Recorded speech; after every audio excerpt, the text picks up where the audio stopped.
Change is the only constant. The question is, who is leading it and why? Because purpose is everything. It's the bold ambition needed to take on the multi-generational challenges before us. It's the creation of a contemporary and accessible education ecosystem to drive greater social cohesion and prosperity. It's reimagining partnered research of focus at scale to become an engine for growth. Adelaide University is Australia's new university for the future, designed to empower individuals to be the best they can be. With more than 180 years of collective experience and achievement, Adelaide University will leverage the capabilities and resources of its foundation institutions to launch bright futures and breakthroughs. We're transforming teaching and learning by co-designing degrees with future employers. Our students will be equipped with an entrepreneurial mindset and will be ready to take on an AI world. Ethical leaders who do what is right over what is easy. Adelaide University is establishing South Australia as a centre for progress and innovation. As a group of 8 university, we're combining the investment and infrastructure needed to accelerate future-making research that is nation-critical and globally relevant across defence and national security, creative and culture, food, agriculture and wine, personal and societal health, and sustainable green transition. From society to seas to space, we're partnering with industry, communities and regions to create impact that transcends borders and time. As an exemplar for excellence and equity, we bring together the esteemed and enterprising to prepare a diverse next-generation workforce that's adaptable and ready to respond to an ever-evolving world. To provide a nation-leading student experience that unlocks individual potential and passions. To connect an inspiring global community of over 400,000 alumni. To contribute an estimated $4.7 billion a year to our national economy. And to deliver value across the full chain, from research translation to commercialisation. Adelaide University is a force for positive change.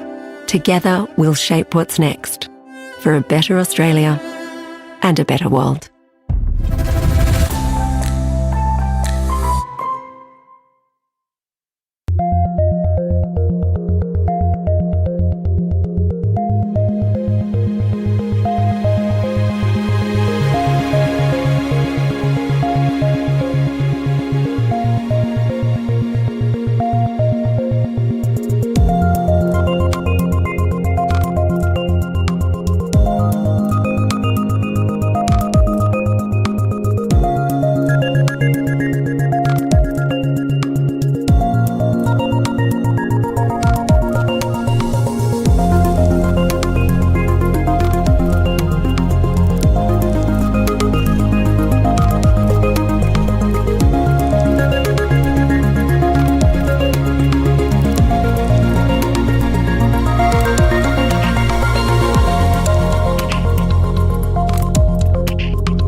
Australia is a nation of creators, aviators, protectors and innovators.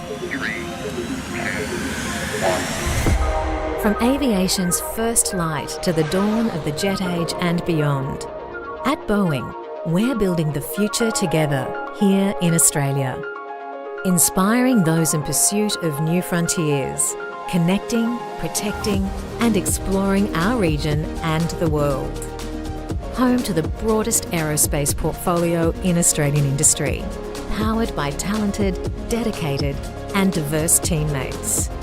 Delivering manufacturing excellence, building composite aircraft parts for the world's most efficient airplanes, using advanced robotics, materials and digital technologies. Never compromising on safety or quality, always focused on sustainability. Solving tomorrow's problems today with Australia's leading researchers, scientists and universities, developing new military platforms and communications networks, and helping ensure they are always mission ready. Keeping customers airborne by providing the services they require. We stand shoulder to shoulder with Australians during natural disasters, on the front line and in peacetime. We support veterans and our community, and we nurture the next generation of aviators to excite, to be bold. Boeing Australia. Made in Australia by Australians for the world.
space race took off from our state?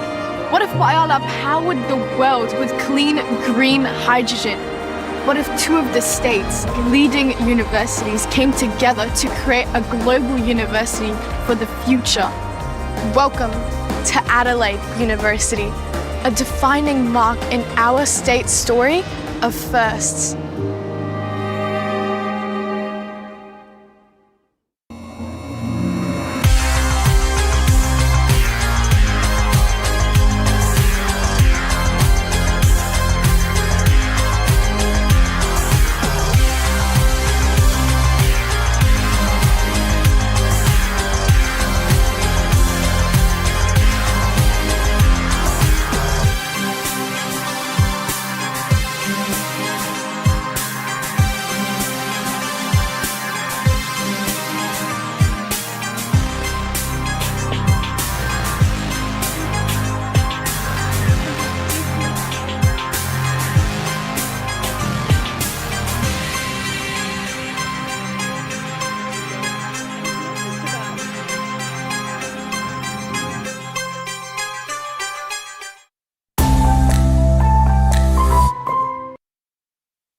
Well, hello and welcome to day 4 of the Australian Rover Challenge. This is the finale of a massive week of rover action out on the pitch as teams compete from around the world in a series of challenges on the lunar surface. It's fantastic to have everybody here today. The sun is out, the clouds are away, and it's really a fantastic environment to finish off this challenge.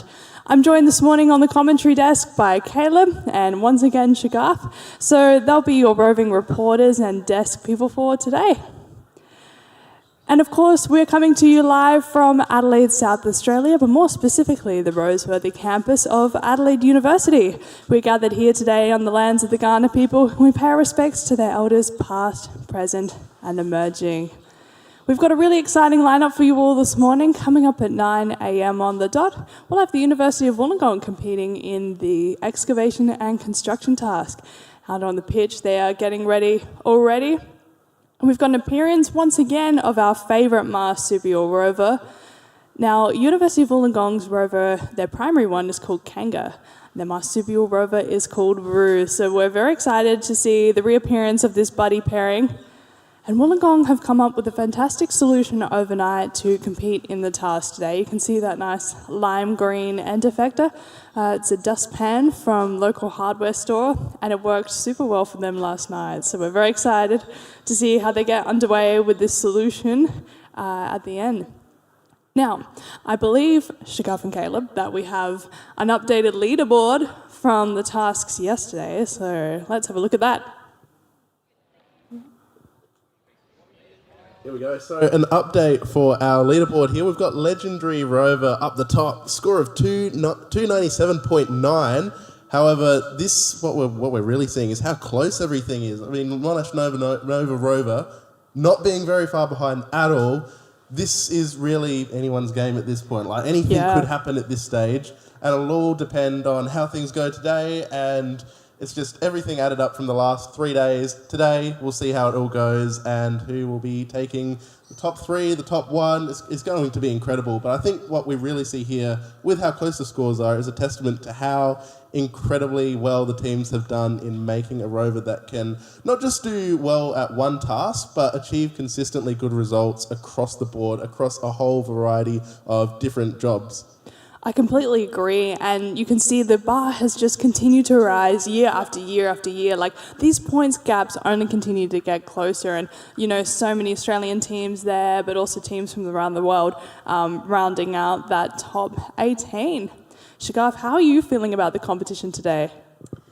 Well, I have to say, the past 3 days have been nothing short of incredible. The effort that these teams have brought out here on the pitch has just been awe-inspiring to see. The teamwork, the problem-solving, the working under pressure. And it all comes down to this day, to these final challenges and tasks and the final scores that we're going to see at the end of today. So don't go anywhere, stay tuned. We've got another action-packed day for you here, starting off with University of Wollongong on pitch A. They're about to attempt the excavation and construction task. So their time will officially start in 1 minute at 9 o'clock exactly. And there's our reminder, for 100 points are available for this task, and 5 of those are just to descend the ramp. We've seen a few teams yesterday, and it seems University of Wollongong is following this, that have started below the ramp, potentially skipping that first bit to get as many of the other points possible.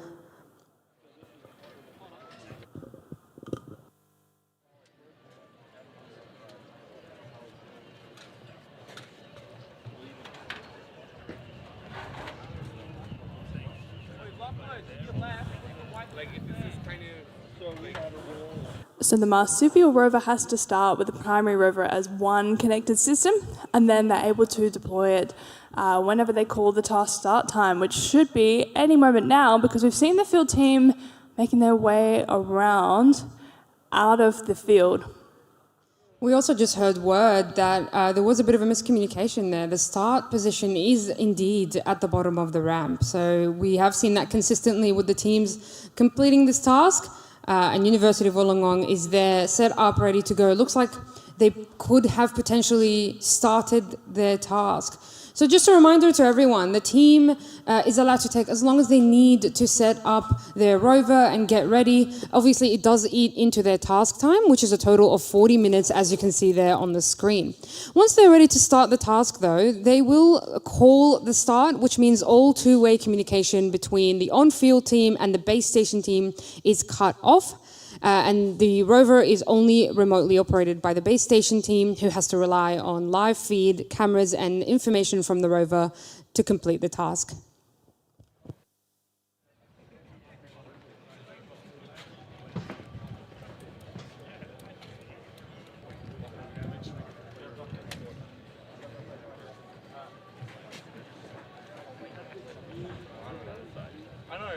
Really nice pan there of the field. You can see just how lovely the weather is today. I don't think we're going to get any lunar wind or lunar rain like we've had over the last 3 days. Certainly been some wild weather.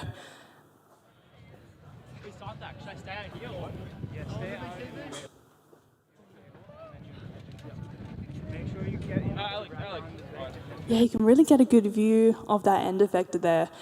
This is something that we would probably call the MacGyver situation. They've really hacked together a solution overnight to compete in excavation and construction. Really loving that on-the-fly problem solving.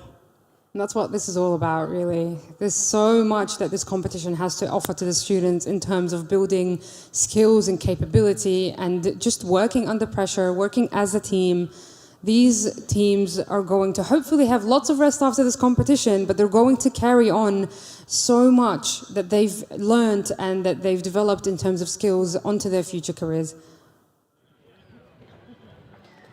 Now, I know we also, last year, University of Wollongong, they were the first team, if I'm not wrong, to actually make use of a mini rover or a deployable rover, that small mini rover that's just attached to the bottom of their main rover. And a beautiful play on the wording or the naming there. So their main rover is called Kanga, like you mentioned, and their mini rover is called Brew. Since the very first idea that they've brought to the competition last year, I think we've seen a few of the other teams actually employ the same concept as well. Yeah, that's right. And there was a team the previous year that had used a marsupial rover, but then they elected not to have it last year. So there's been a bit of a debate back and forth about whether they are useful for teams or whether they're just sort of an added bonus that they can build at the end once they've got their primary rover working. But I think Wollongong last year, they really did make use of it until poor Roo got stuck in the lunar regolith on the edge of a crater. They've taken the learnings from that and have improved the design for this year. And we saw that really come into effect the other day when they were out for space resources. Roo was just flying around the field. When it did get stuck, it was able to shake itself out of that situation a lot easier than we saw the previous year. So hopefully they can make better use of Roo again this time around. It was sort of acting like a scout rover, so it had cameras on board and that allowed it to sort of travel around to sites before the primary rover could go there, which is really about cutting down the time wasted travelling to sites of interest, which might not end up being useful for your mission. You can use a scout rover to go ahead of time and find things of interest. That's right. And speaking of scout rovers or scout little buddies, you know, NASA had their latest Mars mission, the Perseverance rover. It landed on Mars in 2021. And that was a special mission because it had a mini helicopter that actually flew on the surface of Mars. It flew over 70 times, and that was the very first powered human flight. Or the first powered flight that humans did on another planet. And that was incredible because the helicopter was able to scout by flying ahead, really covering much more land than a rover could. So really revolutionizing the way that we explore other planets. And I'm really interested or curious to see if this challenge will see someone employ such a bold concept in this Australian rover challenge.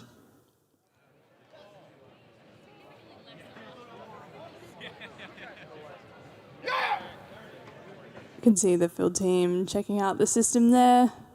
They've not called the start time because you can see that they've got the walkie-talkie in hand, which means they've opened up two-way communication between the base station and the field team. Now, once they call that start time, the radios will switch off and there'll be separate teams with no way to communicate to each other unless a base station team calls an intervention.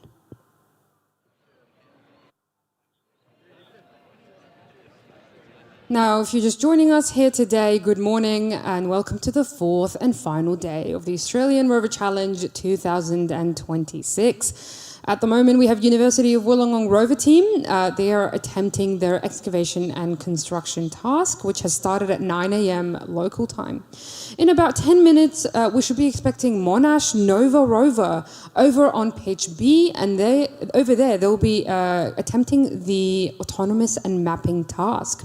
Followed by Monash, we'll also be seeing the University of Technology Sydney, Queensland University Technology Rover team and Rival team, as well as this afternoon RMIT and UniMelb all competing or attempting the autonomous and mapping task. And as for the excavation and construction task, we should be seeing Legendary Rover team, University of Queensland Space team, NU Aspen team, RAS UNSW, and finally Adelaide Rover team attempting the excavation and construction task.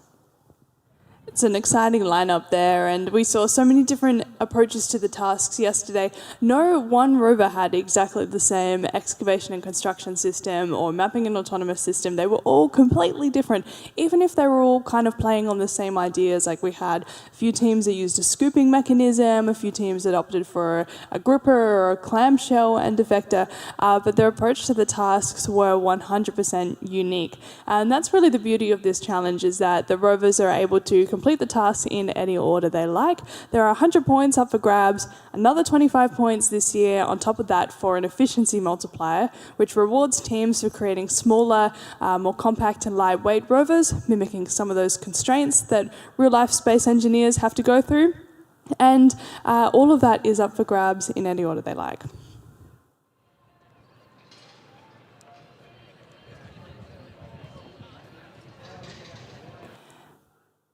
Now the time is ticking, but teams do have 40 minutes to complete this task, so plenty of time remaining. We really had some teams go down to the wire yesterday, didn't we, Shagaf? We had so many suspenseful moments, times when these rovers or these teams were attempting to pick up one last rock or one more scoop of regolith, even with 30 seconds remaining. It really has been such an incredible sight, so much intensity, so much excitement. We love to see it. Oh, fantastic. And we've got some movement here from University of Wollongong. A round of applause there from the audience. Absolutely fantastic work. Now, you might see that payload bay just behind the rover there. That is part of the Paver Construction element of this task. So, oh, there we go. We've got the deployment of Roo. There must be your rover. A very Australian touch to this rover challenge with the naming there. It's just like having a joey inside a kangaroo. That's right. I'm really waiting to see that Roo make its action and do some awesome scouting. But I don't think Roo will be strong enough to deploy those pavers in the back there. I have a feeling that might need the help of Kanga. So at some point, if they choose to, they'll have to use, I assume it's going to be the hooks on the end of that green end effector there, to take out the pavers one by one and lay out a bit of a path covering 1.1 meters squared. We saw a fantastic attempt of that from Rival yesterday. They're able to get all of their pavers out and connected. Hopefully they scored the maximum points there, because that was super impressive from the team.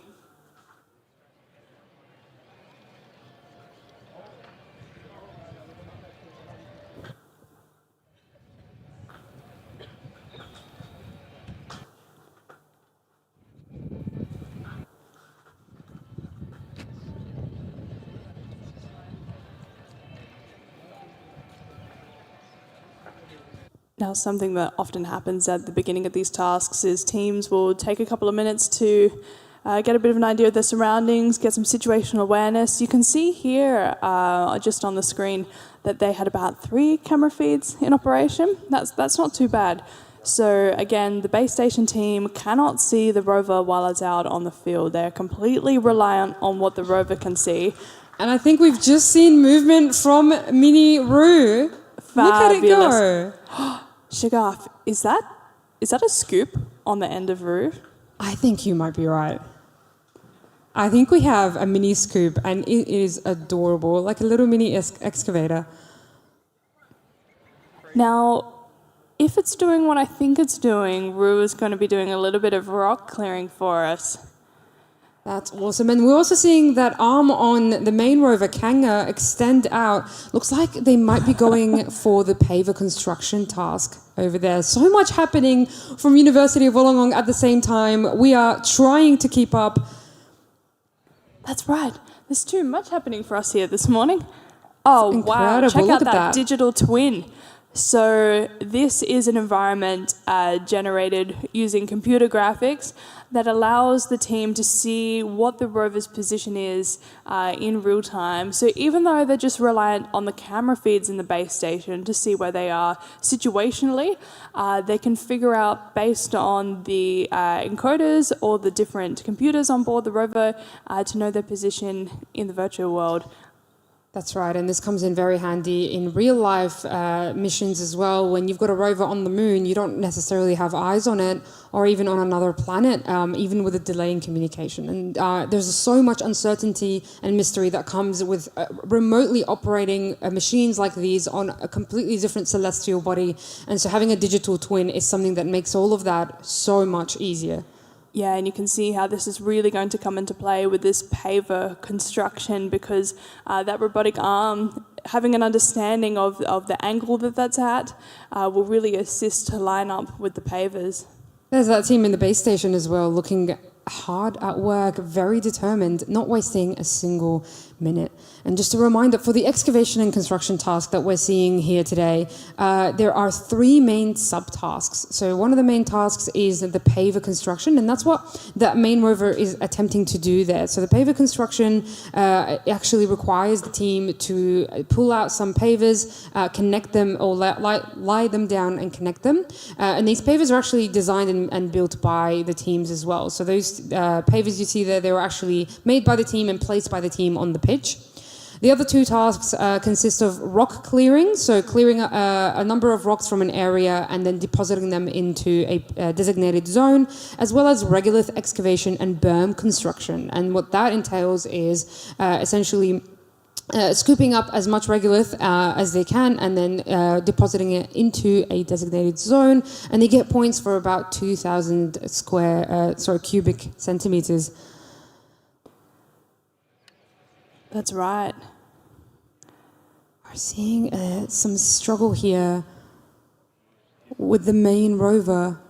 Again, wheel design, such a critical aspect in rovers. Oh, look at that, triumphing, not giving up. Now, simultaneously, we're also seeing movement from the mini rover. It looks like it may have been going for the rocks, but now it's heading somewhere else. Nope, it's coming back. I think it's just very, very carefully traversing around that crater edge there. You can see it's a bit more of a challenge for Roo than it is for Kanga. One wrong move and that poor mini rover could get stuck. But if it is successful in its task of getting inside the crater, if the team chooses to go for that, then just bumping any of these rocks from their original position will result in points. And then if they're able to clear them right out of the way and get them into the collection zone, they will get maximum points that scale with the size of the rock. So there's a lot of incentive here to send the marsupial rover into the crater ahead of time and even just start nudging some of those rocks. That's right, really making use of as many points as they possibly can with the available time. River looks like it's very carefully transversing around the edge of that crater, really trying not to get stuck in that lunar regolith, which could be a catastrophic issue, which could potentially cause the team to call an intervention as well. So a reminder that teams can call an intervention if it's required, which allows the field team to come onto the field, fix any issues, and this means it will incur a penalty, but it means that sometimes it's the necessary thing to do should there be a critical issue on the pitch. That's right. We saw plenty of interventions happen yesterday, and they all resulted in pretty big comebacks for the teams. robotic arm looks like it's pulled out a part of a panel, still going at it. And they're making use of these hooks that are attached at the end of that excavator, something we've seen across a few other teams yesterday as well. Yeah, I really like the quick thinking from the team here, getting this rig together just in the course of the challenge. I thought there's one more too. Oh, yeah. That happens with skid steering. Oh, yes.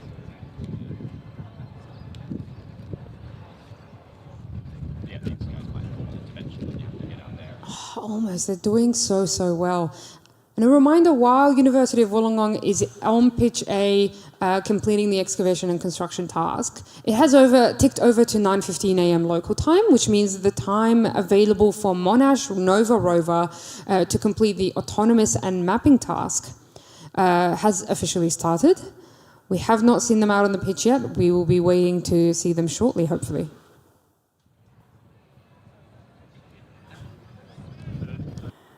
So we've heard that the tiny rover is bumping rocks, and we've heard from the judges that they are getting points for this because, of course, they've moved it from the original start position. I also think that scoop on the front might have been a bit of a jerry-rigged solution there too. I can see lots of duct tape there holding it, and if so, that is also a fantastic solution for having the most opportunity to bump those rocks. That is just adorable. Look at it go. It's pushed over a few rocks, I believe, at this stage. Definitely playing around with that blue one over there. So, like we said before, while Mini Rover, or Mini Roo rather, hasn't been, may not be able to pick up these rocks and drop them in another location, just moving them away from their original position does incur some points. So really, it's all about the strategy sometimes. It's not just about getting these systems working. And it's not always about trying to complete a task perfectly, but rather trying to attempt as many tasks as possible and accumulating as many points as possible, given the 40 minutes that they have to complete these tasks. Now the time is just 9:17, which means it is now time for Monash Nova Rover to make their way onto the pitch for the mapping and autonomy task. They're 2 minutes into their start time. We haven't seen their rover yet, but the team is definitely waiting in the wings, and they're as if Here on we cue. go. Their rover is coming out. Banksia. Supporters from the audience there. We've got Monash Nova Rover, everyone. They're bringing the rover out to pitch B. They're going to be attempting the mapping and autonomous task.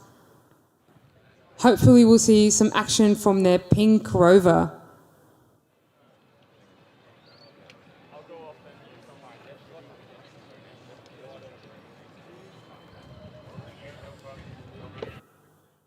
Now, it seems that the team is just doing some final checks. The rover will have to drive out of a start gate area, and it begins in an autonomous phase if the team has that capability on board their rover. So that means that the base station team will be hands off, and the rover will be driving all by itself, which is pretty impressive. We saw some very nice attempts from teams to do the autonomous part yesterday. Something that was a real challenge with the task was object identification or collision avoidance. It's still something that is quite a challenge in real life as well, including in space, where we have autonomous systems on board satellites to avoid each other, especially in low Earth orbit. But these rovers really overcame that, particularly yesterday when I think it was one of the teams, might have been RAS UNSW, getting stuck on a very, very big rock. They managed to get themselves unstuck by switching to the non-autonomous phase. So if they feel like they've run into trouble, they can have the base station team pick up the controller again and get some additional points for part 2 of the task. Now, I'm not sure about you, Georgia, but I think I saw a little adorable thing attached to the front of Monash Nova Rover's pink rover. That's right. Looked like a teddy bear. They've had that mascot around for a couple of years now, and I'm pretty sure it always appears in the mapping and autonomous task. That is very cute. Now in the meantime, it seems that Wollongong have managed to shuffle those pavers a bit. We can see there that they've got one successfully out of the holder, laying flat on the ground. Can they get the rest of them? That's the question.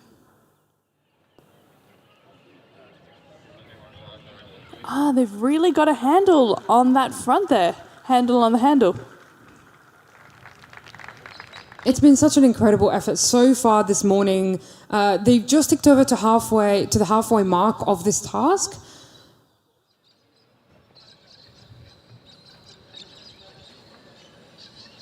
But they're really persevering at this paver construction task, and look at that. Whoa. Look at that immense effort. You can see the struggle here. So the teams had to build this paver payload bay by themselves. They could elect to have it as an external payload that they could traverse to later, or they could have it on board their rover to place the pavers. And this time around, we've seen that the teams have built an external payload bay so far.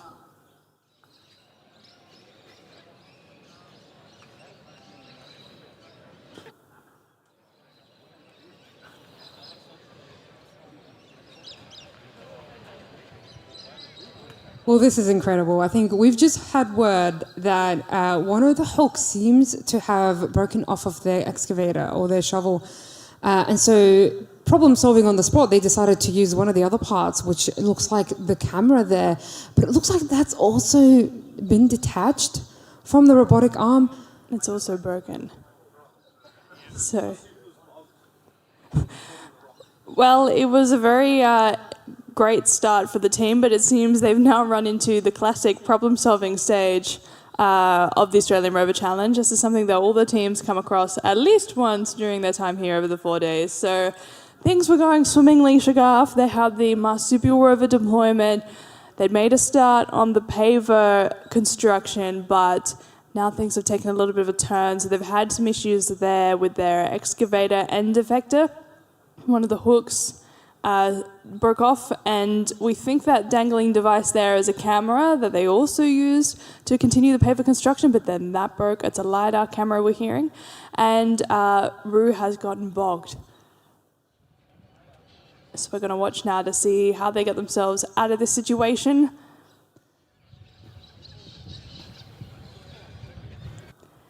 So it looks like Mini Roo, Marsupial Rover, is caught on one of the smaller rocks over in the crater. Because, of course, something that is a small rock for Kanga is a very, very big rock for Roo. I'm wondering if we're going to see some more action. Will they get Mini Roo out of this sticky situation? Will they call an intervention and incur a penalty? Or will they just do what they can with what they have in the remaining 17 minutes? Because, of course, the primary rover could go over there to the crater and get it unstuck with just a lift of that scoop. And look at that. They're scooping up some lunar regolith, doing a good job too. So it seems like they've moved on from the paver construction task over to the regolith and berm construction task. You can see how they had two hooks on that end effector before, and now they've just got the one. So they definitely had some issues back there at the paver construction. But again, can you really fault the team considering that they've come up with this incredible solution overnight that's allowed them to achieve so much already in the task today? You know, I can't even tell it's a dustpan. It looks amazing with the rover all put together. It just looks so professionally designed. So well done to the team.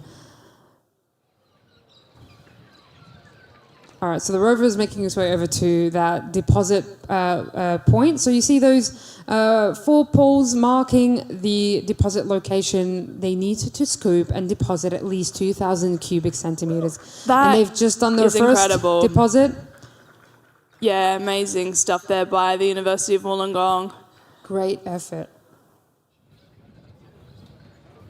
I think one of the things I love about excavation and construction is it does give you a chance to sort of MacGyver your way out of a situation. The first year that we competed in it as a team, we didn't have a robotic arm, none of our payloads ended up working, but we did have an acrylic panel left over in the workshop, and we thought, I wonder if we just attach this to the front, what would go wrong? And sure enough, that did get us some points because we were able to drive the Rover just straight forward and do nothing else, and it did hit some rocks, which got us some points. And then the panel broke, so it served its purpose. Well, that's a very sad story. But that's the reality of competitions like this. It's a reality of problem solving, working as a team. You know, this 4-day competition, you know, really bonds a team together. You go through so many late nights, long days, just trying to get this rover to work. And, you know, I was talking to one of the teams yesterday, and they told me something that really quite hit me. They said that they had, you know, their main system, main drive system and navigation system working so well for the past 2 weeks. And it was just incredible. They were so happy with it and just didn't go well on the day of. And sometimes these things just happen, even in real life, to agencies, companies, engineers, qualified engineers. These things do sometimes happen. It's all about the problem solving, the creativity that comes with it. That's right. We've said throughout this week that, you know, space is hard. Space is really hard. You're engineering for one of the most extreme, if not the most extreme environment you could possibly adapt for using Earth-based instruments. Check out the use of that digital twin. How impressive. We've not seen something quite like this throughout the challenge.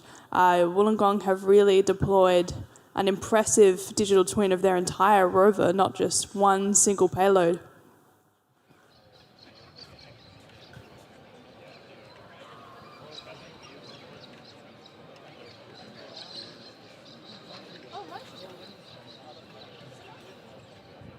They've got a pretty good idea there of their position using the 4 camera feeds that they're streaming live into the base station. Pretty low latency as well. That would be really helpful for the team. That shows that their communication systems are working well.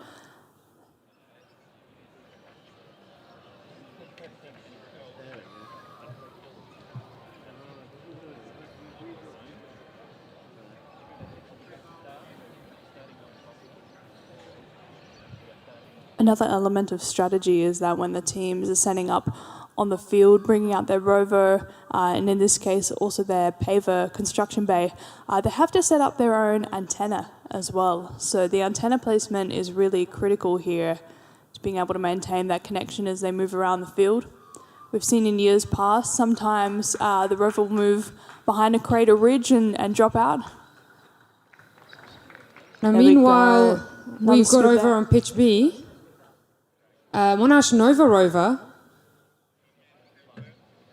Looks like they may have called the start to their mapping and autonomous task. We had some tentative claps from the crowd, meaning that maybe there were some signs of life. I'm sure we'll see in just a moment if the rover will indeed make an autonomous attempt. And just a reminder, their task did start at 9:15 a.m. local time. They have about 40 minutes to complete this task, but still plenty of time, so about 25 minutes or so to go. Whoa, we've got some action here on pitch A. Oh. Whoa. It seems that the rover has learnt how to become a ballerina. That is incredible. That's great. Nothing like going for a bit of a stretch to warm up. Getting in some exercise there. And we recover. Whoa, there we go. Slowly but surely. With a scoop in hand as well. Whew, I had the heart pumping there for a moment. There's that base station team. They look relieved. All right, and some movement from Monash Nova rover over on pitch B. So much happening at the same time. Here we go. A start to their mapping and autonomous task. Whew. This is an adrenaline-pumping morning, Shagaf. It absolutely is. All right.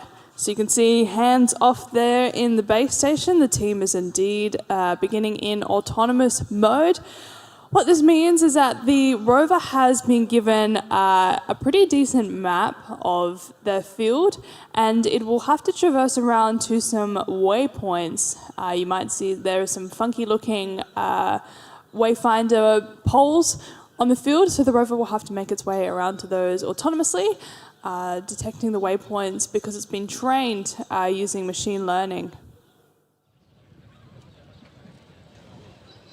And you know, we've mentioned this before, but the Monash Nova rover is pink and has been pink for about 3 years now. And this is part of what they call their Pink Rover Initiative. It's a campaign to spark conversations about gender equality and equity in STEM. Yeah, and something that has been fantastic to learn from the teams is just how many get involved in STEM outreach. And so much of it, I mean, all of it really, is from their own passion. You know, they really want to share what they've been working on with younger students and the general public. And a lot of them have made trips out to schools or invited them into their workshops to see what they're working on. So again, that's just fantastic from the teams to see them really getting involved, inspiring the future workforce. See some very precise tread marks there from the Monash Nova rover Banksia. There's some interesting cheers and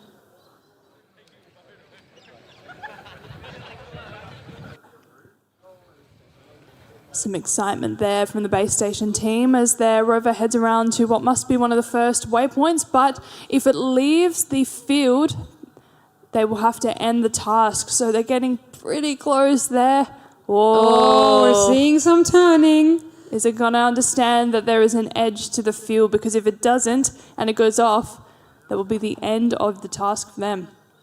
Now, over on pitch A, we see that a rescue attempt is underway for poor Roo, who got stuck in the regolith on a little rock. Oh, poor little guy is deep into there. You can see he's just in Struggle Street, not quite able to get free. I think it's going for the rocks, Georgia. Oh, maybe well, no, maybe it's going for Roo. I guess Here we we'll go. find out in just a moment. Oh, I think we're getting as many points as we possibly can. University of Wollongong rover team only has 8 minutes remaining for this task. They've had an attempt. They've done part of the excavation and berm construction. They've done part of the paver construction. They're now going for the rock clearance subtask, and here we go. Now, if they can get this big rock, that will be a lot of points up for grabs. The suspense is real. Precision is key in this aspect. Robotic arm goes for the rock.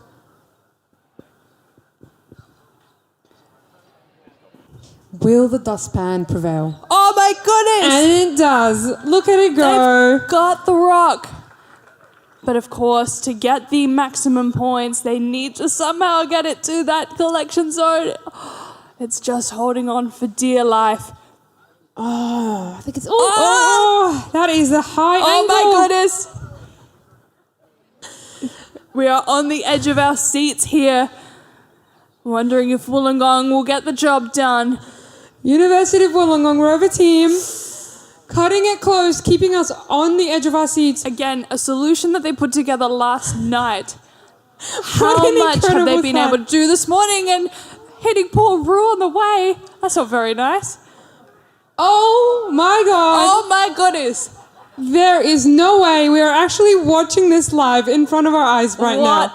Oh wow.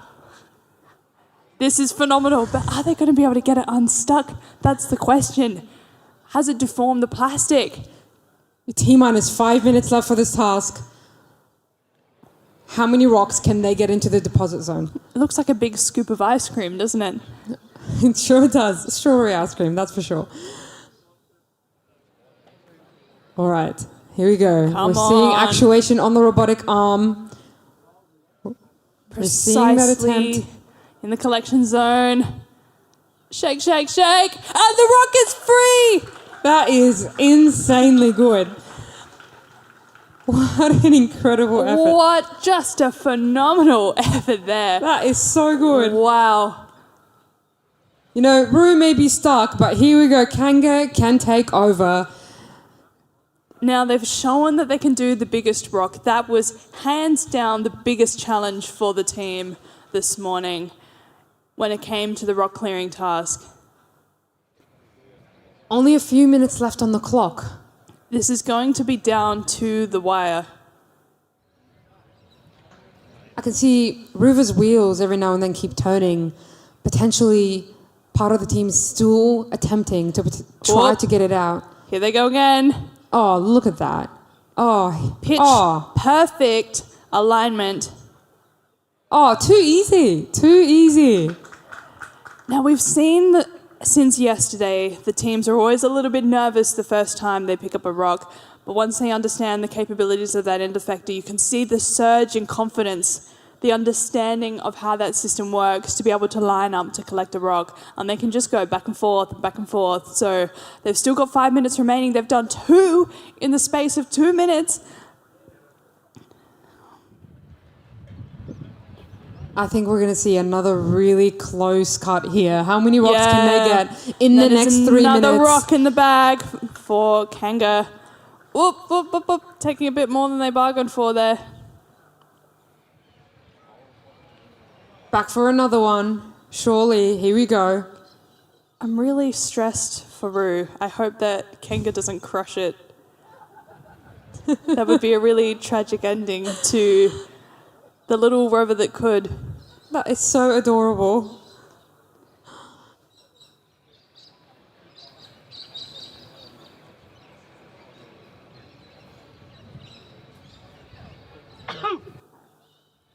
All right. Back in the crater, scouting for another rock. This is just a cinematic ending for the University of Wollongong. This is their final task in the 2026 Australian Rover Challenge. And oh my goodness, what a way to go out, Shagaf. What a way to finish up today. Absolutely. They're definitely going to be celebrating for the rest of the day. Rock number 3. Here we go. Is officially secured. Just incredible.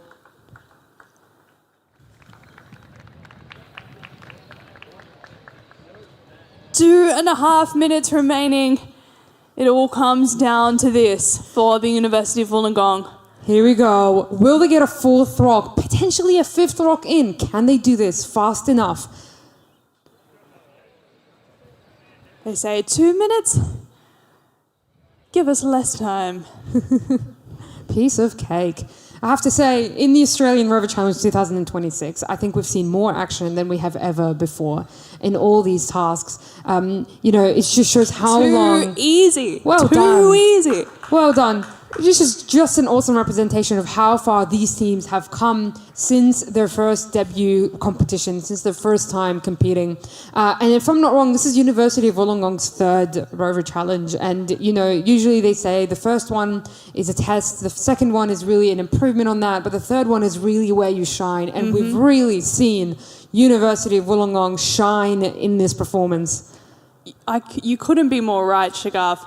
They have just battled through day after day after day, coming over setbacks, jerry-rigging solutions. That is exactly what we want to see here at the Rover Challenge, is teams pushing their rovers to the absolute limits and never, ever giving up. That's right. And are we going for another attempt at the Paver Construction? Or are we... I think so. 1 minute on the clock. They've got this is one really hook. intense. They have one hook to work with here. We saw them try to use the LiDAR camera as well, which unfortunately is now partly detached. But they're going for it. They're persevering. 40 seconds on the clock. They just need to give it a good tug and those pavers will fall out. Oh, I love this. Oh, they're scooping it. They're just trying to hit them out of the payload bay. Oh my God. They've got attachment on the paver. My goodness. 20 seconds on the clock. Can they go back and do a last minute grab for those 2 that are there? I'm holding my breath. This is crazy. 10 seconds to go. Are they going to make it back? Seems like they just didn't quite get there. And that is time for University of Wollongong. What an effort here from the team. What a performance. They should be so proud. Oh, look at them go. I think we've saved Mini Roo. They're doing a power reading there as part of the efficiency multiplier score, and wow, you can see just the relief on the faces there in the base station team. What an awesome effort. Well done to the University of Wollongong team. Over on pitch B, we are now seeing action again from Monash Nova Rover. There was some stationary action, but now we're seeing movement.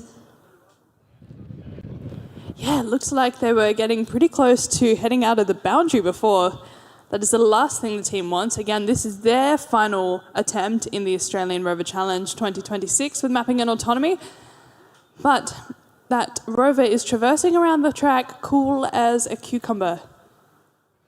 That looks amazing. Does just the fluidity there of their drive system. They're making it look really easy, I'm not going to lie. But they've got about 14 minutes left for this task.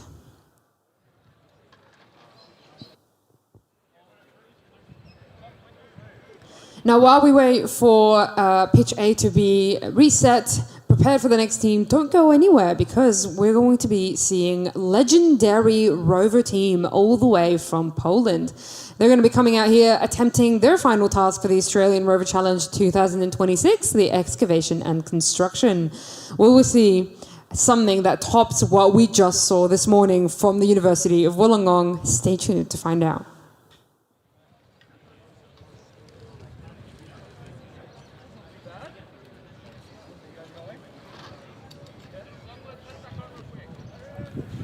So they're still, oh no, it looks like they've entered into non-autonomous mode. So you can see there's a base station operator there with a controller. So in the meantime, when we were watching all of that heart-stopping action from Wollongong, they must have decided to enter into the non-autonomous phase. Now the teams can do that at any time. Maybe they did get around to all of the landmarks, or maybe they decided it was worth entering into the second phase.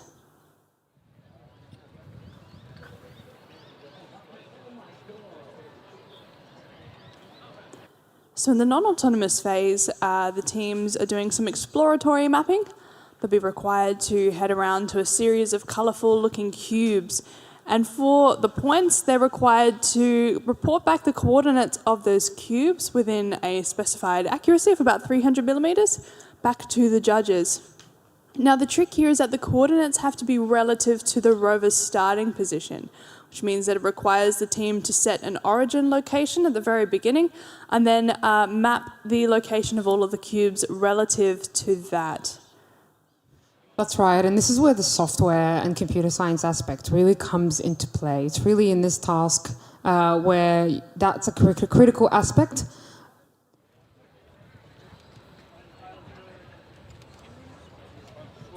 Yeah, if anything goes wrong with that system, it pretty much thwarts their chance of getting points. It would become much harder. The teams are required to give a presentation after this task, talking the judges through their design for mapping and autonomy, the approach that they took, and sometimes teams have made guesses of these coordinates and gotten pretty close based on the last known location and estimating from there, but you know, you can save a lot of time if you can just get that working from the beginning. But we're seeing constant movement. This is good. 10 minutes on the clock for Monash Nova Rover on pitch B. You see those tracks of the rover there, where it's been, where it's going. Beautiful work, very smooth. Yes, but remember, if we start on the... and it's all the way over there. Nice pirouette turn there from the team. That's something they're quite known for with their drive system. We've seen a few ballerina movements from our rovers here this morning. There was Wollongong pulling off some nice moves there, and now Stretching Monash out a little bit. Yeah.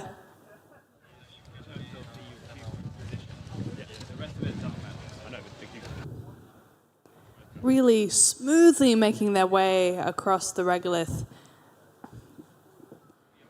The tread's just so effortlessly traversing, you would almost think it was on ice. We can measure it. It start there, right? I know, that's what I'm saying. Like, we can measure it, but then we have to do it manually. Yes. How do we manually just add it?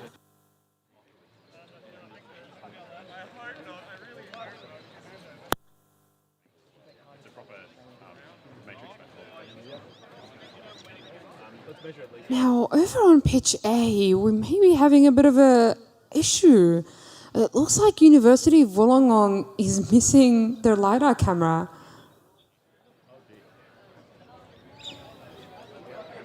I think it maybe it's been buried somewhere and they're searching for it. It's a bit of a search and rescue underway here. That's right. Hopefully they can find it before the time ticks over for Legendary Rover team, which should have started now, I think.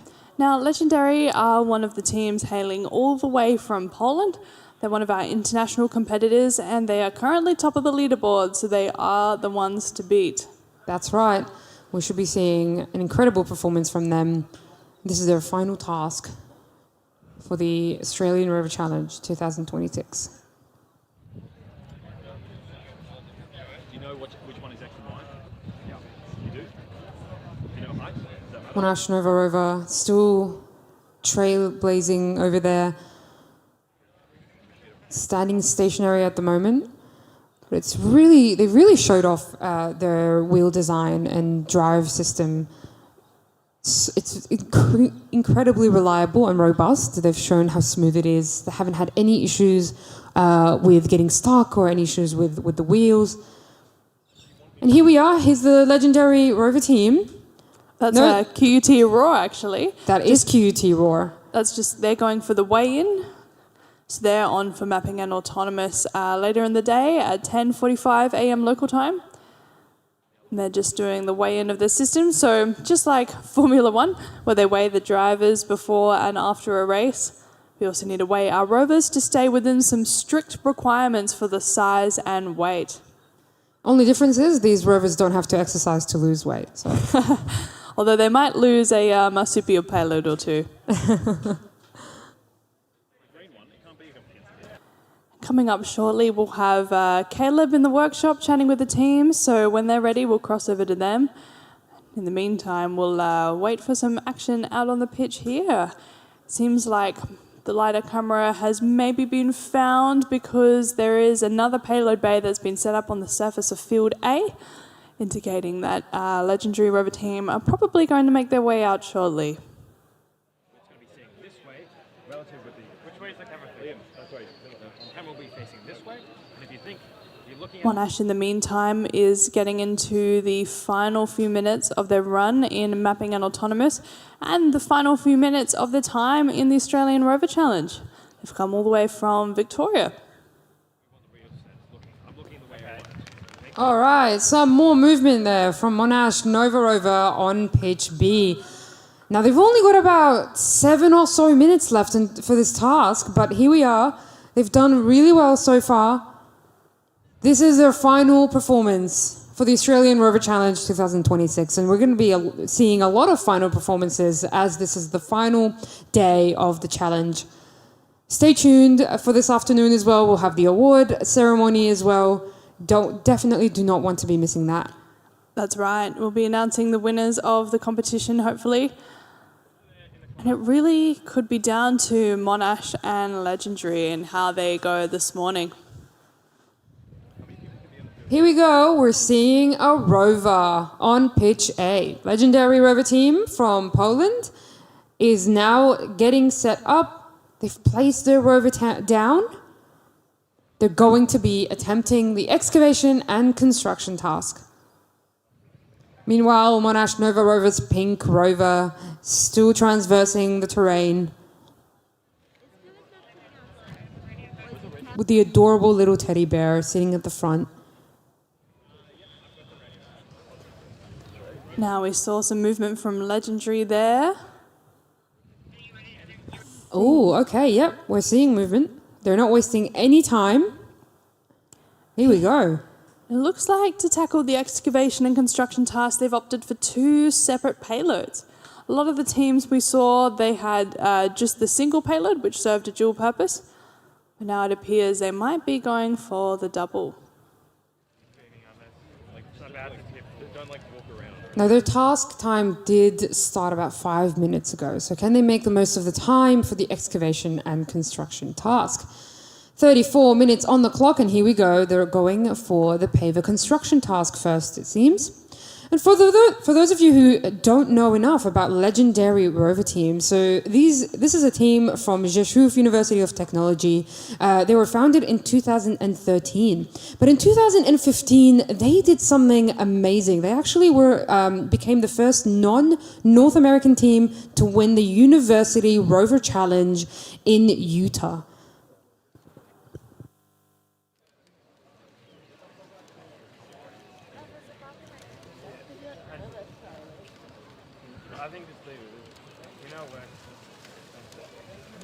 Now, similarly to the rival team from Indonesia yesterday, Legendary are also heading straight to the Paver Construction task to complete. Now, if they can put down all of those pavers, they'll become only the second team to do this task successfully. Precise alignment of the robotic arm there, trying to get it in the correct position. Oh. Really needing precision and accuracy to use that clamp to pick up those pavers. And here we go. And the first paver picked up successfully. Well done.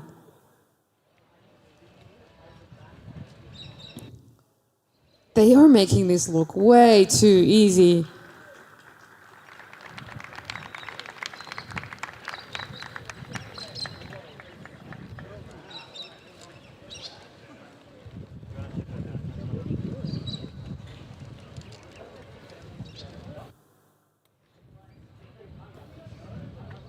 Now, as part of this task, the teams will have to justify to the judges afterwards why they place their pavers in a particular location.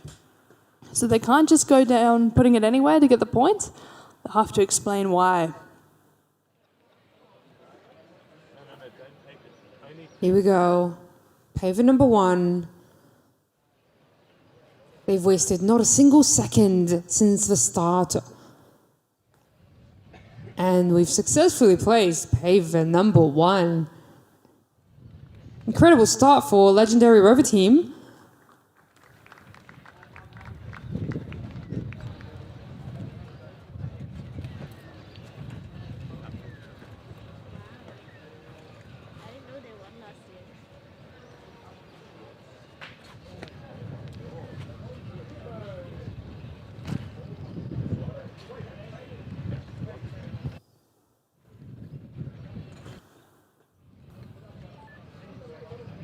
Nice close-up view of the end effector there on the arm.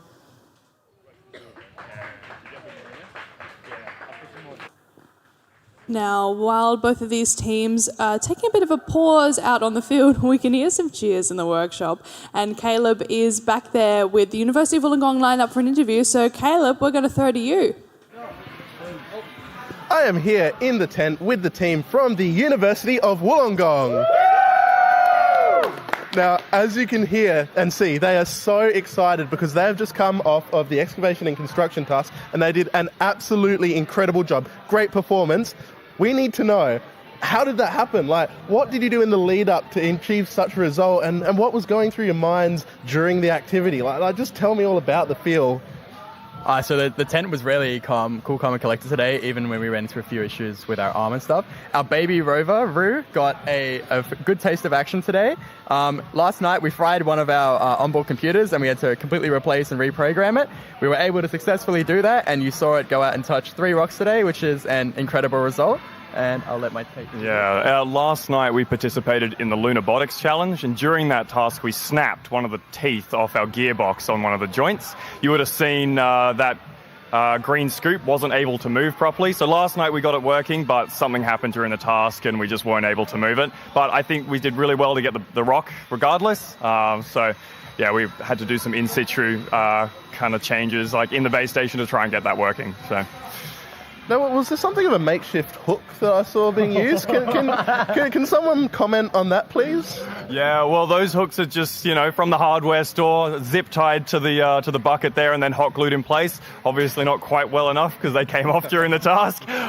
So, yeah, that was what we were doing. We were able to really think on our feet really well during the task, so we used the resources we had available to achieve the best result we could, and I couldn't be any prouder of my team. Absolutely. Well, that's exactly what engineering is about. Finding problems and, most importantly, coming up with a solution on the fly. And what an incredible result the University of Wollongong have achieved today. Very keen to see how things go throughout the rest of the day. Congrats again. Awesome. Thank you so much. And back to commentary. A big thank you to Caleb and the University of Wollongong there. Again, some fantastic insights into how they overcame some last-minute problem solving. You call that a Hail Mary here, to be able to get that out onto the pitch. And what success they had this morning. Now, the time has ticked over to 9:55 a.m., which means the end for Monash Nova Rover over on Pitch B with mapping and autonomy, and marks the end of their time in the 2026 Australian Rover Challenge.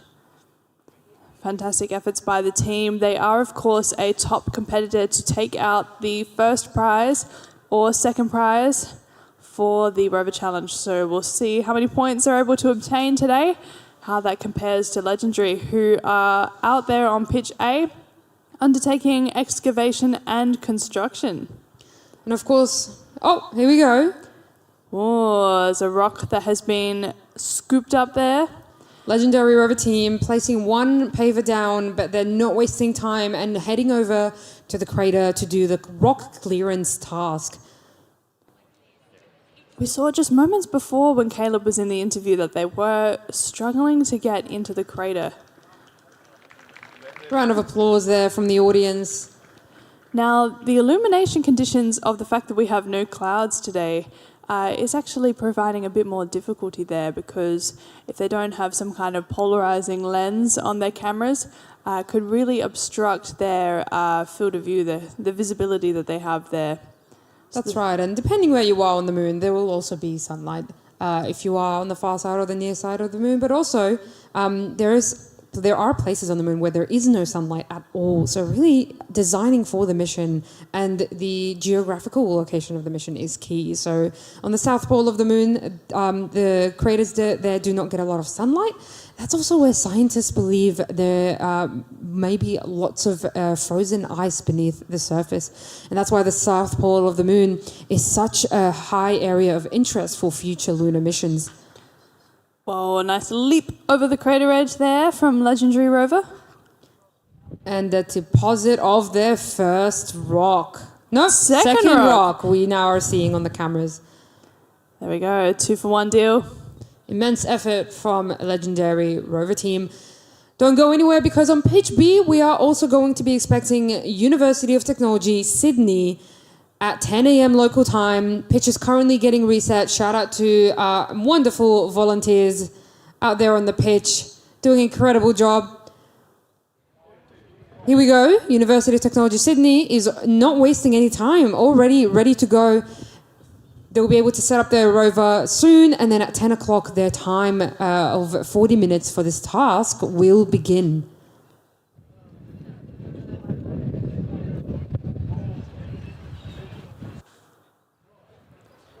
And Legendary Rover team here going for yet another rock. I wonder if they'll do all of them today, Georgia, before heading over to another task, or will they just do a few and then head over to another task? Yeah, we have seen very few teams actually get all rocks successfully into the collection zone. Again, they're really having to split their time between three very distinct tasks, of the Paver Construction to the excavation of the Regolith to the rock clearing. They're all on three completely different sides of the lunar surface. They all require different approaches, and they have just 40 minutes to figure out how they're going to do it all. So sometimes we've seen teams abandoning tasks halfway through in a favour for covering all ground but not doing any of them fully. We're seeing some back and forth from Legendary Rover team. You can see the linear actuators at work there, pushing that scoop further towards the ground, allowing them to pick up something.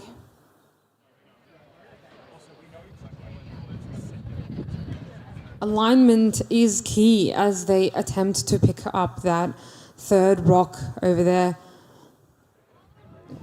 Smooth actuation of that arm and excavator bit, really making this look really easy. Again, systems being reliable and robust really does ensure smooth and easy operation or remote operation of the rover. And we talked a little bit yesterday, again, systems engineering, systems integration is such a critical aspect of these rovers and any other system that you would operate in space or on Earth. Is that a rock that I see inside there? Could be. Now, a number of the teams have had a camera installed inside the scoop. I don't think Legendary do, but that has proved quite useful for some, having that scoop cam. Yeah, no, you can see they've got a pretty limited field of view there up on the screen.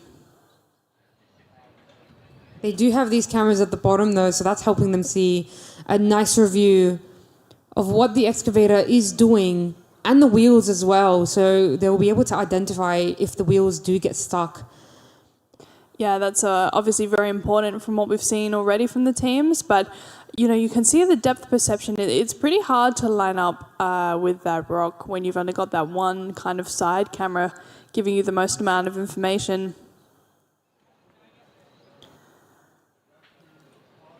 Now we believe Legendary Rover team here has picked up some rocks.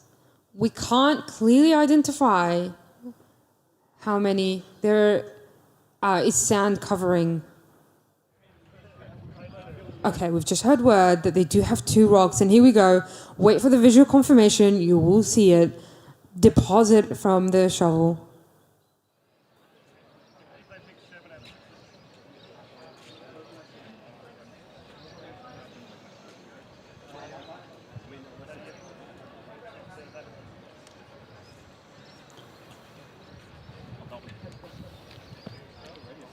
You can see in the background with the sun out in full force today, it's creating some really long shadows here out on the field, and that is really similar to the illumination conditions on the lunar surface.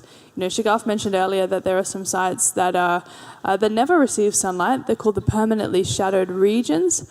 Permanently shadowed regions being sometimes they're features like craters, but not always. They're locations that, due to the incident angle of the sun, they just never receive light. And that results in some pretty extreme lighting conditions on the lunar surface. You can get quite difficult visibility because the lunar surface is also highly reflective, which means that if you don't design your cameras correctly, you'll just see white or black, depending on whether you're in the sun or not. And so that visibility is a challenge for teams sometimes out here as well. Look at that. I think we've secured one of the bigger rocks now. And I believe this is rock number 4 too. Legendary Rover team, not wasting a single minute. Oh, are they going to go 2 for 2 again? Nope, they're heading back, it seems. Yeah, I think that would have been a little bit risky if they tried to go for that yellow rock. I have a feeling they would have lost control of that pink one.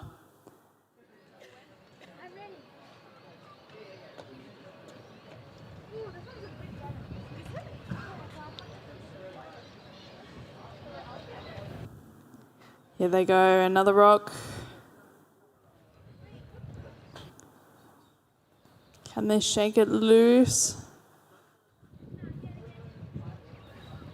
Ooh, okay. A bit of a struggle here. Clear the regolith, but did they take off more than they could chew? It's one thing to pick it up, but you have to put it down to get those points. Oh, there we go. There we go. They managed to shake it loose. That was probably the primary challenge for the team, because if they were able to pick up the biggest rock, of course, they will be able to get a hold of those smaller ones, assuming that they didn't bury them all the way under the ground. That's right, and here we go. Rover's going in once again. Really just rinse and repeat. They've made this look too easy.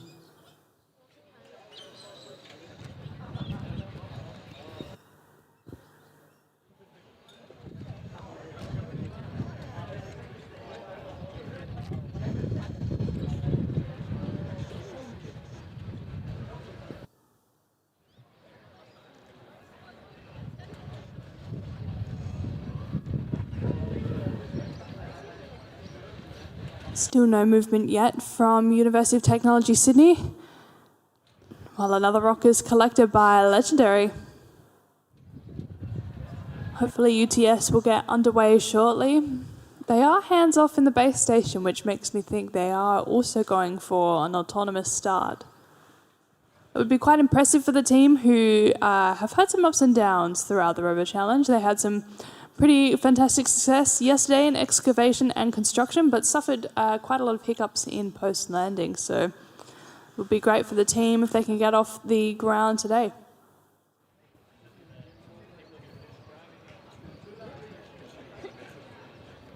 I really like this lotus flower design from the Legendary tyres here, Shagaf. Of course, on the lunar surface, there is no atmosphere, so tyres that are pumped with air are not going to be exactly useful.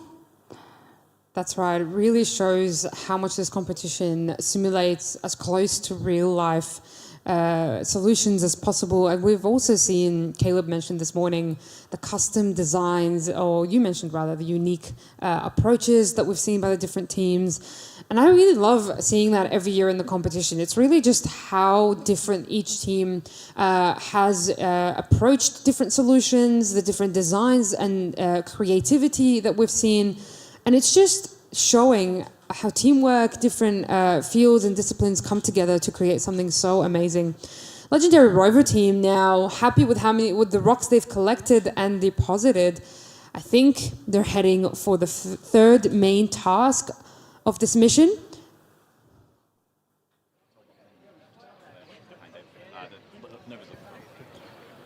While we watch Legendary head over to the excavation task, they're in the final kind of 10 minutes or so of their attempt this morning. 10 or 15 minutes, we're going to head over to Caleb, who's back in the workshop with Adelaide University.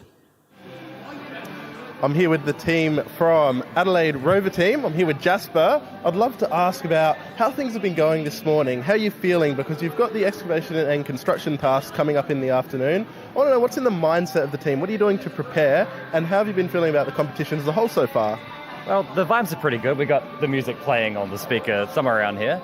And yeah, the team's pretty confident for this one. This is probably the task we hope to do the best at. We've got a full scoop system that we have working. We've tested it yesterday. We're pretty happy with it so far. We've had to fix our antenna this morning, but it's looking good now. We're just doing some last-minute checks, some last-minute changes to make sure that our system runs as we want on the field today. And we're really hoping to get, 60, maybe even potentially 65 points for this task. Sounds great. Sounds like a fantastic goal. Thanks so much for sharing, and all the very best. Back over to commentary. Thank you, Caleb. And Adelaide will be the final team competing in the excavation and construction task after our lunch break today. So tune in to see them later on in the day, where I hope the weather has stayed as lovely as it is today. That's right. And here you can see on pitch B, this is University of Technology Sydney with their Rock E Rover. The official time for the mapping and autonomous task did start at 10 a.m. local time. So they're only about 8 minutes into the total of 40 minutes, but we still have not seen any movement. So there's lots of troubleshooting, problem solving happening behind the scenes. Sometimes these moments can be quite stressful when the team, they could be completely prepared, 100% ready, and then something just doesn't turn on, communications doesn't connect, or something just isn't right. And it really is in these times where working under pressure really comes into play. Yeah, it was just like you were saying before, teams can test all they like in their home workshop environment. They often do field tests as well, taking their rovers for a day out at the beach or on the lawns of their local university. But when you come here to the challenge, things can just be different. It's a much, much bigger field than what a lot of the teams are used to. The tyres behave differently on this lunar regolith. There's a completely different communication set up in terms of the environment. And of course, there's some pretty long distances away in the base station as well. Meanwhile, on pitch A, Legendary Rover team still not wasting any time. We can see just behind the rover there in that designated drop zone or deposit area, they've already scooped up some regolith and dropped it in the area. And now they've just gone for another scoop. really doing such an awesome job this morning, and still they've got about 15 minutes left. So they've done such an incredible job so far. Plenty of time to continue getting as many points as possible.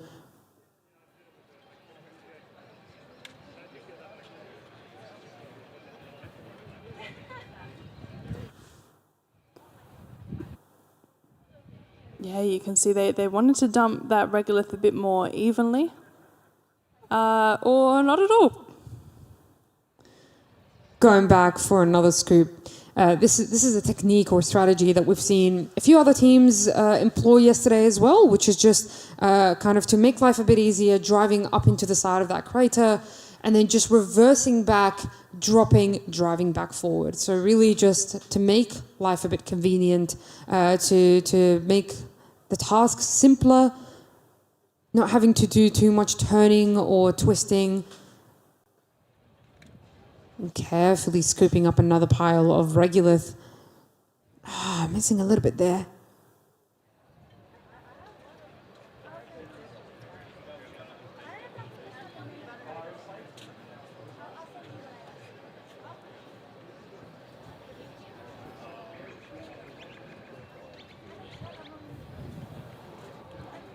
Now the teams are graded on the volume of the regolith that they deposit into the collection zone. That's measured using LiDAR. So one of the challenges is they don't want to accidentally run over the regolith pile that they've already made and compact it down. So they need to be nice and steady. You can see like a lot of the teams this week, Legendary, reversing, trying to reverse away from their rebel pile. All right, looks like they've just changed strategy, decided to make a U-turn, 180-degree turn, and then deposit that regolith, hopefully.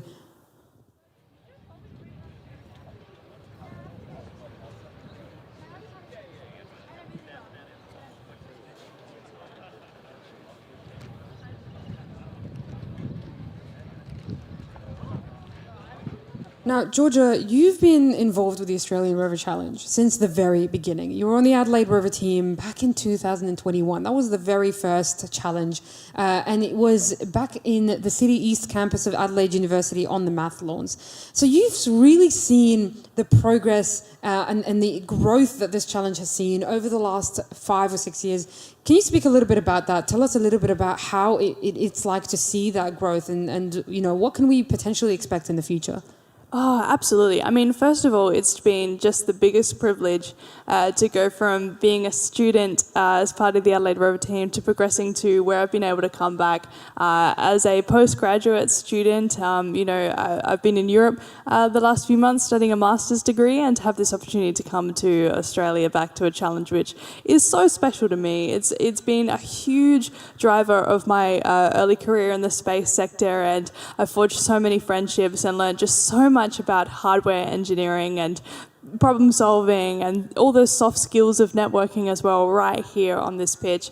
Like you said about those early days on the maths lawns back in the city campus of Adelaide University, you know, I think from that first challenge you could tell that this is something really special. It was unlike any competition that I'd been part of before. There were 3 teams at that time, and there were only 8 of us on the Adelaide Rover team. We had no idea what we were doing. And at that time, rover design for students wasn't something that was really accessible. I remember when we were doing research into, well, how do you even build a rover? How do you design something that can tackle the simulated lunar surface? We were looking actually to NASA for designs on what to do. We were looking to Perseverance, which had only just landed on the surface of Mars when we were going through our development cycle. And that was kind of where we began. So we ended up in the first challenge with pretty much an esky on wheels. It was just a big box, an aluminium frame with a bunch of wires in the middle and some 3D printed wheels. But we were so happy because we got that rover to drive during the challenge. We didn't think it would happen, but we got that rover driving forwards and backwards. We did get a couple of points for getting off the lander, a couple of points for moving some rocks in excavation and construction. And that just gave us the confidence we needed to say, okay, well, we got something driving remotely from the base station. We got the control inputs happening. And then we just built on that year after year after year. And I was part of the team pretty much through my whole undergraduate degree in aerospace engineering and computer science for 5 years. And yeah, it was magical, honestly. It was something that I looked forward to every year. And looking back on my university experience, I would say it was absolutely one of the highlights. That's amazing. And really something we keep seeing year on year is just how many people, the growth the challenge the team, but also the teams that are coming out here, the teamwork, the sportsmanship, the wonderful bonds that are being created, not just between the teams themselves, but between all the teams and the staff as well and the judges. Now, what we're seeing on the screen here is Legendary Rover Team. Looks like they've got a new camera angle that we didn't see previously here. And it's giving them a nice, clear-cut view of what the scoop is doing as they are picking up some regolith, depositing it in that designated zone. Legendary Rover Team here has got only about 9 minutes or less remaining as they continue to scoop up as much as possible. So a reminder, they need at least 2,000 cubic centimeters, for to get those points. And then they do get additional points as well for any further regolith they deposit in that zone. They've done such an incredible job so far. Even at this stage, they must be really, really proud of themselves. Over on pitch B, University of Technology Sydney may be having some issues still. So it looks like the team is troubleshooting. Could it be a communications issue? Could it be a software issue? Is it a hardware issue? Again, we mentioned these are critical times. Time crunch is really on. The pressure is real. And University of Technology Sydney only have about 23 minutes remaining to attempt the mapping and autonomous task. Their final attempt and final performance for the Australian Rover Challenge 2026.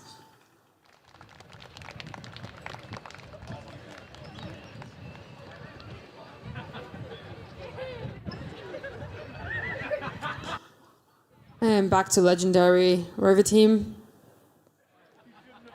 Just again and again.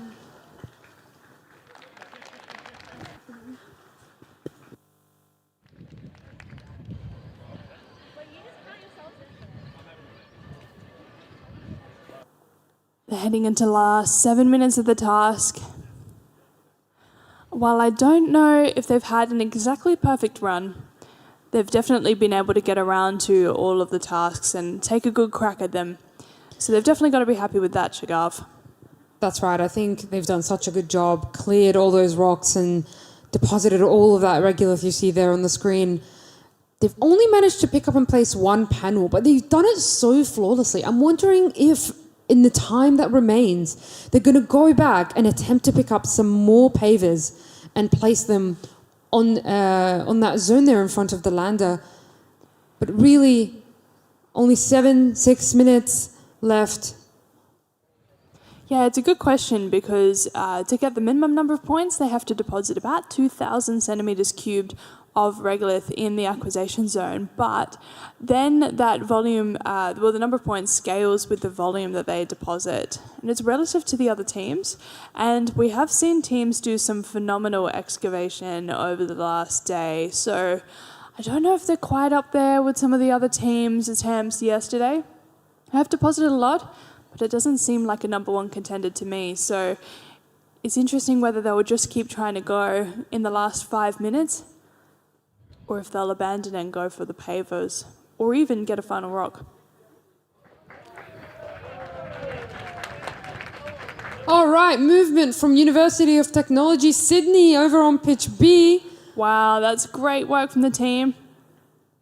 Finally, We're seeing some action. Will they get as many points as they can in the time that remains? They've just ticked over to about halfway point, so they only have 20 minutes. And there's that point breakdown. So 100 points are available for the autonomous mapping an autonomous task. And this is a task that's presented and sponsored by Boeing as well. Now, they do get 5 points, as you've seen earlier, for just moving away from their original location autonomously. So they should have secured those points. We've seen hands off in the base station, which indicates that this is indeed an autonomous operation.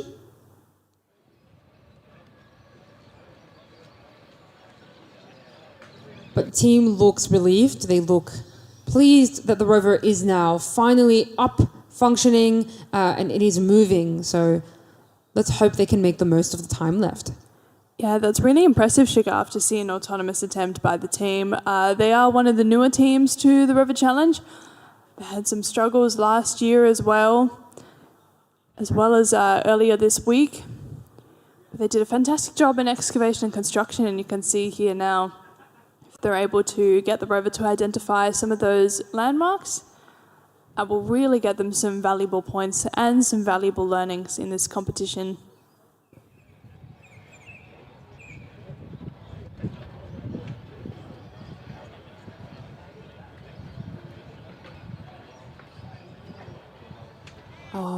Legendary rover team on pitch A, still attempting to excavate more regolith, driving up that side of that crater. Really not wasting any of these last few minutes they have. About 3 or 4 minutes remain for legendary rover team. Again, these guys have come out all the way from Poland. They're coming here representing Rzeszów University of Technology. They've competed in other university competitions around the world. Oh, over the pool they go. This is their first time participating in the Australian Rover Challenge though, so incredible job so far.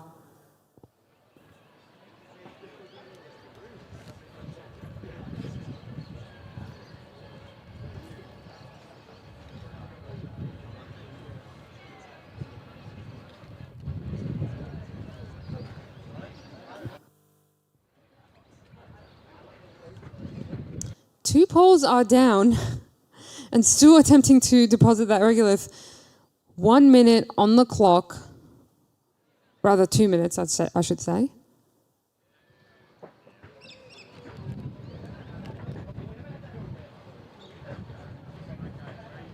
And for the leaders of the 2026 Australian Rover Challenge, it all comes down to this. We might be able to chat to the team later. It'd be interesting to know what their strategy was today and whether if it went ahead as planned. They would be trying to really maximise points this morning to give themselves enough of a gap from Monash Nova Rover, who also did a good job in mapping an autonomous this morning. Really interesting drive there from their rover, doing what we call strafing, when it sort of gives that nice sideways crab-like movement, just like we can see there. So they have that ability to switch modes so flawlessly, providing them a lot of manoeuvrability as they go back and forth between the Regolith acquisition zone. Looks like they're using the remaining few minutes to get as much more regolith as they can. 1 minute and 10 seconds on the clock.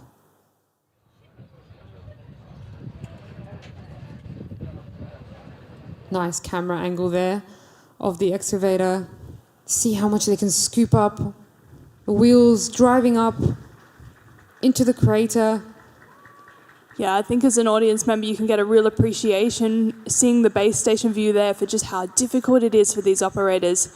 You know, we have all the 360-degree views in the world out here, but when you're in the base station, you're reliant entirely on those camera feeds or the rover's eyes, and a lot of the time, those cameras are not working for the whole time. They do drop out with communications issues, or the resolution drops significantly, so they don't have quite the clarity they need to be able to read things or understand where certain objects are.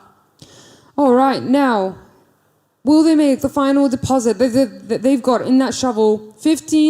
Less than 15 seconds remain. Oh, it's down to the wire. 10, 9, 8, 7. Maybe I'll stop the countdown so I don't distract them. But 5, 4, 3, 2, and 1, and they made it in the last final second. Oh my That is gosh. time for the legendary Rover team, all the way from Poland. Well done. Sheesh. That was right down to the very last second there. Oh, what an incredible sight. You can see the whoof in the base station from the operators. My gosh. They've done such a good job. This was the final performance from legendary Rover team here in the Australian Rover Challenge out in beautiful, sunny Roseworthy, South Australia. What an incredible effort. And here we are, we're expecting to see the next team. They're already out here with their Rover setting up on the side of pitch A. So that'll be UQ Space coming onto the excavation and construction pitch A at 10:30 a.m. local time in just under 5 minutes. And Rocky the Rover, meanwhile, has been making great strides across the pitch. I'm sure the team is very proud of their efforts this morning. 15 minutes remain for University of Technology Sydney, Rocky Rover team. We did see movement earlier. They've moved away from their beginning point or initial point. They've gone over a crater edge, and now they're stationary again. Is there an issue potentially? Will the team call an intervention? And so once again, a reminder that the teams can call an intervention, which allows the field team to step onto the pitch, fix any issues, and it allows a two-way communication between the base station team and the field team. It does, however, incur a penalty if they do choose to call an intervention.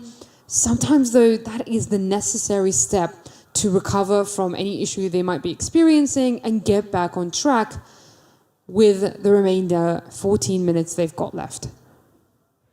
Some laughter there in the base station team. Okay, we're seeing some movement now.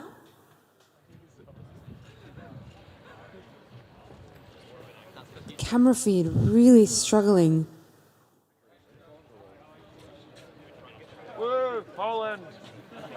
And there's legendary Rover team collecting their Rover, returning back to the workshop area. I think they can hold their heads high after that attempt, and I guess now they'll play the waiting game to see if they've held on to their top spot in the Rover Challenge. UTS Rocky Rover on the move again, slowly but surely getting around that pitch for the mapping and autonomous task. They still have 13 minutes remaining. That is quite a lot of time to get things done. They'll need to zoom around.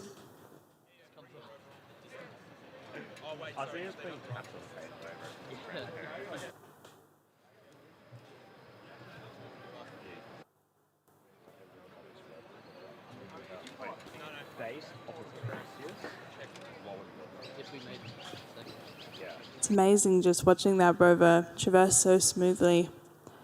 I have a feeling they're still in an autonomous run. Now, University of Queensland Space Rover team has now brought the Rover out on pitch A, getting ready to attempt the excavation and construction task, and we can see a beautiful excavator there attached to the front.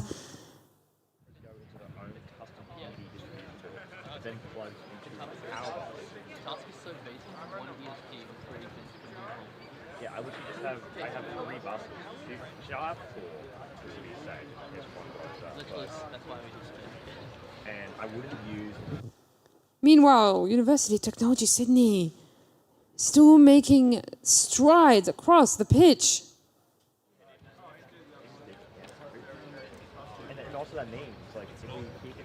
We're seeing slow but steady movement. Really sturdy, making its way around the pitch. They now officially have just about 10 minutes remaining for this time. And okay, we've seen a... Yeah, so Rocky the Rover has active suspension on board. Oh, that's incredible. That is the first time I see that in action. Yeah, they gave it a go last year in the challenge, and they didn't have a lot of success in the task, but that active suspension was something quite impressive. Look at from it the go. rover. Yeah, that's amazing, isn't it? That's incredible. And this is really, really key in supporting the rover traversing some rough terrain, making sure there's no issues with it tipping or falling over. Oh, wow. That's amazing. Yeah, so active suspension means that there are linear actuators between the chassis and the drive system. So when you saw it moving up and down before, those are the linear actuators assisting that. And it allows the chassis to be risen or lowered, which is a huge advantage for trying to navigate over obstacles. But it also adds a lot of complexity to their rover because, of course, if that active suspension fails, those linear actuators don't work, then they've got a system that will be nowhere near as effective as getting around obstacles and could really affect their drive system. That's right, and this is really the trade-off that we see when it comes to engineering and design. When you want systems like these to make life more convenient, sometimes it does complicate the whole system, and what that does is it might decrease the reliability or robustness of your system. And so sometimes opting for a more simpler design is better. But if you can have such a additional system to make your operation more feasible, we've got some expressions there in the base station team. They must be on the edge of their seat. So I think something else that's also amazing is that the active suspension was also autonomous. They were very much sitting back, so I have a feeling that that was all autonomous, which is pretty amazing.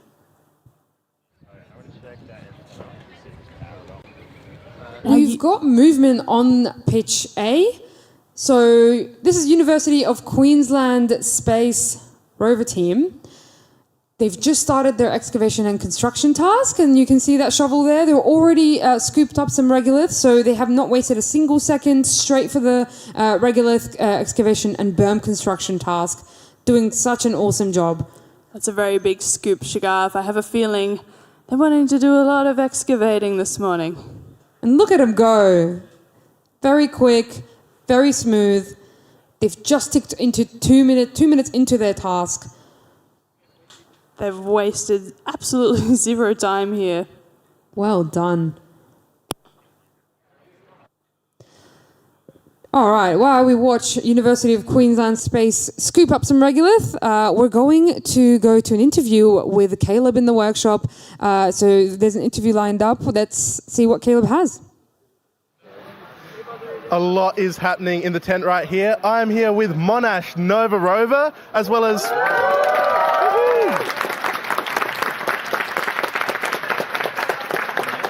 As well as the team, there's a few other special guests that have joined us today, as you can see. Let's just get straight to it and address the skeleton in the room. Who do we have here? Tell us about the gang that you've brought. So we have a few of our former team members who were trying to remember in our time here this year. They weren't able to make it up, but we also have our esteemed skeleton mascot, Dannon, with us today. And Dannon is our autonomous drive operator, so he had that handled very well today. That is fantastic. I don't know if we need to check with the judges and see if having a skeleton operate in autonomous is against the rules or not. But okay. Okay, cool. We'll keep that quiet. Everyone, forget that I said that.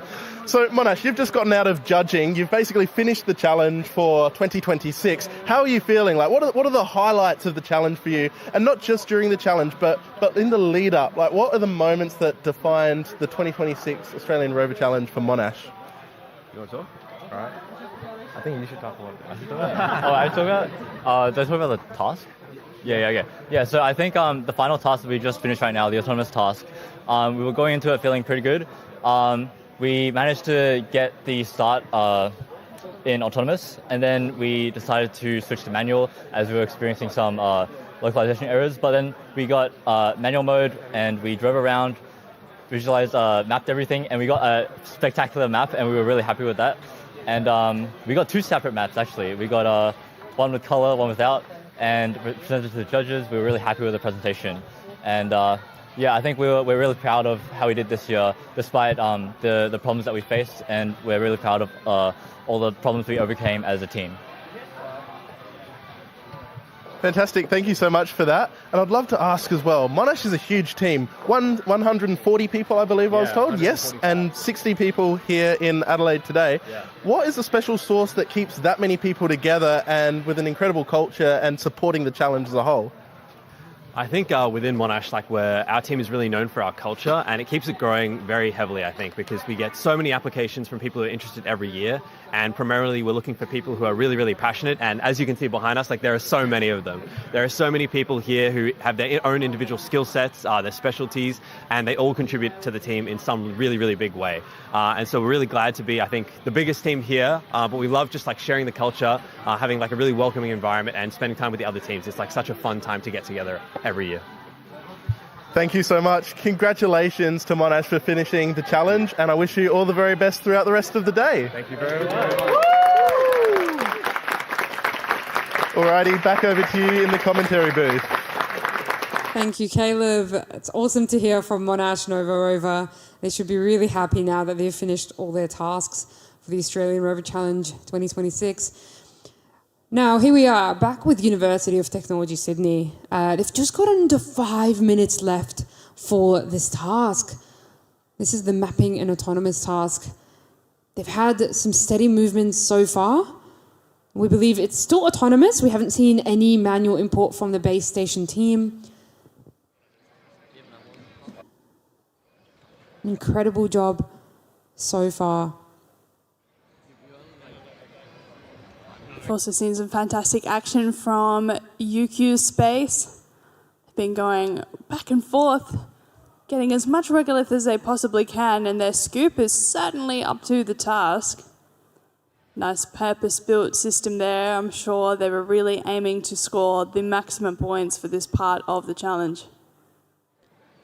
It's also really good compact design they've got there with the chassis, and those linear actuators really helping that scoop pick up as much regolith as possible. Yeah. Their drive system's quite impressive as well. They've been able to move around and turn quite quickly. Yeah, that is a good point you make about the compactness of the scoop. We've seen a few varying designs of this throughout the challenge, and choosing the distance for that scoop to go from the main chassis is an interesting trade-off. If you choose it a little too far away, then you risk it snapping or experiencing some structural instabilities. I think it was RMIT had one that was pretty far out, and it was shaking around quite a lot as the rover was driving around the pitch. But you're right, this one is nice and compact, very, very short arm there connecting the scoop to the chassis. That will, of course, play to their advantage with the efficiency multiplier that is accounted for at the end of the task. Looks like UQ Space has come all the way around to the other side of the pitch. I think they may be going for that rock clearance task. Just need to get over that crater and into the area. Pick up some rocks, deposit them in the designated zone, and get some points over here.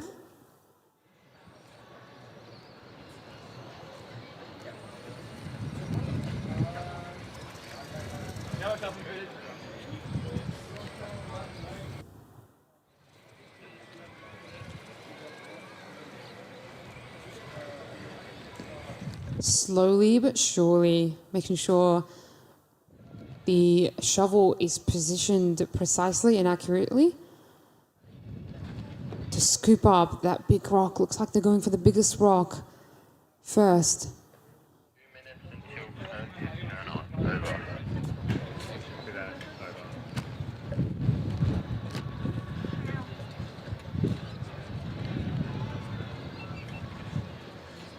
Oh, no.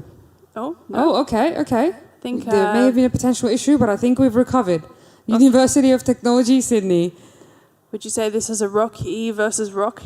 This was a rock E versus rock, but I think rock E definitely prevailed really quickly. And 50 seconds on the clock. Last minute remaining.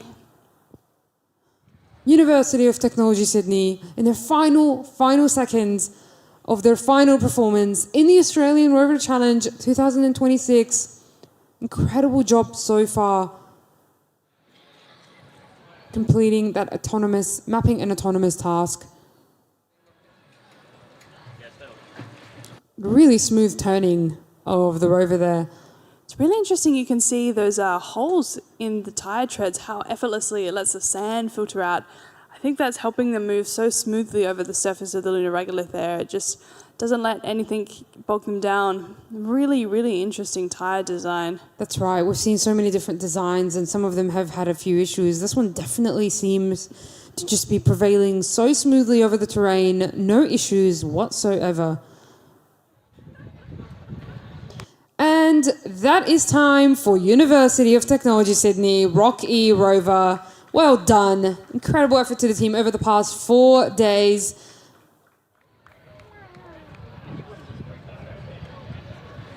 Back to pitch A, we have University of Queensland Space Rover. Picked up that large rover they were going for, and now they're depositing the rock. And here we go. They've made this look so easy. Rock number 1 is secured. Can they get the rest of the rocks? They've only just started their task 10 minutes ago, so they've still got plenty of time, about half an hour left now. Yeah, they've really deposited a lot of volume of the regolith already, and if they can go and get all of the rocks, and I suppose it will just leave the paver placement for them. They have also opted for an external payload bay containing the pavers.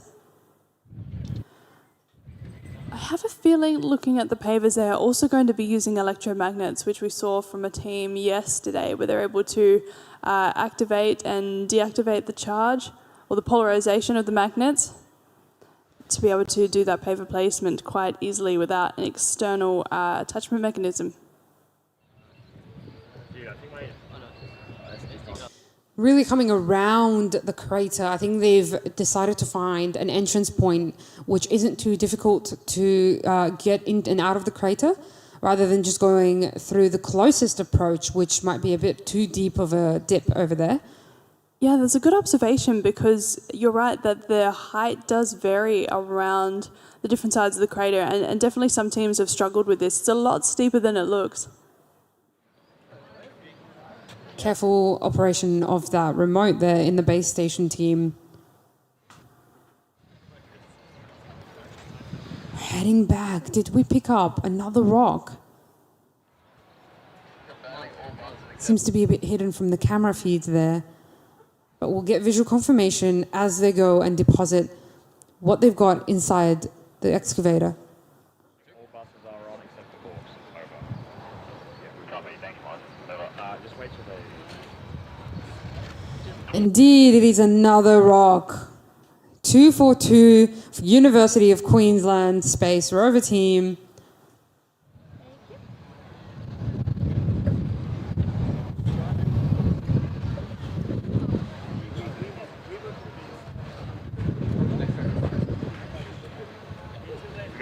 It's such a big scoop. You would think they would try and go for multiple rocks in the same run.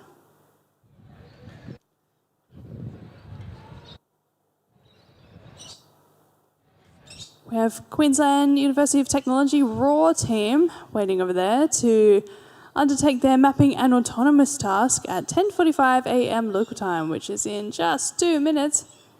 They're prepared and they're ready to go. They won't be wasting any time today. Lots of excitement from the team there. They're ready to finish off their run at the 2026 Australian Rover Challenge shortly. Now, the team got to head all the way to the United States last year as a demonstration team in the NASA Lunabotics Challenge. So they've had a fantastic run as a team over the last couple of years. Wonder how they'll go with the autonomy task today. And if you've just joined us on the live stream, welcome to the 4th and final day of the Australian Rover Challenge. On the screen there, we've got on the pitch A for the excavation and construction task, University of Queensland Space Rover team picking up some rocks and dropping some rocks, too easy for them. Over on pitch B, we also will be waiting for Queensland University of Technology RAW team as well. You can see on the bottom left there, Shagaf, I think that's some magnets that are dangling underneath the scoop, which confirms my suspicions about how they're going to pick up those pavers later. That's right. I really would love to see that in action. It's a nice view there as that scoop comes down. Was there a rock in there, though? That was a lot of regolith that they just got.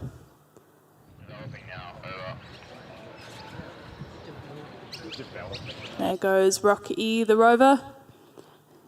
Immense effort from the team as they collect their rover, bring it back into the workshop one final time for the 2026 instalment of the Australian Rover Challenge.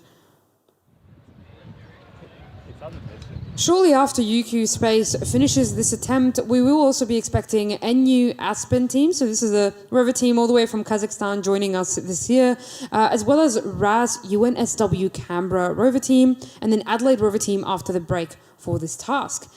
And then over for the mapping and autonomous task, we'll be seeing Queensland University of Technology Rover team in just a second, followed by Rival team from Indonesia. And then after the break in the afternoon, we'll have RMIT as well as University of Melbourne competing in the mapping and autonomous task.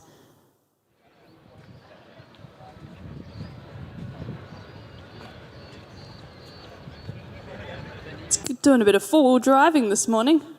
Straight over that crater edge.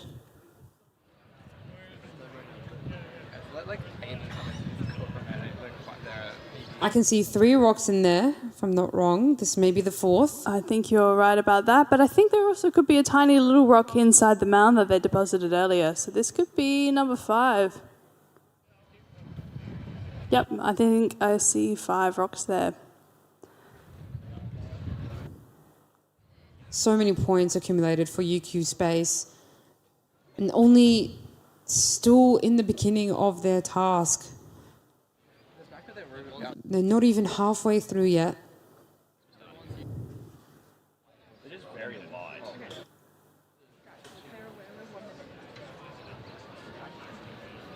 Are you where we are one? It's interesting. You see they've got a bit of a transparent panel on the back of their scoop, probably to do with the camera placement, allowing them to see through the scoop without having to put a camera on the scoop, which is quite nice. Yeah, you can see it just at the bottom there.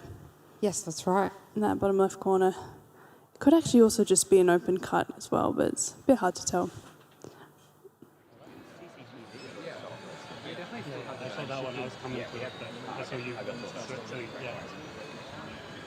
No, I think that is, I think that is a Perspex window. That's very cool. You can hear the sound of those motors whirring as the actuation on that excavation arm activates. And here we go. Are they going for 2 rocks? Yeah. I can't really see from this camera angle. UQ Space has not wasted a single minute. They could have potentially picked up 2.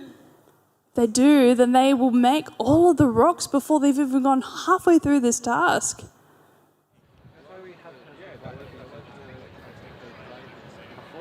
Now, there are 100 points available here. This will be some massive points for the team if they get all those rocks deposited. That is 2 rocks indeed. Wow, what an incredible effort from UQ Space. Probably 30 points in the bag there. Well done. I reckon they could see another 30 for the Regolith Extraction. They certainly got a lot inside that acquisition zone. But it is dependent on the other teams. We have seen some really successful excavation over the last 24 hours. Now, there are 35 points up for grabs for the Paver Construction. So if they want to get as high as possible, they're really going to have to focus on this now for the last 22 minutes of their run.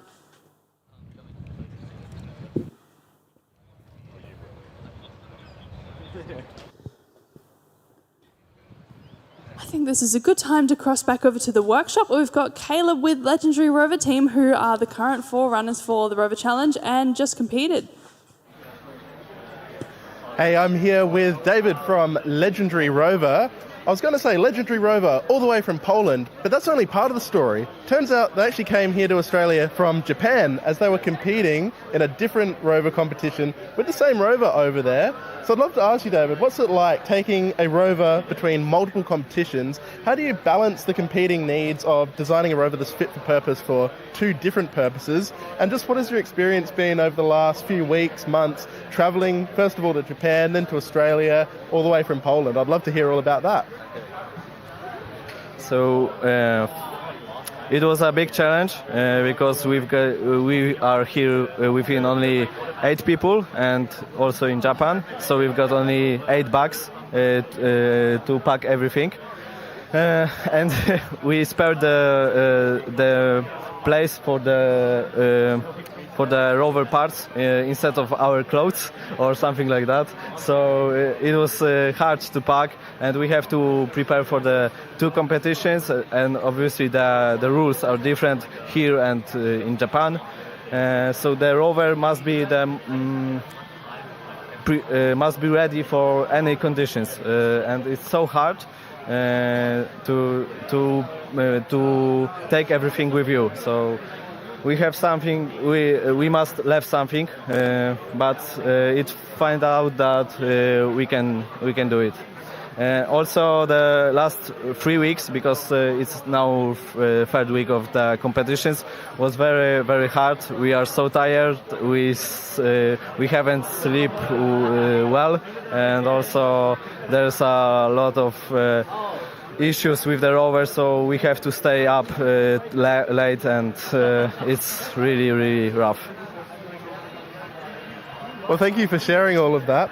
Despite all of those issues, though, it seems your team has done an incredible job to overcome them, because we've seen great performance from the team here at the Australian Rover Challenge. I'd love to ask how you found the last few days of this challenge, and how do you find this morning's activity? I must say that this competition is really, really great organized, and we have a great time here. That everything around the competition is great. So it's nice to be here and to compete with every team.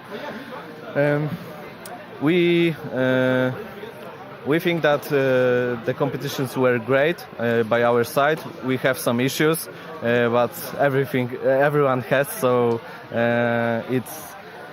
it's good to compete. Also, we think that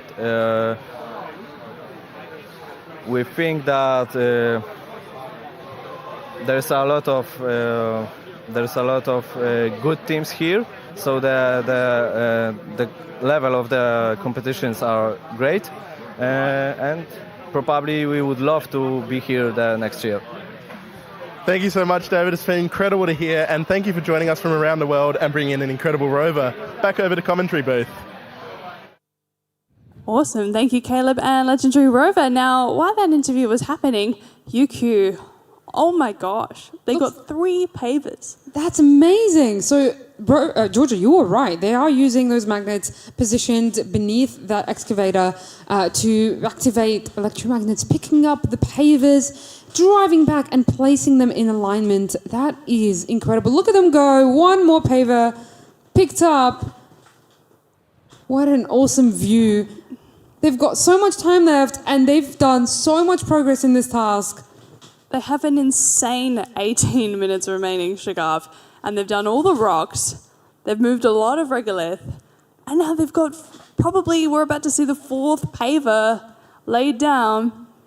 Now, for these pavers to count as connected, they have to be between 1 centimetre of each other, and they cannot overlap. That's right. Precision and accuracy in placing these and aligning these is key in this task. UQ Space was sitting in 3rd position on the leaderboard as of this morning. Will they climb and overtake the top 2 positions? Stay tuned to find out. You can see the way they're trying to line the magnets up there. That's quite nice, because you can see they've got a very large surface area to attach those magnets to, which means they don't need as much precision as some of the other teams. You know, we saw before with University of Wollongong, they had those 2 hookers at the beginning, and they really had to get that precisely lined up with the handle. And we've seen some that require even more finite precision. That's right. So many different approaches and solutions to one task. I think the tricky part for them here is connecting the pavers together. And That's then they right. can Here just we go. drop them down just like that.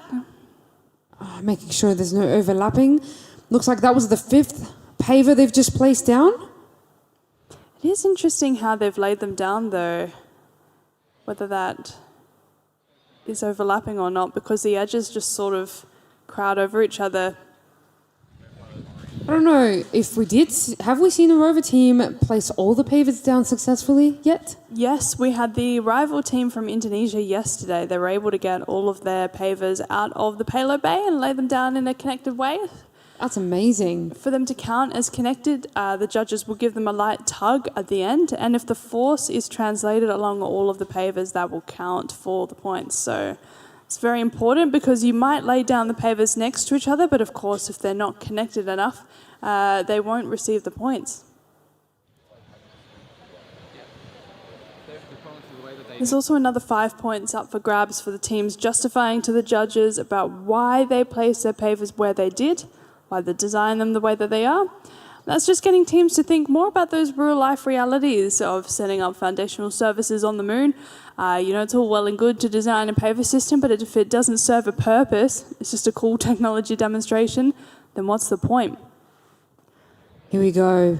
University of Queensland Space Rover team placing down one more paver, as you see there on the bottom left-hand corner, that camera feed on the bottom of the rover chassis showing just, it looks like they almost had it. It's trying to get a precise positioning there.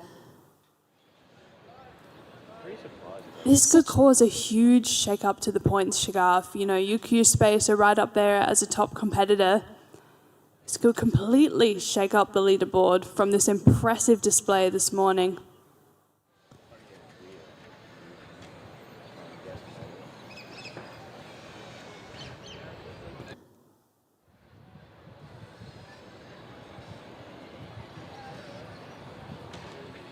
Oh, I think they got it.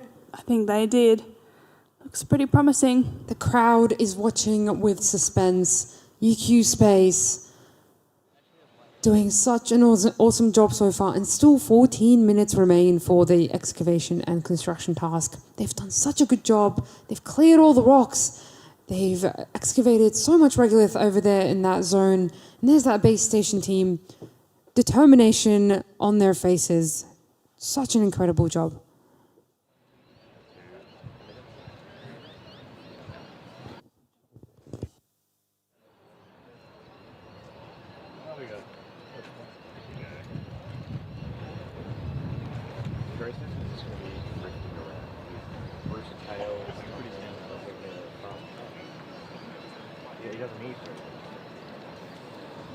Sure. He's just grabbing his GRC code and we're going to race around the track. Fun and well until it does a Adelaide University deployable bank deal for that. Yeah, no, hopefully it doesn't do that.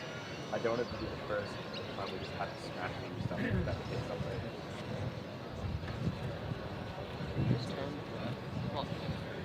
Yeah. Now, coming up in just 3 minutes' time at 11 a.m, we'll have an interview with Eric Reiners, who's a senior autonomy technology strategist from Caterpillar.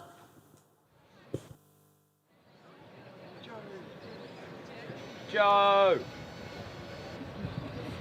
Mid-conversation. Caterpillar are, of course, the sponsors of the excavation and construction task. They've been with us for the Rover Challenge for many years now. It's amazing to have their support out in force here at the challenge. They'll be giving away some awesome cat caps. You can get yours from the Caterpillar tent. That's right. We did interview some of their team members yesterday. They told us about their booth that's just out next to Pitch B, so definitely go check it out. And here we are. So we've got Mr. Eric Reiners here, Senior Autonomy Technology Strategist from Caterpillar. I think we might start this interview about 2 minutes early if you're happy with that, Eric. No worries. Awesome. All right, so my first question to you might clarify to some of our viewers why Caterpillar is so involved here with something that's space-related, when a lot of people might not associate Caterpillar with a space-related theme. So how do you see Caterpillar supporting NASA and other commercial companies returning to the moon and eventually even on Mars? So we have had a very long relationship with NASA. It actually dates back to the Apollo program. You may have seen me walking around out here with these Apollo 11 boots on. They're actually a Caterpillar Apollo 11 boot that was part of our 100th year anniversary last year. So Caterpillar provided electric power generation for the tracking stations around the globe for the Apollo program and had a role in Neil Armstrong's famous words being heard here on Earth. And we have engaged with NASA throughout the years in technology development, and our focus is on technologies that have benefit both to us, but to Caterpillar and to NASA, where we can work together to accelerate that maturation of the technology, and NASA can take it to go and implement and deliver on their mission objectives, but we can take it and provide it to our customers and allow them to continue to do their great work of building a better, more sustainable world that we all live in. That sounds amazing. My second question is, how do you see, so obviously we're here at the Australian Rover Challenge 2026. We've seen over the past 4 days incredible effort from the teams. We've seen challenges, problem solving. How do you see the tasks that are faced by these teams in this competition Caterpillar is addressing in its own R&D? Well, what the students are doing here during this week in this competition is directly aligned to what we at Caterpillar are doing. And you made reference to our booth. And at the booth, we've been partnering with the local dealer, Caterpillar dealer here in this area, Cav Power, to demonstrate some of that technology to the students. So we have a CAT command station, which is part of our technology suite that allows an operator to drive equipment that's in dangerous locations, et cetera, remotely. And it's exactly what these students are doing, where they're driving from their mission control to these rovers teleoperated. So it's a direct connection to what we do every day. That's amazing. And so finally, you know, all these teams that have come out here, all these students, they've got all such passion for space and for robotics. And, you know, most, if not all of them out here today actually want to pursue a career in these areas. And so to the teams and students here that, you know, are wondering about having a career in space robotics, what advice would you like to give them? Well, I have typically given advice as I've engaged with the students. I often get asked about, because during the introduction, they typically say, you know, how long have you worked at CAT? And I'll have 39 years in May. And then I get a lot of questions of, well, why is it that you've stayed at a single company for so long? And I try to give them my perspective on that as also helping them to understand the things that they should be looking at in terms of starting their journey of their career.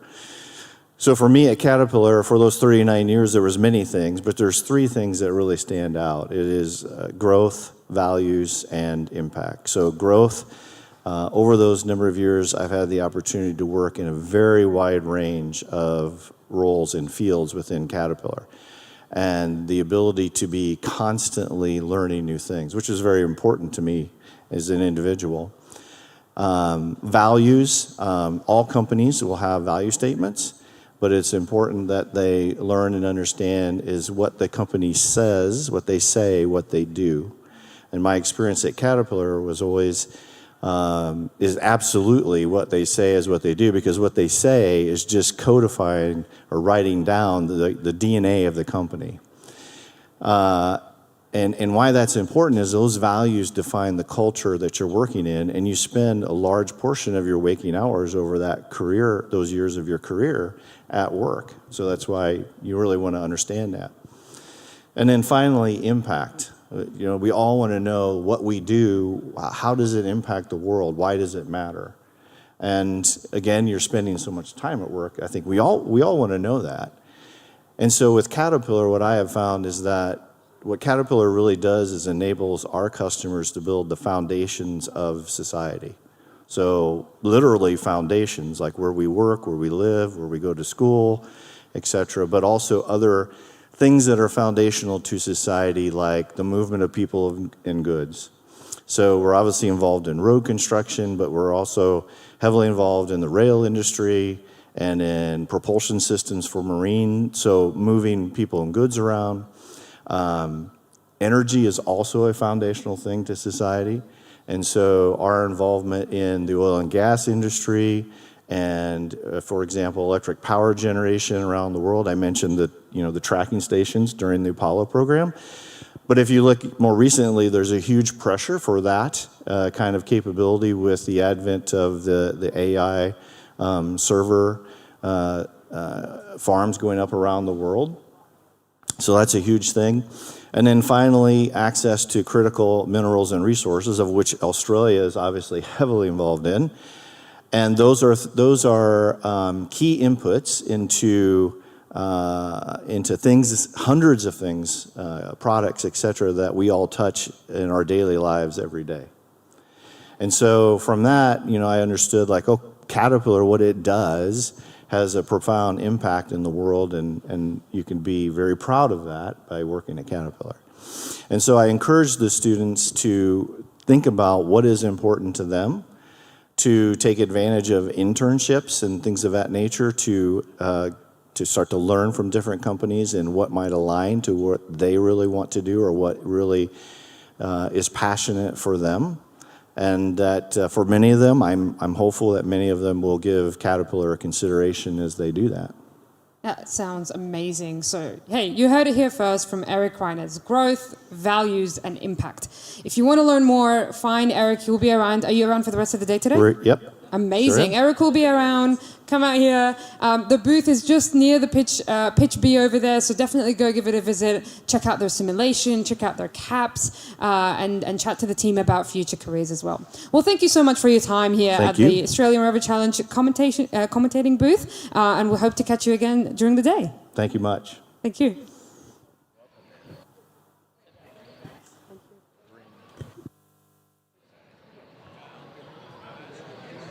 Just saying, we're waiting for the Houston to have a problem.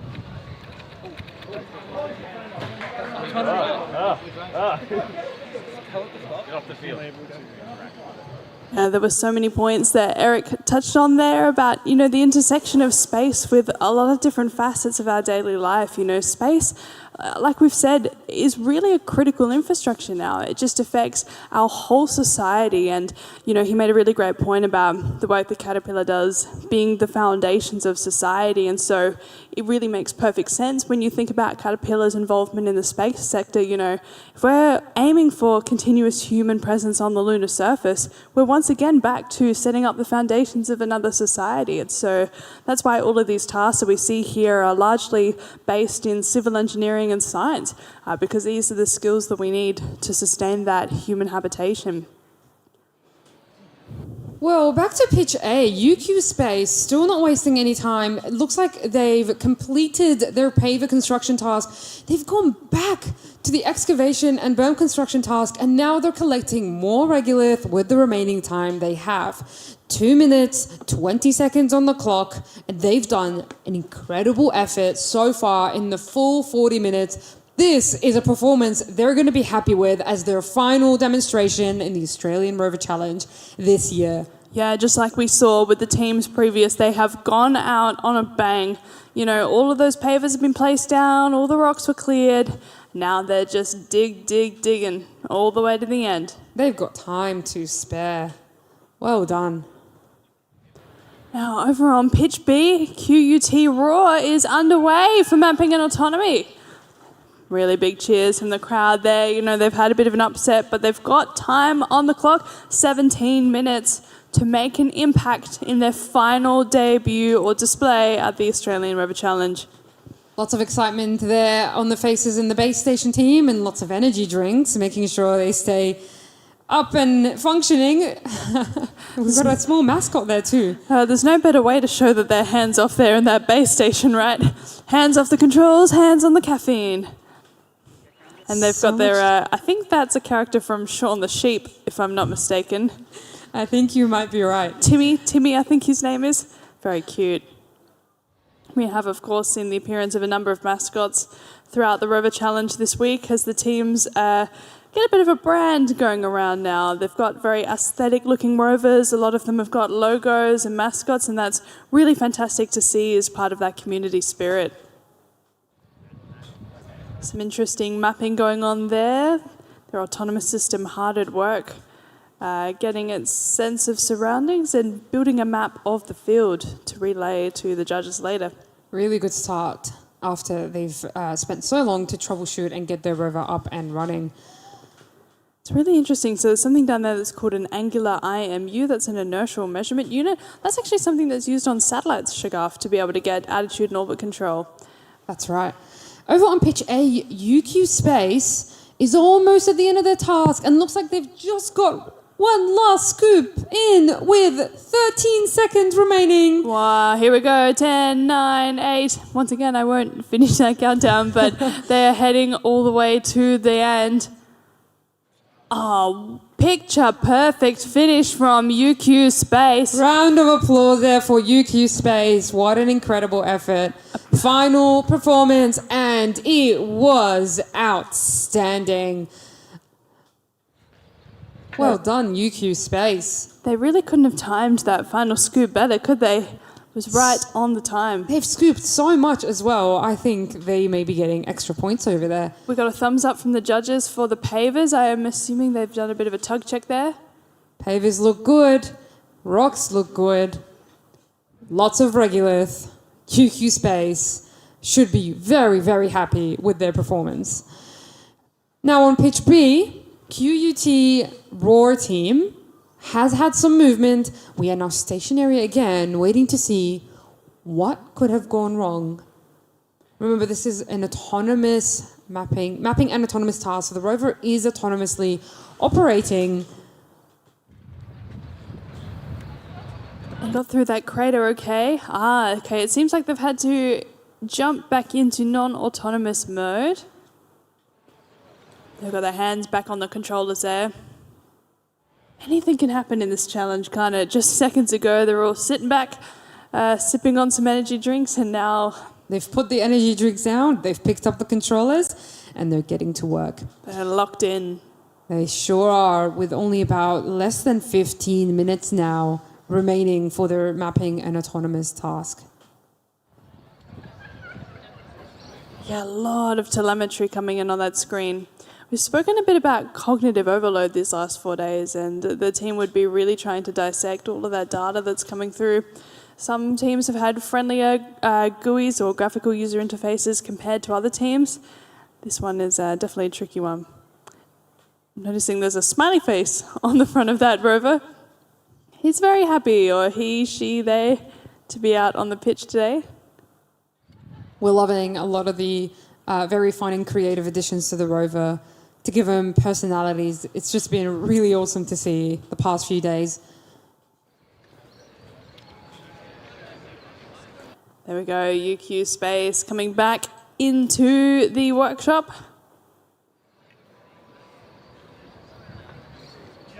Sure, we'll get Caleb over there to have a chat with them at some point. Now you can see there's a cube just ahead there that the team will have to navigate to, read out the coordinates of to get some points.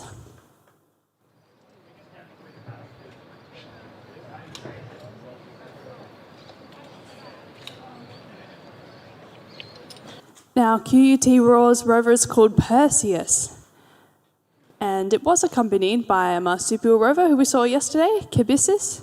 All of that related back to Greek mythology and the story of Medusa. Very nice touch by the team in considering their origin story for this year. We've had some really nice names from the rovers this time around. We also heard from BlueSat, who had named their rover after the dimmest star in the Seven Sisters constellation. They said, well, we went for the dimmest star because each year we want to get a star brighter. We want to keep making progress, and that gives us plenty of names for the coming years. So it's really nice to see that aspiration there. Hands on the remote controller, and teams are working really hard. Queensland University of Technology, Roar team at the mapping and autonomous task. Again, their final performance for this year's Rover Challenge. Just over 10 minutes remain. Some pretty interesting depth sensing going on the left there in the top corner. Trying to understand exactly what setup they've got. So an inertial measurement unit is usually a system of sensors. It's usually a gyroscope and an accelerometer, allowing the team to get their position and orientation in space. or Earth, the Earth-Moon surface in this situation. They've also got an odometer, it looks like, which would probably be counting the number of steps that they've taken to understand their coordinates.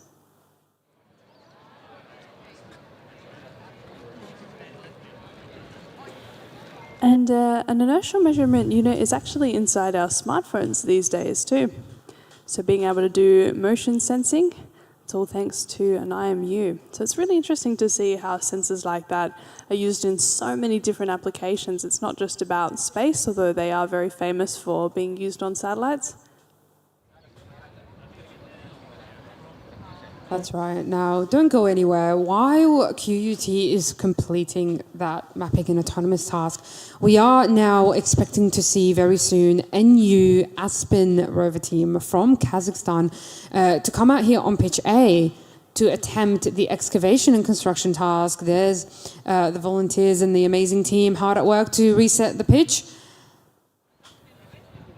No sign of NU Aspen's rover. Hopefully we'll see them come out soon because their time has officially started as it is 11:15 a.m. local time now. Yeah, and this has been their debut at the Rover Challenge this year. It's been fantastic to have them along. They're the very first team to compete from the Central Asia region. That's right. It just also shows the growth that this competition has had. You know, from the very first installment in 2021 with just 3 Australian teams to now 17 teams in total, not just around the country, but from all over the world.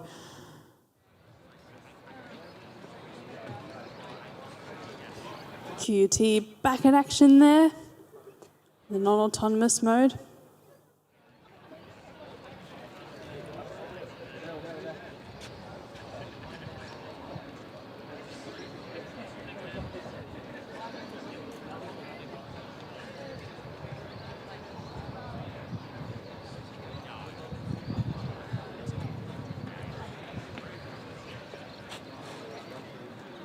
Very nice touch with those 2 Australian stickers on the side of the rover.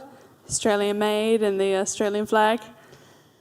Here we go, NU Aspen rover team coming out with their rover. Here we go, this is their final demonstration as well for today, this their excavation and construction attempt.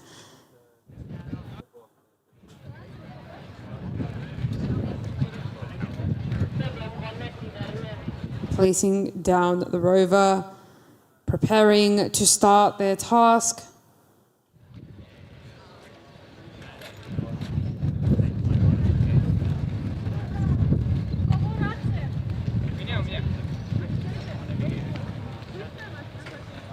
Queensland University of Technology rover team in the base station there, working really hard. You can see the coordination, the determination, lots of teamwork. Teamwork makes the dream work, as we've said multiple times throughout this week. Really can't be understated how much coordination is required to get this challenge underway. Zooming now. A very happy rover today.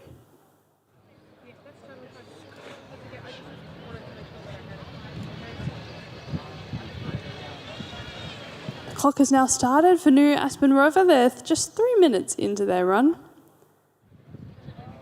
They might be actually just a little bit longer. We see the astronauts out there on the field just resetting things. Given how much of an impact UQ made in the last run, there's a lot of regolith to move back. 36 minutes on the clock. We're seeing some movement on NU Aspen University's rover. It's a back wheel movement there. Is there a potential issue with the drive system? Kind of looks like a bull getting ready. You know, when it stamps its legs. It's getting ready to make a run towards a red flag. That's right.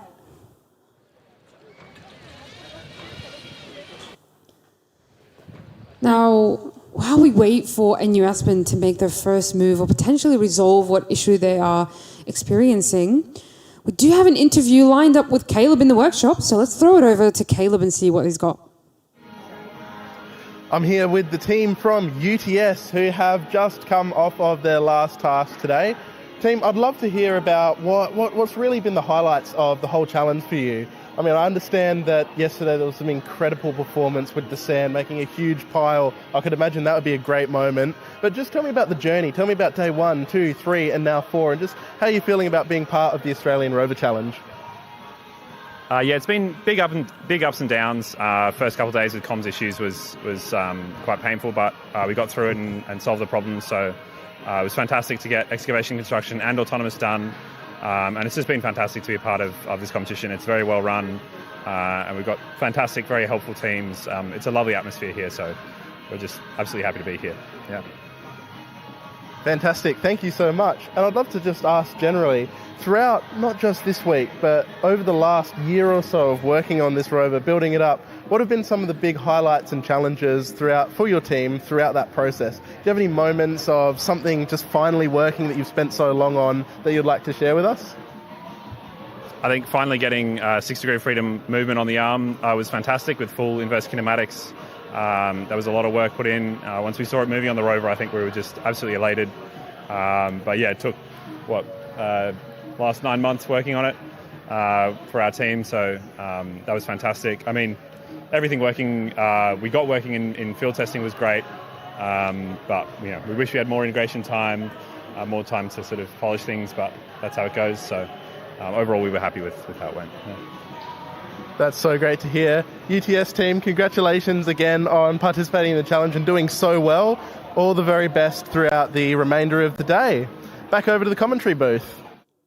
Thank you, Caleb. And back to page B, where Queensland University of Technology Rover team is still completing the mapping and autonomous task. Now, they do only have a few minutes remain.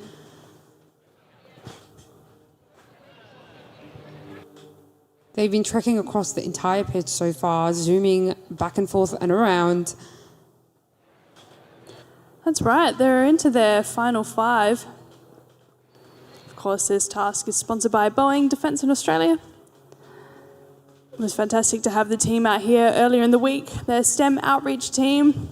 They just loved being out here. Of course, we've had some of their team supporting us with the judging as well.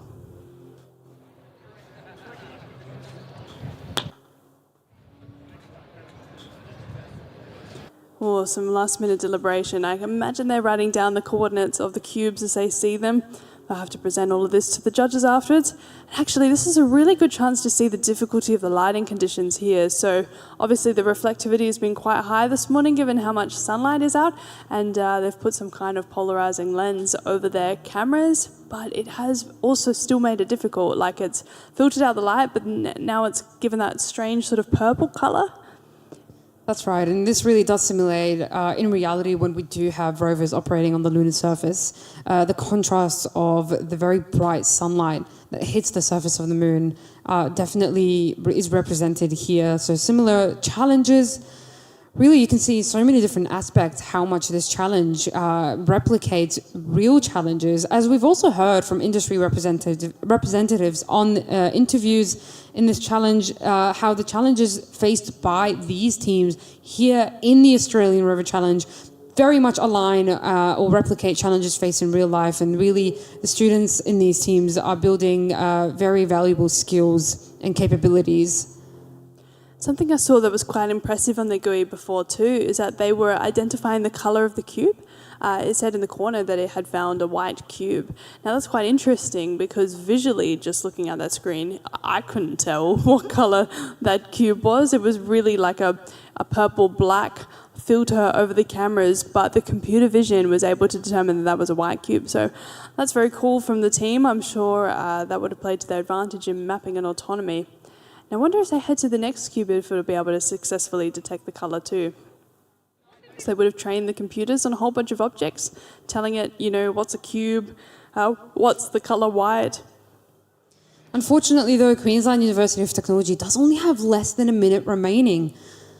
So 11:25 a.m. local time marks the end of their mapping and autonomous task, but there's still getting around, mapping and identifying objects. 30 seconds on the clock.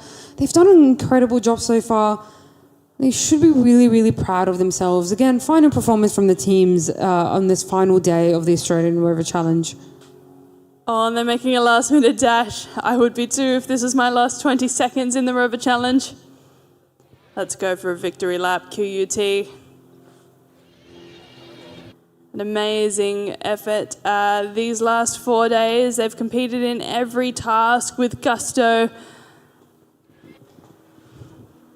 And that's time up for Queensland University of Technology. Amazing job, guys. Happy faces in the base station there. Lots of smiles. What an incredible effort. Yeah, hugs all around. You can see just the effort that they've put in this week.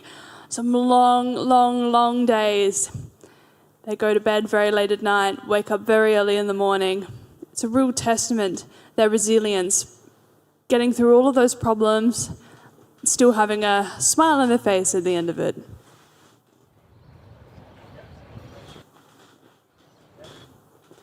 So they'll be coming to do the power reading now, a wave from the field team there. Then next up it'll be Rival.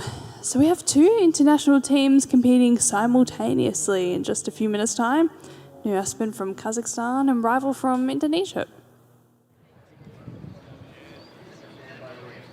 And while we're waiting for Rival to get on the field and New Aspen to take off, we're going to head back to Caleb in the workshop. Alrighty, here in the workshop and fresh off of the excavation and construction task, I am joined here by none other than UQ Space.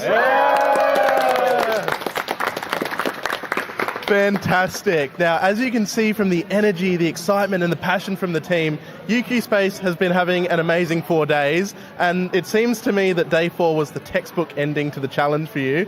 Run me through just the energy and the passion and the excitement throughout today. Run me through what was going through your mind throughout this challenge.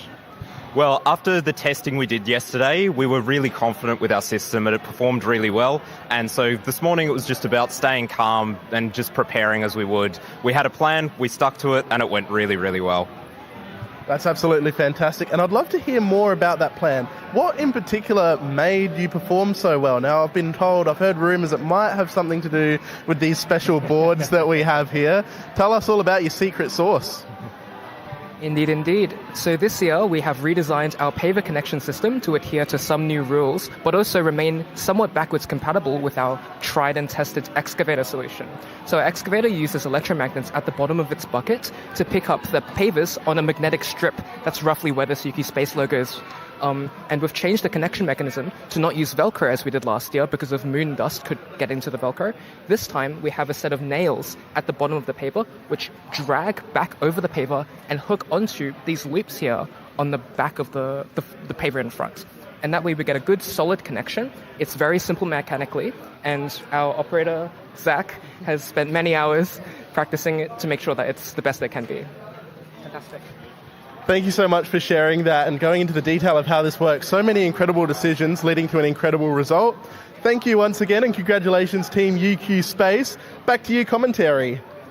Thank you, Caleb. All right, so over on pitch A, we actually have movement now from NU Aspen's team all the way down here from Kazakhstan. So there was a bit of a stationary for a while there, but now we've got some movement. Hopefully we'll see some action as they attempt the excavation and construction task. They do have about just under half an hour left, so plenty of time. Hopefully they'll get most of the time available.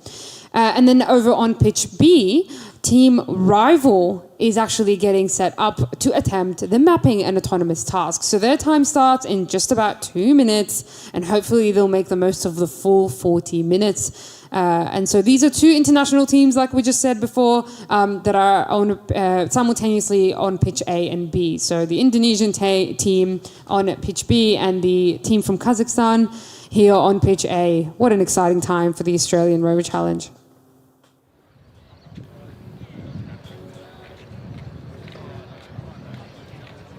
Now, New Aspen were making headways, I believe, over to the Regolith pit. So it might have just been Bit of a pause there while the base station team work out where they want to go. We've talked a fair bit about strategy over this week, and as well as the technical side of operating the rover, strategy really does play a strong role in maximising the number of points, but it is especially important when things go wrong. We saw a brilliant display of this yesterday with Monash Nova Rover when they had to call an intervention for the excavation and construction task. We heard from the team afterwards that in the base station they'd built an entire logistical flowchart for all the possible different scenarios they expected to happen. And then when things did go wrong, and in this case they lost their rear right wheel, they actually had a backup plan in place for that exact situation. They brought out the base station team, they did a quick pit stop, quite literally. They were able to jack up their rover and replace that right wheel, get it all working again, and then off they went. So that allowed them to recover really quickly from a setback and continue to get as many points as they could. So planning is still essential, as well as the technical challenge of getting these systems up and running. We're seeing slow and steady movement from NU Aspen's rover team. They're trying to get their way around the pitch. You can see those handles on that wheel suspension as well, making it easy to actually pick up and move the rover around, which is just quite amazing, but also critical for safety reasons as well. That's right. These rovers are not light. I mean, even though they're trying to design them to be as compact and lightweight as possible, there's about a 50 kilogram weight limit for some tasks. So the teams are required to demonstrate that they can do a safe carry of the rover with 2 people, and they need to adhere to ISO standards for that. So making sure that they're keeping safety as a priority. We can see RAS UNSW there at the way in. They'll be heading out onto the pitch at 12 p.m. local time. They'll be our last team undertaking excavation and construction before the break. And I can't believe we're saying before the break already, Shagaf. It feels like only seconds ago we were just kicking off the morning here. That's right, but so much has happened in such a short amount of time. We will be going on break at around 12:40 p.m. local time, and we'll be coming back around 1:45 p.m. to see the remainder of the teams. The afternoon will be quite shorter than the morning, that's for sure. We'll have a little bit of an early finish today, but do not go anywhere because there is the awards ceremony and the final scores at the end of the day. So some measurements there of the UNSW Canberra rover team, ensuring the rover is within the allowable dimension and weight limits. Alrighty, now over on pitch B, an intervention has been called from New Aspen Rover. Seems like they are taking their rover to a different part of the pitch. While that's happening, we've got movement from Rival. My gosh, too much to keep up with here. So Aspen are placing their rover down in another location. There's rival rover teams, rover making movement now as they've started their mapping and autonomous task. They're only 2 minutes in, so they kicked off to a good start, not wasting any time. And here's that score breakdown for the mapping and autonomous task. 100 points are up for grabs. Presented and sponsored by Boeing, of course.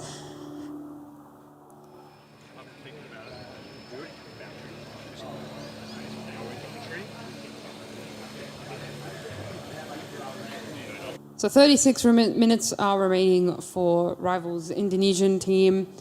Looks like they've actually opted for an autonomous start. Now, I was saying yesterday, the team have built this rover purposefully for the Australian Rover Challenge. They found out about it last year when they were looking for rover challenges in their area, and they were so excited there was one here in Australia. It was much, much easier for them to get to. It made this entire area of the world accessible to them to compete in. They started out as a robotics club. They ventured into rovers for the very first time, and they've attempted every task. And done so incredibly impressively. They did not have a rover 12 months ago. That's right. And you know what? This is also a good time to recognize all the international teams that have come down here from all over the world. Australia is not an easy place to get to when you're living in the Northern Hemisphere. And Indonesia may have found it easier than some other teams, like from Poland or Kazakhstan, to get down here. We also do know that there are some other international teams that were intending to compete, but did not get here in time due to reasons with international flights.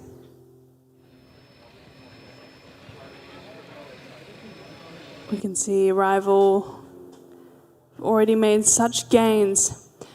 Now, they might have had a bit of a delay at the beginning because the autonomous systems do require a lot of computing power. There are a number of systems that have to boot up on board. And so even though there might be a bit of a pause, it's likely just those kicking into life. Slowly but steady movements, as we've seen other rover teams do this morning. You can see the user interface that the teams are seeing there. So that's the only thing that the base station gets to see during the operation of the rover. All right, and some movement from NU Aspen's team over on pitch A. So they did call an intervention earlier, and the team came onto the pitch and repositioned the rover closer to the rock clearance task. So it seems like that's what they're going to try and attempt here. We're seeing some movement. Hopefully we'll see that robotic arm in action as well.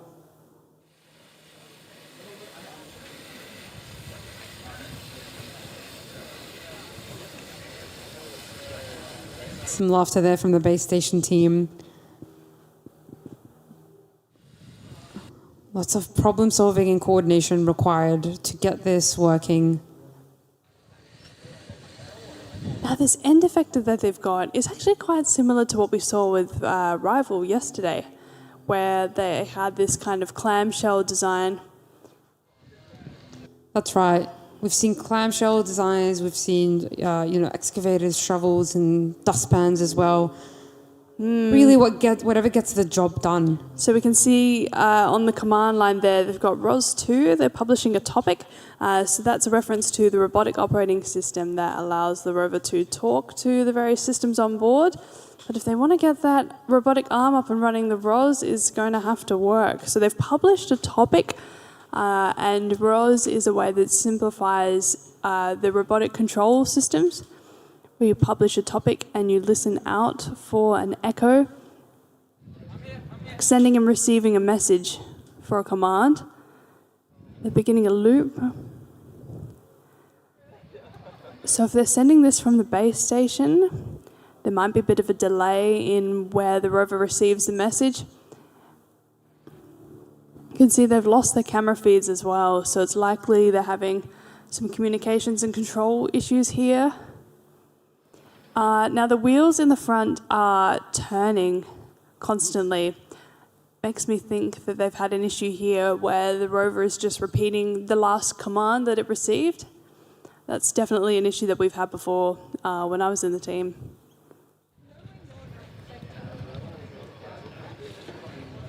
It's jittering quite a bit as well. This is an intense moment for NU Aspen's rover team. Over on pitch B, we still have Rival team making those slow and steady movements.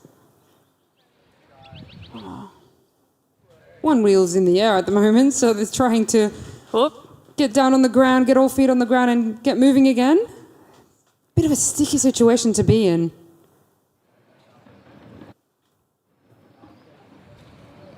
Sure, that wasn't part of the plan. Will they be able to recover, or will they have to call an intervention?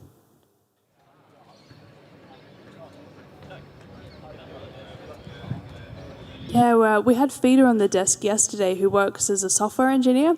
He was saying that in situations like this with the autonomous control, if you come across an edge case that you didn't quite account for in your code or in your model training, and that's where things can go a bit pear-shaped. We saw actually exactly that yesterday when RAS UNSW ended up in almost entirely the same situation, up on a rock. And if the rover can't detect the object in the way, well, of course it's just going to drive straight into it.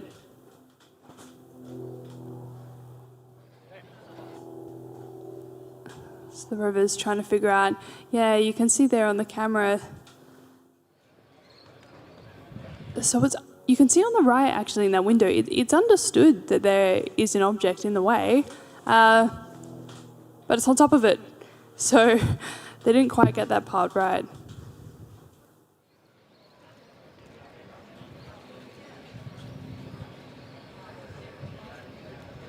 A lot of stress on the team's faces, especially with this task, one of the more difficult tasks, the mapping and autonomous task. Yeah, that's right, because it is still moving. So, I mean, there is a chance that it could get itself back on track again.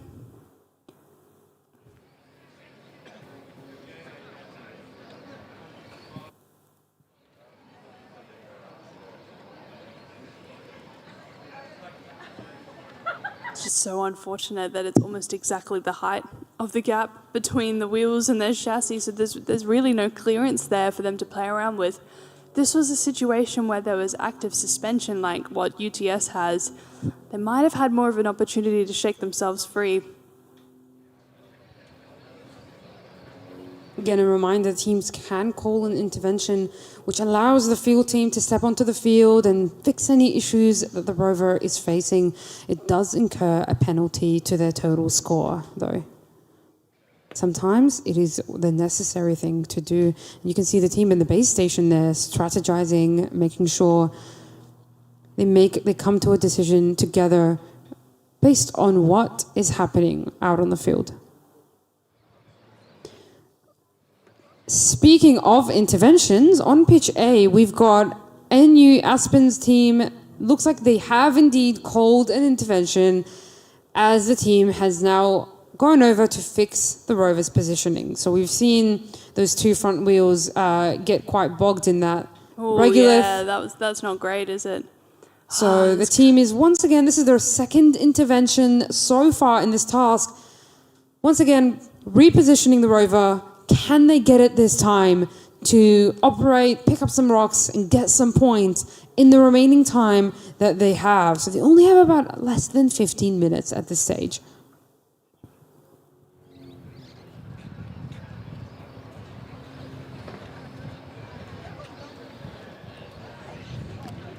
Over on pitch B, wow, you can really get a good idea of where the rover's at.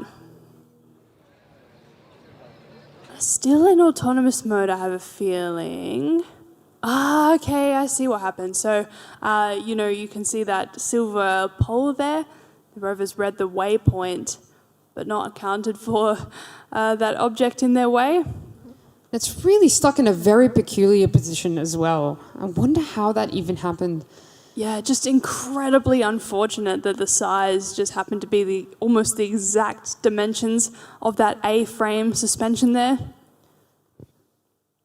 Recovery time is key here. We've seen some teams in the past few days recover so quickly, and you were talking before as well with the flow chart that they've employed to be able to recover from any issue they face. So really, recovery time from an issue that could happen on the field is critical, especially when you've got a time crunch on your hands as well. Will they be able to recover from this and continue the task to get as many points as they can?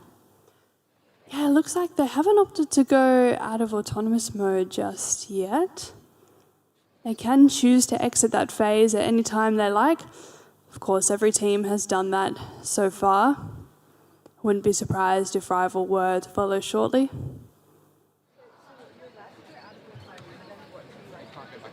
Some deliberation with the team and coordination with the judges. They are only 13 minutes into their run as well, so they've got plenty of time because they did make headways quite quickly, getting out of the start gate. They've headed to the first waypoint, but there are a number of sites to get around to, so if they want to be efficient, they're probably going to have to make a call here.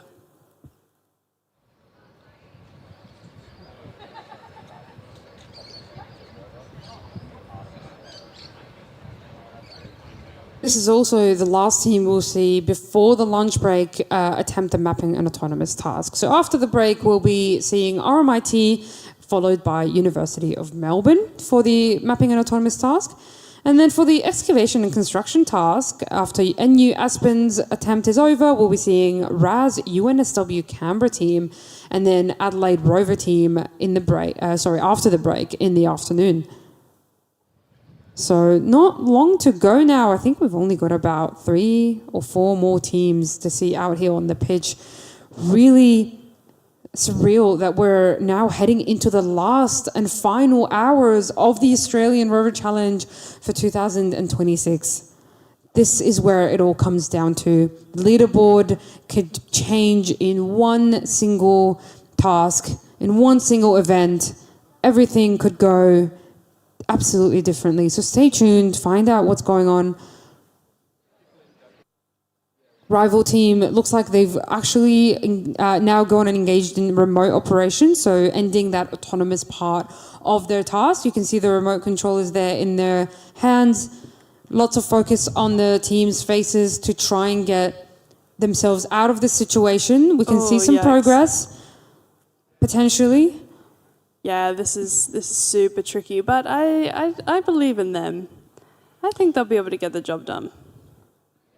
Hopefully they're not spending too much longer in this issue, though. And it looks like they're really, really trying everything they can to avoid calling an intervention.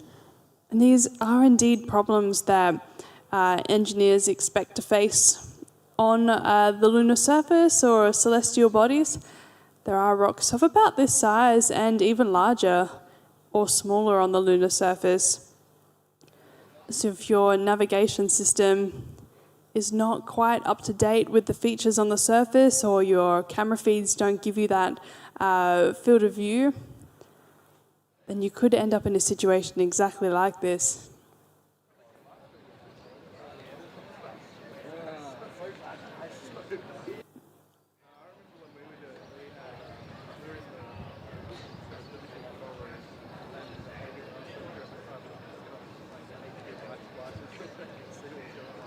Suspenseful moment as we continue to wait for rival rover team from Indonesia attempt to recover themselves from a sticky situation.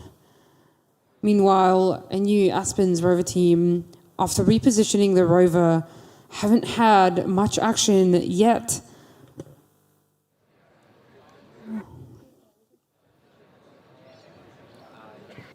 This could be a communications issue. It could be a drive system issue. Oh, an intervention has been called by rival, so they've just repositioned the rover, recovering from that obstacle. And here we go. They are now back on the move. There we go. One of the really tricky parts for the field team is they can't call the intervention. It has to be the base station team that says, nope, we got a problem, we need to send the field team out there. So again, if the camera's not in the right position, there are so many times throughout many rover challenges where the team in the base station had no idea of the status of the rover. They've had no idea. You can see it right there. There's no vision of the wheels, so I'm sure the base station team was relying on the fact that they weren't moving forward to realise that they were stuck on the rock, but they probably didn't quite realise exactly how sticky the situation was. And this has also happened when teams have become bogged down in the regolith as well. If there's no cameras directly looking over the wheels, they also sometimes have no idea that they've bogged themselves.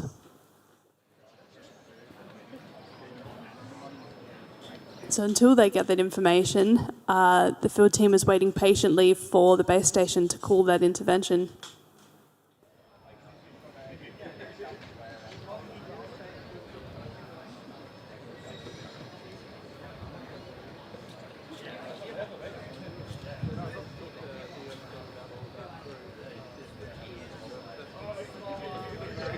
And they've wasted no time since setting the rover back down.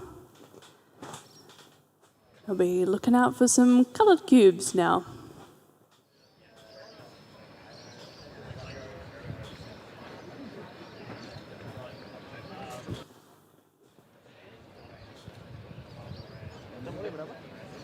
So just a reminder, rival rover team are about to hit the halfway mark for their task, and then they'll have about 20 minutes remaining to complete the mapping and autonomous task. In the meantime, a New Aspen is a bit closer to the finish line. They've only got about 5 minutes remaining. Will we see some movement so they can get as many points as they can? And this is, again, for both teams, their final performance for the Australian Rover Challenge 2026.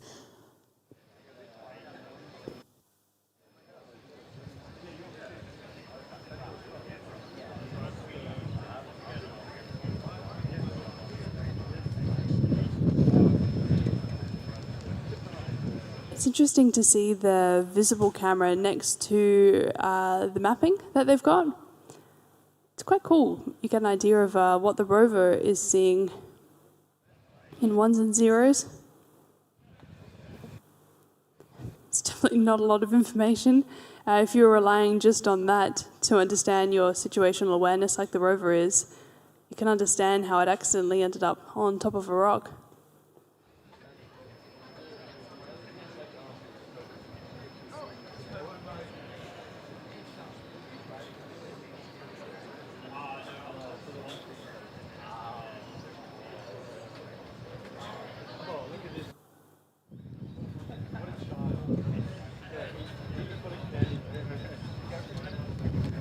You know, Georgia, it's such an exciting time for Australia as a whole, but also for the Australian space industry. You know, we have our first national lunar rover program.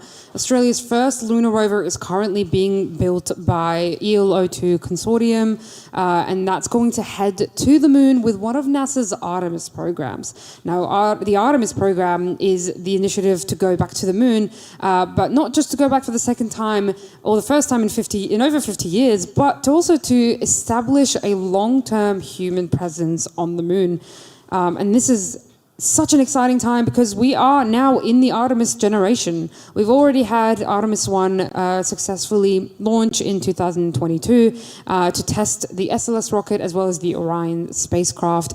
And then Artemis 2, which will be a crewed mission, is expected to lift off this year. NASA did announce that they are expecting, or they are planning for a launch window on April 1st, and that's just a few days away. So what an exciting time it is for space, for rovers, but particularly right down here in Australia.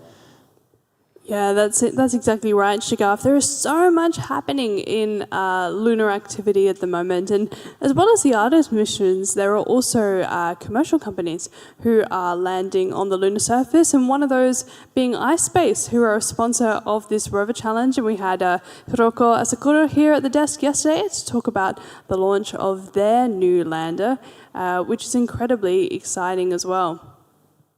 That's right, and it is also very important to mention that Australia's first lunar rover is called Rover, which was a name elected by the Australian public. So about 3 years ago now, or just under, the Australian Space Agency opened a public naming competition, and the name that was voted top by the Australian public is Rover. And while Rover McRoverface might have been a possible name, I'm very glad that the public chose Rover as the suggested name for our rover, because really, that's just about as Australian as you could possibly get for our first ever national lunar mission and our first ever lunar rover. Now, that's right. Australia is leveraging a lot of skills that we already have in the design and build of this rover, and one of those being teleoperation, something that Eric Ryan has touched on earlier, that Australia is really, really good at. We've been operating remote vehicles for a long time, and of course we're also very good at operating ground stations for space missions. So that we have the Canberra Deep Space Communication Complex, which is one of just 3 sites in the world, those being in Madrid, Spain, and Goldstone in California. Those 3 make up the Deep Space Network, and they're responsible for communicating with all types of spacecraft that reach further than the moon, because beyond that point, we're in deep space territory. And so Australia has an amazing geographic advantage that allows it to communicate with these spacecraft. And a fun fact is that the Canberra complex is the only one in the world that is able to communicate with Voyager 1 and Voyager 2 probes. That's right. What an exciting time. And you know what? Our history in space is, so long, so wonderful. Speaking of ground stations, did you know, Georgia, that Australia was actually the first to receive the very first footage from the moon at the time when the Apollo astronauts took their very first steps on the lunar surface? I sure did, because I grew up watching the famous Australian movie The Dish. If anyone is watching overseas and have never seen it, it's a fantastic movie that talks all about the efforts from the Australians to get that broadcast of Neil Armstrong taking those famous steps on the lunar surface from Apollo 11. It almost didn't happen. There is a great story behind it, and Australia played a really big role in that. There's something that our country has been proud of for many decades now, and I know that River is going to be a mission that will bring the country together very soon. Absolutely. All right, back to pitch A. NU Aspen's rover team, unfortunately, is running out of time as they now have less than 1 minute remaining for this task. We haven't seen a lot of action from them, but we've seen a lot of great effort and determination, both from the on-field team and the base station team. And that is time up for NU Aspen's rover, the final performance for the Australian Rover Challenge. Well done to the team coming all the way out here from Kazakhstan, their first involvement and their first participation in this challenge. Such an incredible effort. Hopefully we'll see them back again next year as well, and in the following years with more reliable, more consistency. Like we said before, sometimes when a team is competing for the first time, it really is just lots of testing their systems for the first time, lots of issues that they face, but really it's in the second, third and the more forthcoming years that they start to produce more consistent designs. And what an incredible effort from the team. They should be really, really proud of themselves. Yeah, I couldn't agree more, Shagarth. And like you were saying earlier today, your first time at the Rover Challenge really is a big learning experience. Like, the just no is substitute for the real thing.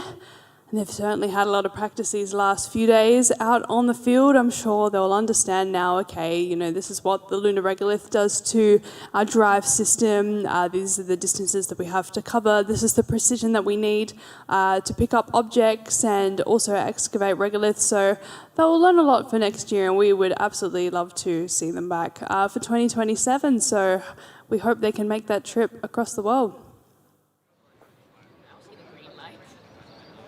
That's right. And while the team resets pitch A, we will also be expecting RAS UNSW Canberra team. So they'll be the last team to come out here before lunchtime, and they'll be starting their time at 12 o'clock or 12 p.m. local time.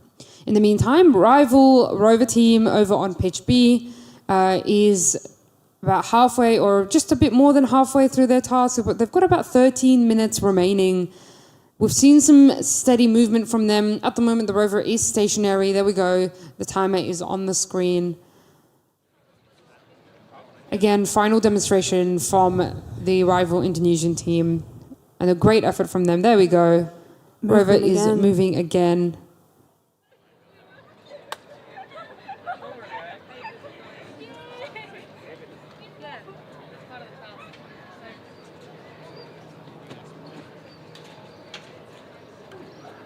Well, we did have a bit of movement there. Seems to have stopped for a moment.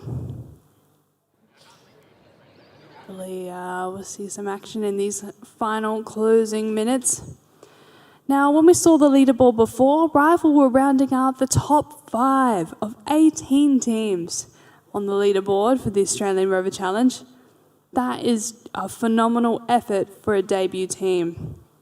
That's right, Georgia. And honestly, just to recognise the effort from all the teams that have come down here out here in Roseworthy, South Australia, which is just about a 50-minute or so drive up from the Adelaide city. Some of these teams coming down here to South Australia for the first time. We mentioned before, a lot of the environmental aspects here are very different to what they're used to back in their home town. So really immense effort just being here, to be honest. And even if some of the teams didn't get to compete or some of the teams didn't get to perform like they hoped, they should be proud of themselves for just participating in this challenge. Yeah, 100%. Even travelling to like this distance to get reliable comms. Yeah, that's right. So I think they're taking a bit of a pause now so that they can deliberate on the coordinates of the different coloured cubes. That would take some discussion between the team members. We were mentioning earlier that they need to be able to set their origin or their ground truth from the start gate, the rover starting position, and then the coordinates of the cubes have to be reported relative to that starting position. So if they have any issues at the beginning with setting that ground truth, it's going to make their life difficult later when they take over the non-autonomous control. So when they do this deliberation, potentially they've guessed 2 separate coordinates that they're having to agree on. And they have to get this accuracy within 300 millimeters to get the points. There's a far field accuracy and a near field accuracy.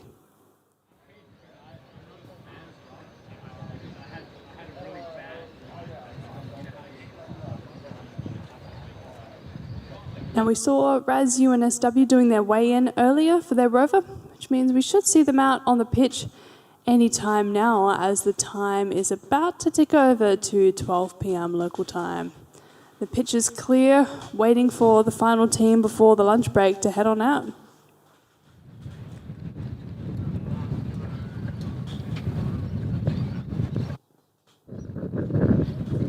Now, Shagaf, this is your second day out here at the Australian Rover Challenge for 2026. You were, of course, here behind the commentating booth last year as well. But last year, from memory, you were here for post-landing and space resources. This year, you're here for excavation, construction, and mapping and autonomy. First of all, how's it been here in 2026? Second of all, what's it been like commentating these 2 different tasks? Yeah, absolutely. So it's definitely shown me the other side of the challenge as well. And I'm really glad that I got to see both best of both worlds. So last year I was here for Thursday and Friday, which were the post-landing and space resources task. And this year I'm seeing and commentating the excavation and construction task as well as the mapping and autonomous task. Honestly, the very first difference I can tell between the 2 years is just how far these teams have come. Not just teams that were here last year and have improved so much, but even the new teams coming out here. We've seen more action than last year. I can tell you that for sure. Yeah. So it's been absolutely incredible. But there has been a lot happening this year, hasn't there? I mean, we were losing our minds in the commentary booth last year when we saw those marsupial rover deployments, when we had Adelaide rover with that nail-biting finish with putting the rocks in the collection zone just as the time ticked down to the last few seconds. And this year really hasn't been anything less exciting. If anything, it's been just more action, more rovers, more teams pushing them to the limits. That's right. It's just been such an awesome experience. And you know what? I'm really, really proud of every team that's come out here and put in effort to participate in this challenge.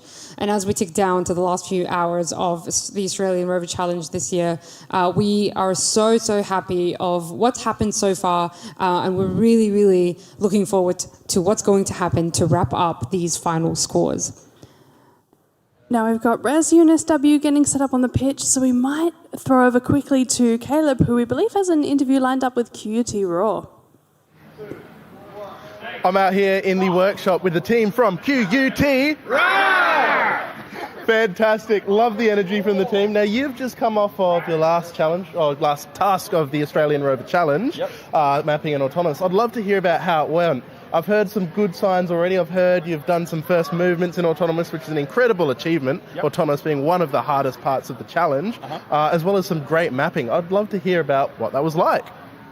Yeah, it was awesome. So we definitely ran into some issues at the start. It's like everything, every challenge it's got its problems and its issues, but we were able to really hot swap. We hot fixed everything. We got it running, and then we got our first autonomous waypoint, and it was the best feeling of my life. Getting that first waypoint was awesome. And then we moved into the optimization for points mode. We drove around, we got all of our cubes, we got our map done, and we got some awesome visualizations. You want to say anything? Great. We were faced with a lot of issues yesterday. We went until 3 a.m. to debug the issue with a fairly of sleep. Maybe 3 of us just had enough, like 3 hours of sleep today, but we made it. Proud of you guys. Yeah. I'm really proud of our autonomy leads. They did a really good job this year, and I'm so proud of them. and I can't wait for what we can achieve next year. Yeah, thank you. Thank you so much, QUT Raw. I mean, I just love the ingenuity that's going here, the amount of problem solving and lack of sleep. I do notice that this team has a large collection of energy drinks by their table. So thank you very much. Yes, as you can see that there, that's the fuel that's keeping this team going. Yes. Thank you so much. Congratulations again. And we're cutting back to commentary now. Thank you, Caleb. Awesome. Yeah, good to see those energy drinks out there. We've definitely seen a fair bit of that over the past 4 days here. And movement on pitch A. So for the excavation and construction task, we've got UNSW Canberra Rover team not wasting a single minute. As soon as they got set up, they have kicked off and moved. Looks like the very first subtask they're going for is the Paver Construction. Now, we saw an incredible demonstration from UQ Space earlier, who actually pulled out and laid out all of their pavers successfully. So, will we see a similar demonstration here from UNSW Canberra? Again, a completely different paver deployment system here. Looks like a bit of a tow bar, doesn't it? That'd be very Australian if that's the design that they've gone for. I reckon it is. And I love the colour coding as well. The purple and black on all of those rover bits is just awesome. And they're really trying to get into that opening there. So very precise movement of their actuator. And there we go. Yeah, this is brilliant from the team. Tow bar, of course, is used for towing trailers, caravans, all sorts of things to cover the very, very long distances here in Australia. That's right. We are a nation of roads. And here we go. Slowly but surely, the very first paver is being pulled out. You can see there the live camera feed that the base station can see from inside the mission control.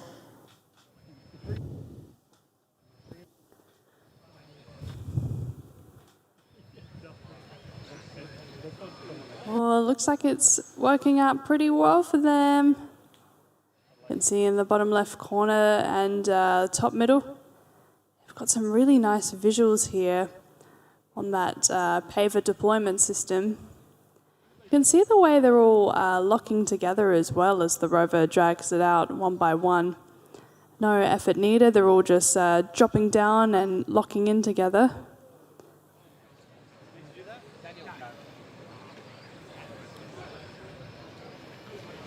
And they've dropped it. Looks like they're happy with that position.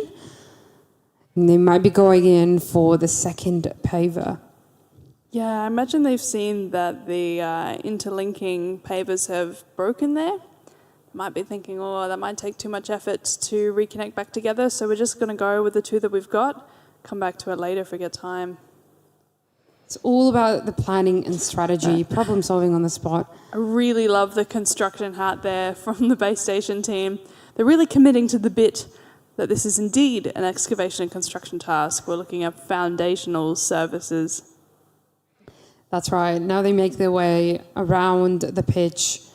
Will they go for the rock clearing task, or will they go for the regolith and berm construction task?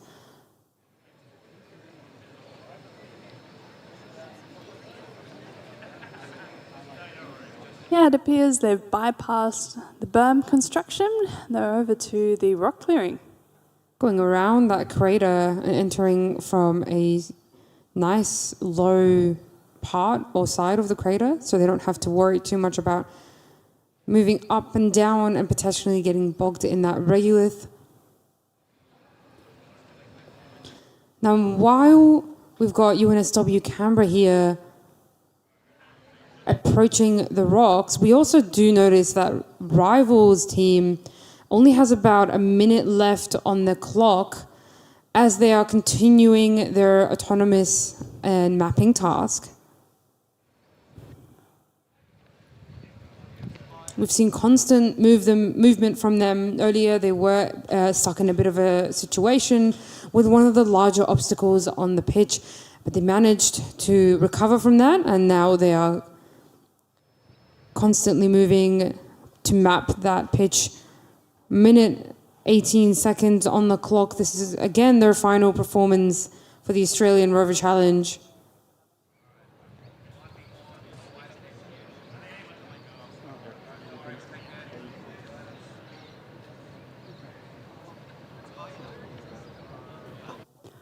Oh, and it seems like we've ended up in a situation here over on pitch A. Oh my gosh.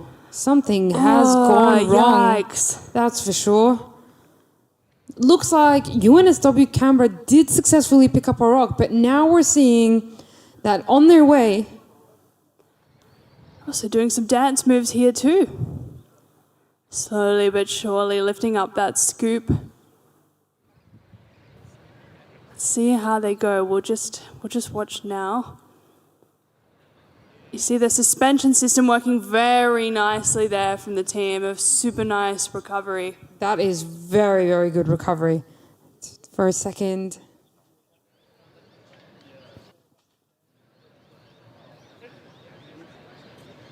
Back to pitch B, and the last final seconds on the clock now for rival team. And that's time for Rivals Rover team. Well done to the team coming all the way out here from Indonesia. This was indeed their final task for the Australian Rover Challenge. They now get to rest a little bit until the award ceremony, and they've done such an incredible job over the past 4 days. Yeah, they've got to be so proud of themselves. They really came here out in full force. They gave every challenge a go. And they've got really impressive points to show for it. They've just made a fantastic debut, one of the most successful I think we've seen. Well done to the team. Now, this is the final team that we're having here on Pitch B before the break, so we won't see another attempt until about 2 p.m. this afternoon for the mapping and autonomous task. That's right. We'll see RMIT make their way back out here for the final time. That's right. Now back to Pitch A, UNSW Canberra. Still going at that rock clearance task. It appears they've successfully deposited the first one, and now they're going for number 2. They have not wasted a single minute, only 11 minutes into their task, and they're doing incredibly well so far.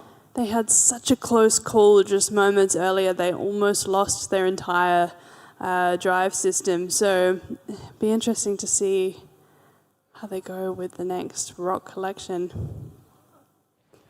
I have a feeling that they just got a bit on a funny angle.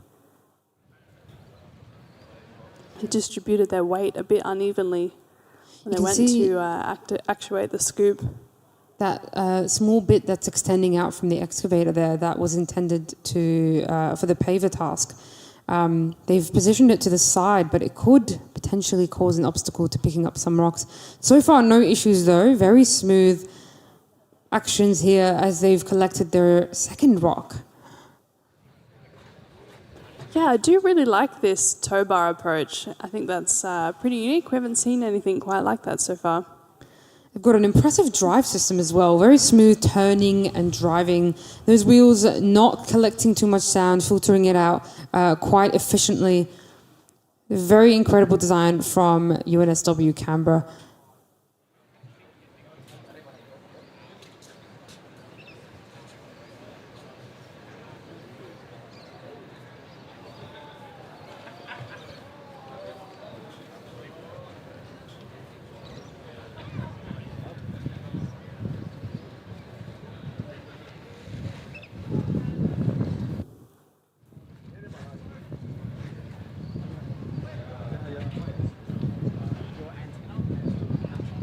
I think that's another one in the bag.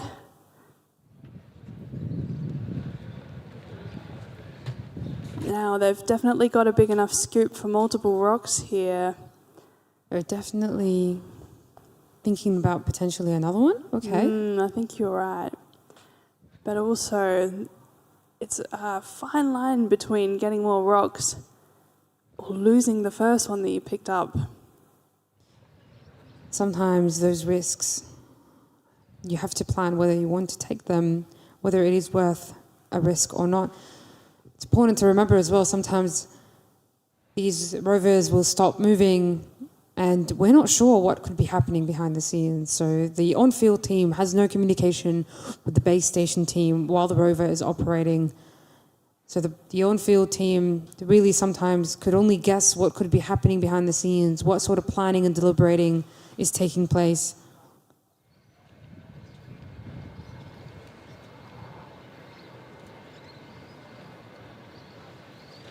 And there we go. Aha, they did have 2 rocks in there. They absolutely did. And dropped a little bit of a ball there. We've seen that happen many times throughout the last 2 days. Yeah, I have a feeling it's a sign that these rovers have been getting bigger over the years. I don't think we saw that as much last year. They do, of course, have to stay within a specified dimension limit of 1.6 metres cubed, but I think a lot of these rovers are taking that to the very edge this time around.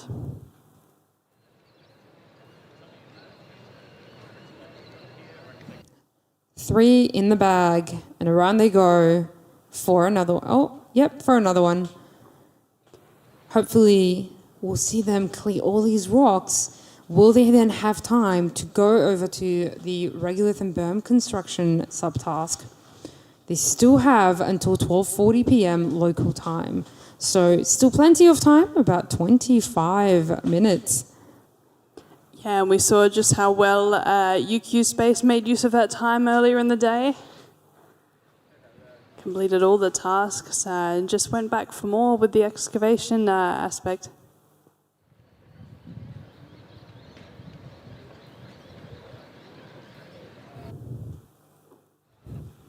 Got their chief operator there in the base station. Hard hat on. Safety first on a construction side, of course.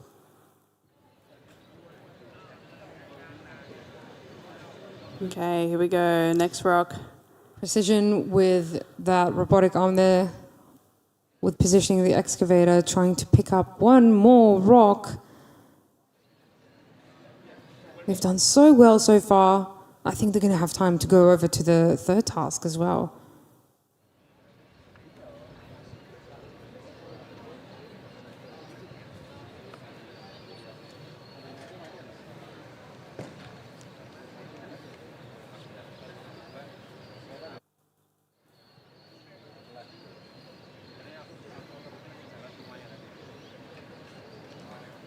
Once again, we are heading into the final hours of the Australian Rover Challenge 2026. We've already seen some of the rover teams complete their final performance, all that you're going to see from them so far. And after UNSW Canberra, as you see on the screen here, we will only have 3 more teams out on the pitches today before the conclusion of the challenge and the award ceremony later this afternoon. Oh, double trouble here, Shagaf. Oh, double trouble indeed. I've seen a few teams employ this method, picking up multiple in one go. With a scoop that big and that much capacity, you definitely can do it that way. And here we go. Look at that. Done with grace. Too easy for UNSW Canberra Rover team.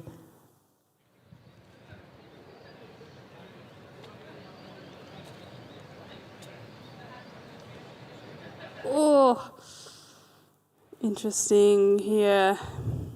They just got to make their way over to that collection zone.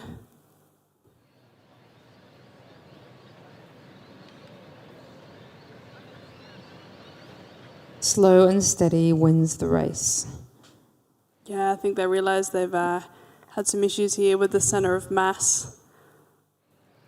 Is that a third one they're going for? Actually, yes, I think you could be... Yeah, you're right. That was a little bit tricky to see, but you're right. They are going for a third rock indeed. Well, that's awesome. It's very clearly a blue one there. Nothing like being efficient. Not wasting any time. It's a bit difficult sometimes when the rocks are buried in so much regolith. Hopefully they did secure it in the bag. Yeah, it's almost impossible to tell if they collected that one. Same for the team. I know they've got that camera mounted at the top of the scoop there, looking straight on the regolith pile. Oh yeah, I think I can see the outline of a blue rock. You sure can in that bottom left-hand corner camera. Something interesting, I think that camera's been color corrected as well. You can see the Regolith is a bright orange color there.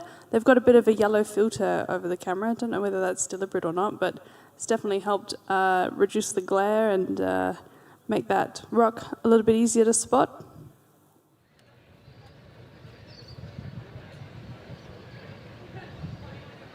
Now to secure it in the bag, slowly and steady, they head back to the deposit zone. Here we go. We're here with Razcam at the moment, watching what the base station is able to see. So much trickier than just viewing a rover on the field and driving it around.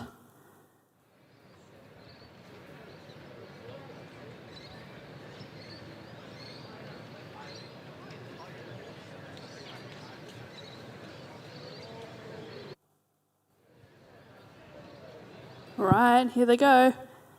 Oh, wrong way. Well, that's, I believe, 3 in there, so this is going to be a really good deposit if they get it. Well, that's assuming they get them all in the same zone. If any of those rocks fall out of the acquisition zone, they will not get the points. I see 1 and 2. And I see a third one there too. What an awesome job by UNSW Canberra. Such incredible effort. And while we're watching UNSW Canberra with that rock clearance task, it's such an exciting time. We are going to throw over to Caleb, who's got an interview with NU Aspen's team, so let's hear from them. I'm joined here in the workshop by the team from NU Aspan, all the way from Kazakhstan, which is super exciting, all the way here to Australia. Tell us about your journey here. Tell us about what excites you about robotics back at home, and then what made you want to come to Australia, compete in the Australian Rover Challenge, and do such an incredible job. Like, what's the drive? What's the inspiration? And what is your biggest success from today that you're happy about? So it took us 2 days to get to Australia, which was an exciting journey on itself. But also we had a wonderful time right here. And what made me or us so interested in robotics was that how you do something and it doesn't stay just on paper or in a computer, but it actually works. So you get to design things and see them in real life. I guess the hardest part was like getting there, but also like packing all our rover into the stuff, like our baggage. We had for the one person 20 kilograms. So we disassembled everything, packed, and made sure that our baggage is not more than 20 kilograms. And at the same time, our stuff were lost. We changed everything, and we didn't find our things, and they were broken. For example, motors broke during the trip, so it was like a big challenge for us. Thank you so much. That's absolutely incredible to hear about the challenges on the journey. But all of that aside, look at the performance that you delivered today and across the whole challenge. It's been absolutely incredible. Great performance from the team. I wish you all the very best as we move towards the end of the day. And thank you so much for joining us. Back to you, commentary. Thank you for hosting. Thanks, Caleb. That's awesome to hear from NU Aspen's Rover team all the way from Kazakhstan. What a journey that must have been. Now we just saw a bit of a view there. The RAS UNSW team are really putting that rover to the test today. They're leaving no stone unturned. They've just ticked over the halfway point of this task, so still plenty of time, about 18 whole minutes to go. Right after this, we're going to be going on a short break, but don't go anywhere, because after the break, we'll be seeing Adelaide Rover team, the home team, attempt their final task, which is the excavation and construction, as well as RMIT over on pitch B for mapping and autonomous, followed by University of Melbourne for mapping and autonomous. And those 3 teams will conclude the Australian Rover Challenge 2026, and then we'll have the award ceremony shortly after that. It's amazing just how many teams we've been through already this morning. Had about 9 compete so far. It's just absolutely flown by. All right, this is going to be one to watch. We've got the excavation attempt underway here by Raz. We've seen so many teams before this excavate so much regolith in different approaches and strategies. What will UNSW camera team do today?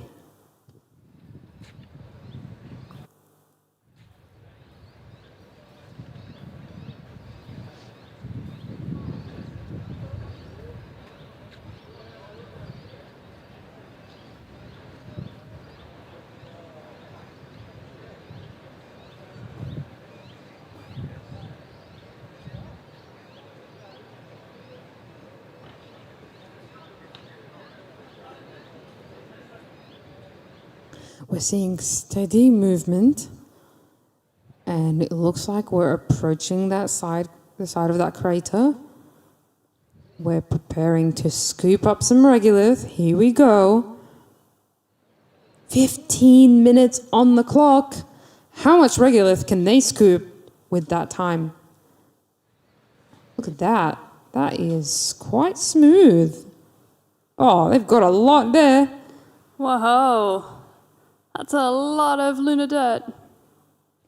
I wonder if it's all going to stay inside.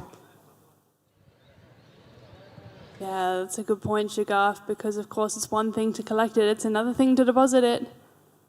Look at the way they just reverse back so smoothly, their suspension system really working as they position themselves over that rock. And down the regolith goes.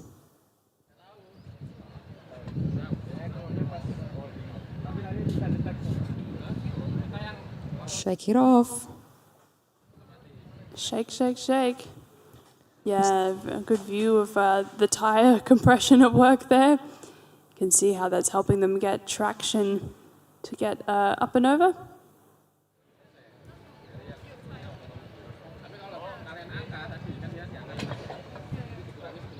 It's like what we were saying earlier, 3D printing has really been a game changer for a challenge like this. A lot of the wheels are printed from thermoplastics, so they sort of feel rubbery in texture, a bit like a normal car tyre, but of course with 3D printing you can have whatever geometry you like in most cases. So they have designed these wheels, custom built them. UNSW Canberra team has shown that obstacles on this pitch has been no match for their rover. Transversing across very soft terrain, ups and downs, bumps and rocks, with no issues at all. That's right, and a lot of it would come down to those wheels. They can support the weight of the rover, but then they can also gain enough surface area to have the traction to move forward across the regolith.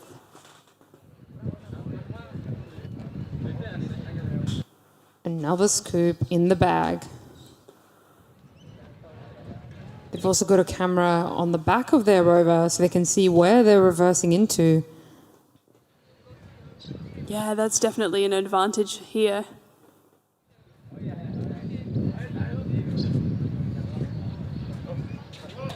Many of the teams change their camera placement in between tasks as well.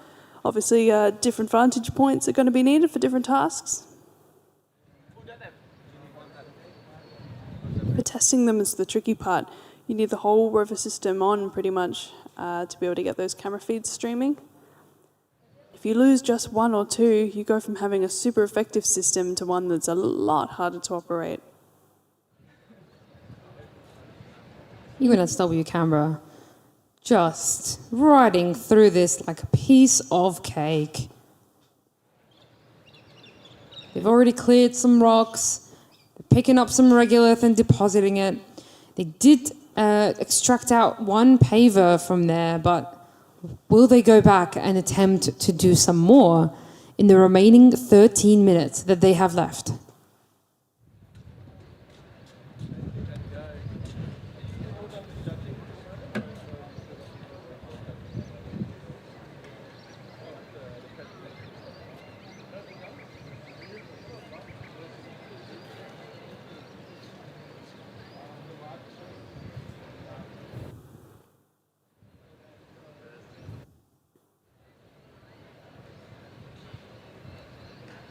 I was worried that the amount of mass they're putting on the front there would cause issues for the drive system, but they seem to have kept the loading pretty stable. comparing it to the UQ space scoop, theirs is a lot further out here. They've got the dual linear actuators connecting the chassis to the scoop there.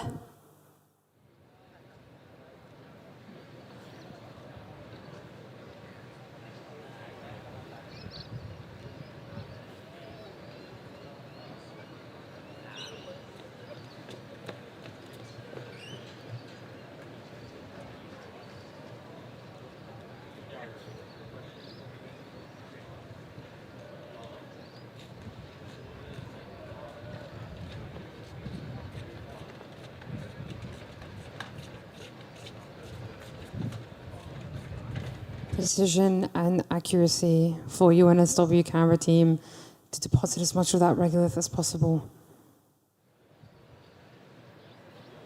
Yeah, they're really being quite deliberate about this. We've seen other tasks or other teams go quite gun-ho between the regolith zone. These guys are taking it slow.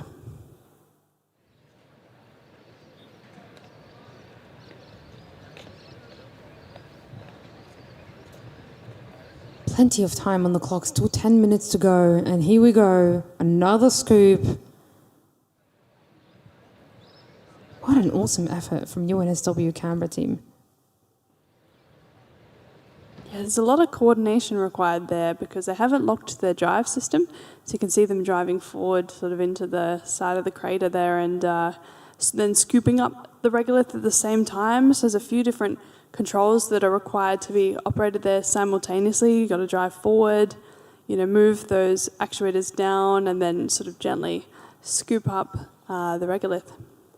And then chuck into reverse and wheel it back. Awesome effort. And while we watch UNSW Canberra do such an incredible job with this excavation and construction task, let's pass over to Caleb, who's in the workshop, and he's standing with the rival team to have a chat with them. Over to you, Caleb. I'm here in the workshop with none other than Rival.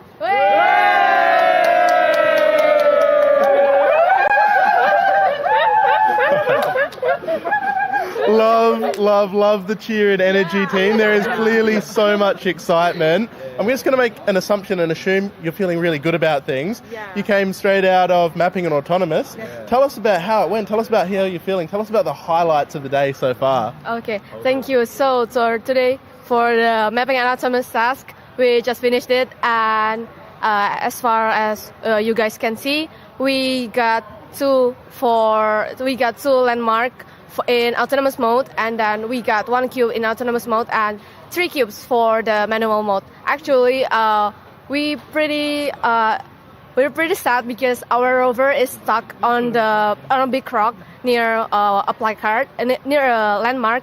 But yeah, we can go over it with the intervention and do the rest of the task manually. That's all. Fantastic. Now I have to ask, as an autonomous software enthusiast myself, what is your secret sauce to your autonomous? Like, how did you manage that? That is such an incredible achievement to get those 2 landmarks. Tell us about what you did to achieve that. Okay, so we are using LiDAR and then camera and then IMU for our autonomous and mapping task. Mau jelasin nggak gimana caranya? Oh yeah, so we're using nav2 for the navigation. And then we got the AirTab map for the mapping output. Fantastic. That is absolutely incredible work, an incredible result.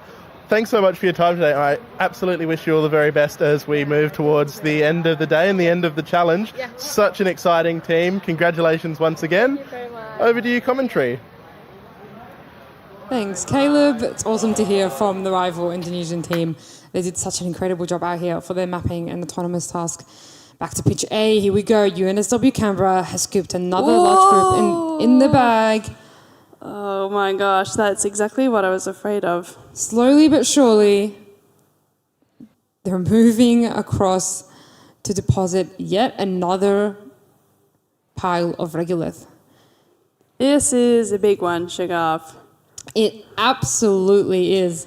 T-minus 6 minutes on the clock for UNSW Canberra, but what an incredible effort so far, and they've definitely achieved a decent number of points. They've really said go big or go home today. For their final performance and appearance in the Australian Rover Challenge 2026, of course. Still haven't gone back for the tile placement though. That one's a curious one. I suppose sure is. They are getting a lot of volume here with the excavation, so maybe they're going to play to their strengths. Maybe they'll make a last-minute dash back for the pavers because there's a massive 35 points up for grabs if they do get all those pavers connected.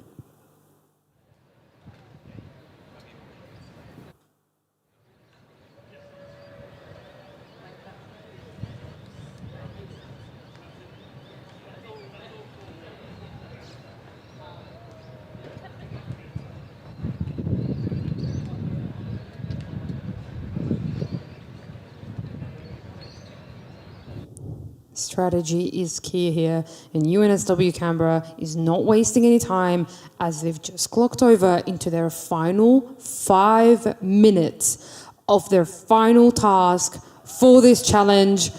Scooping up as much regolith as they can, they go back and forth, rinse and repeat.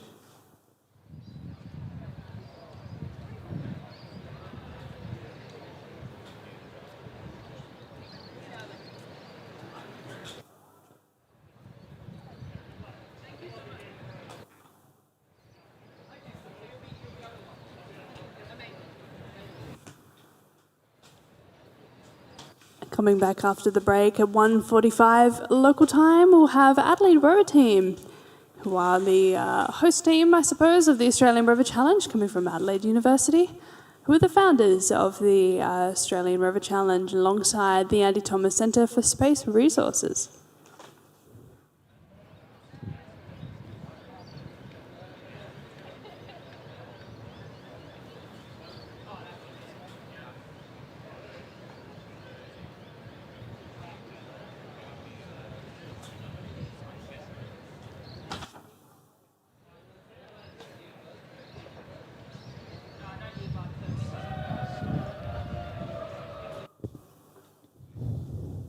It's really heating up here now outside, not just the competition, but also the weather. It absolutely is. We're going to see a high of about 26 degrees, potentially even more today out here in Roseworthy. And if you're just joining us on the live stream, welcome to the fourth and final day of the Australian Rover Challenge 2025.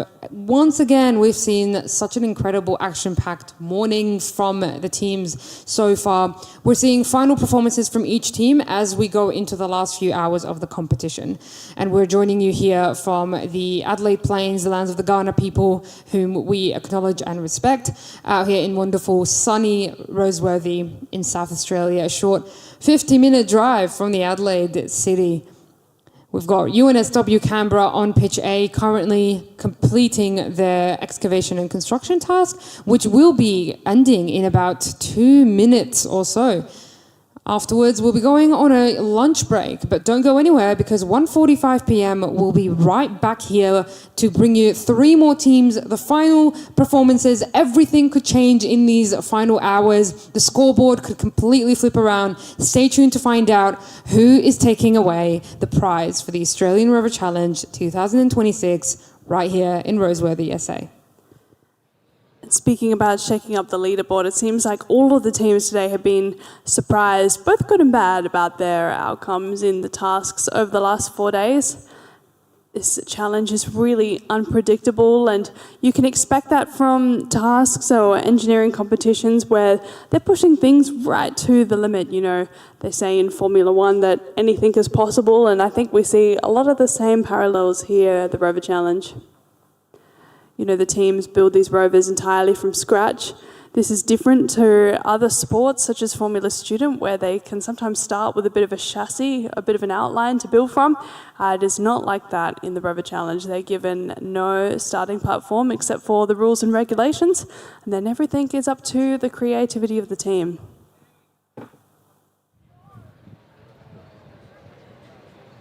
All right, final minutes for UNSW Canberra Rover team. Minute and a half, and they've just scooped up one more in the bag. Will they go back for another one? Potentially two. Will they be quick enough?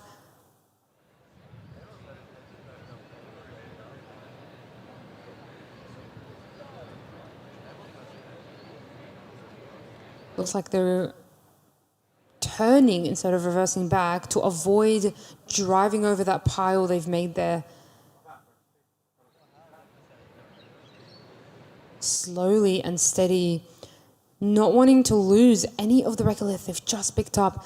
Here we go, 50 seconds on the clock. UNSW Canberra, everyone. Oh my gosh. It's whoa. Oh, this is intense. What Will they make the final 45 scoop? seconds of the team. Oh my gosh. Will they make the final scoop? Here we go, 30 seconds. Oh wow, are they going to get there? Or are they going to lose that pile they've got? Here we go. Slowly but surely.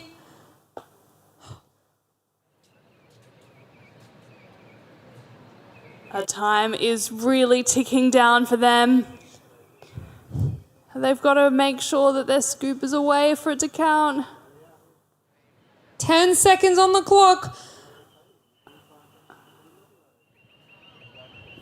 3, 2, 1, and that is time.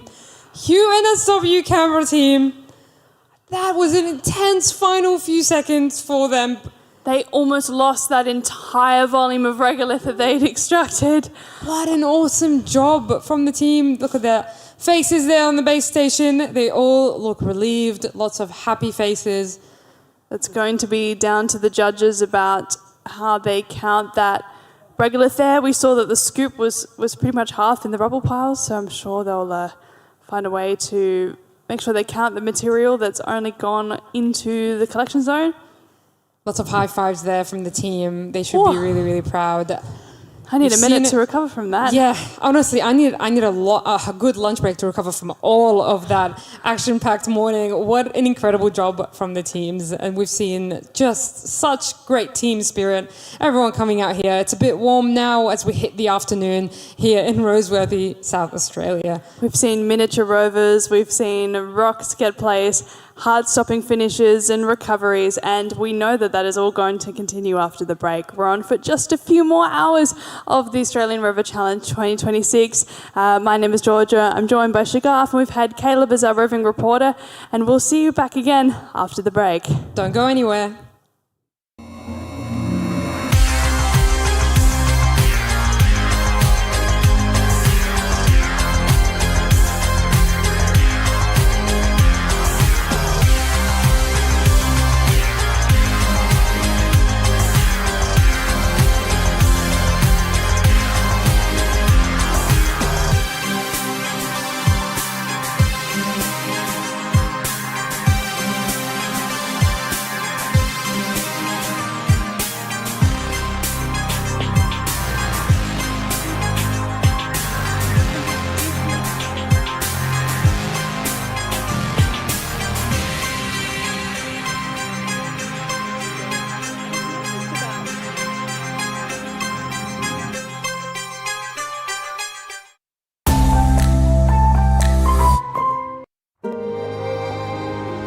What if the next space race took off from our state?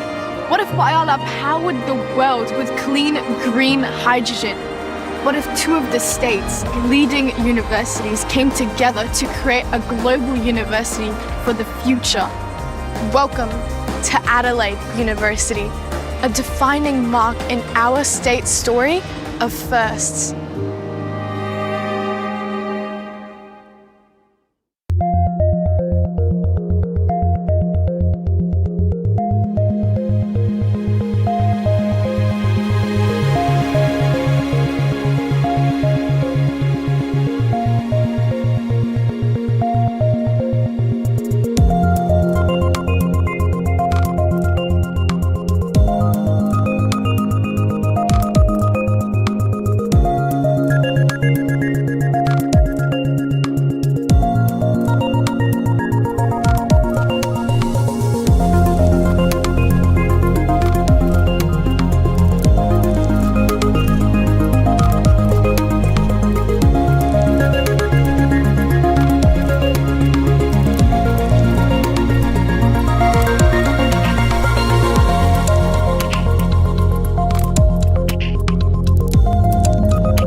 Australia is a nation of creators, aviators, protectors and innovators. From aviation's first light to the dawn of the jet age and beyond, at Boeing, we're building the future together here in Australia. Inspiring those in pursuit of new frontiers, connecting, protecting and exploring our region and the world. Home to the broadest aerospace portfolio in Australian industry, powered by talented, dedicated and diverse teammates. Delivering manufacturing excellence, building composite aircraft parts for the world's most efficient airplanes, using advanced robotics, materials and digital technologies. Never compromising on safety or quality, always focused on sustainability. Solving tomorrow's problems today with Australia's leading researchers, scientists and universities. Developing new military platforms and communications networks and helping ensure they are always mission ready. Keeping customers airborne by providing the services they require. We stand shoulder to shoulder with Australians during natural disasters, on the front line and in peacetime. We support veterans and our community, and we nurture the next generation of aviators to excite, to be bold. Boeing Australia. Made in Australia by Australians for the world.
change is the only constant. The question is, who is leading it and why? Because purpose is everything. It's the bold ambition needed to take on the multi-generational challenges before us. It's the creation of a contemporary and accessible education ecosystem to drive greater social cohesion and prosperity. It's reimagining partnered research of focus at scale to become an engine for growth. Adelaide University is Australia's new university for the future, designed to empower individuals to be the best they can be. With more than 180 years of collective experience and achievement, Adelaide University will leverage the capabilities and resources of its foundation institutions to launch bright futures and breakthroughs. We're transforming teaching and learning by co-designing degrees with future employers. Our students will be equipped with an entrepreneurial mindset and will be ready to take on an AI world. Ethical leaders who do what is right over what is easy. Adelaide University is establishing South Australia as a centre for progress and innovation. As a group of 8 university, we're combining the investment and infrastructure needed to accelerate future-making research that is nation-critical and globally relevant across defence and national security, creative and culture, food, agriculture and wine, personal and societal health, and sustainable green transition. From society to seas to space, we're partnering with industry, communities and regions to create impact that transcends borders and time. As an exemplar for excellence and equity, we bring together the esteemed and enterprising to prepare a diverse next-generation workforce that's adaptable and ready to respond to an ever-evolving world. To provide a nation-leading student experience that unlocks individual potential and passions. To connect an inspiring global community of over 400,000 alumni. To contribute an estimated $4.7 billion a year to our national economy. And to deliver value across the full chain, from research translation to commercialisation. Adelaide University is a force for positive change. Together, we'll shape what's next for a better Australia and a better world.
change is the only constant.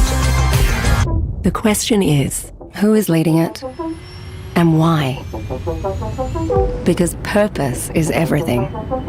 It's the bold ambition needed to take on the multi-generational challenges before us. It's the creation of a contemporary and accessible education ecosystem to drive greater social cohesion and prosperity. It's reimagining partnered research of focus at scale to become an engine for growth. Adelaide University is Australia's new university for the future, designed to empower individuals to be the best they can be. With more than 180 years of collective experience and achievement, Adelaide University will leverage the capabilities and resources of its foundation institutions to launch bright futures and breakthroughs. We're transforming teaching and learning by co-designing degrees with future employers. Our students will be equipped with an entrepreneurial mindset and will be ready to take on an AI world. Ethical leaders who do what is right over what is easy. Adelaide University is establishing South Australia as a centre for progress and innovation. As a group of 8 university, we're combining the investment and infrastructure needed to accelerate future-making research that is nation-critical and globally relevant across defence and national security, creative and culture, food, agriculture and wine, personal and societal health, and sustainable green transition. From society to seas to space. We're partnering with industry, communities and regions to create impact that transcends borders and time. As an exemplar for excellence and equity, we bring together the esteemed and enterprising to prepare a diverse next-generation workforce that's adaptable and ready to respond to an ever-evolving world.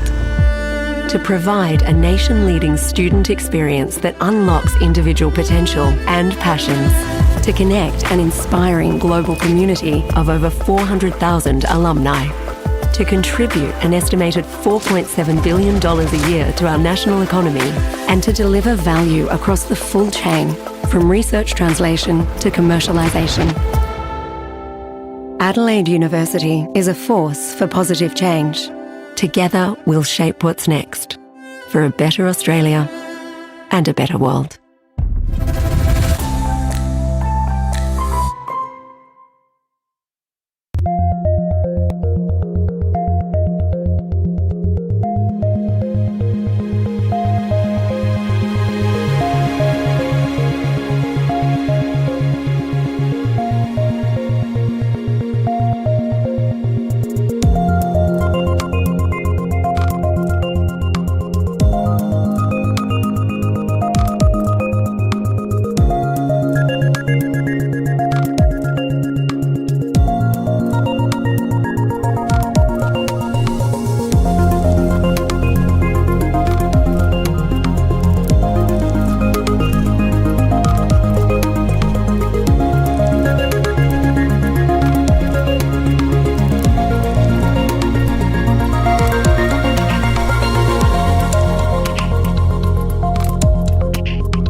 Australia is a nation of creators, aviators, protectors and innovators. 3, 2,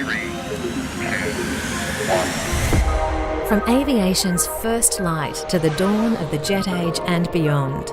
At Boeing, we're building the future together here in Australia.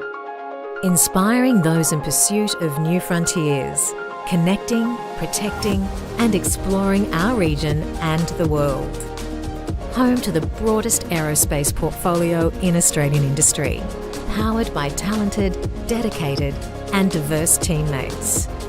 Delivering manufacturing excellence, building composite aircraft parts for the world's most efficient airplanes, using advanced robotics, materials and digital technologies. Never compromising on safety or quality, always focused on sustainability. Solving tomorrow's problems today with Australia's leading researchers, scientists and universities, developing new military platforms and communications networks, and helping ensure they are always mission ready. Keeping customers airborne by providing the services they require. We stand shoulder to shoulder with Australians during natural disasters, on the front line and in peacetime. We support veterans and our community, and we nurture the next generation of aviators to excite, to be bold. Boeing Australia. Made in Australia by Australians for the world.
space race took off from our state?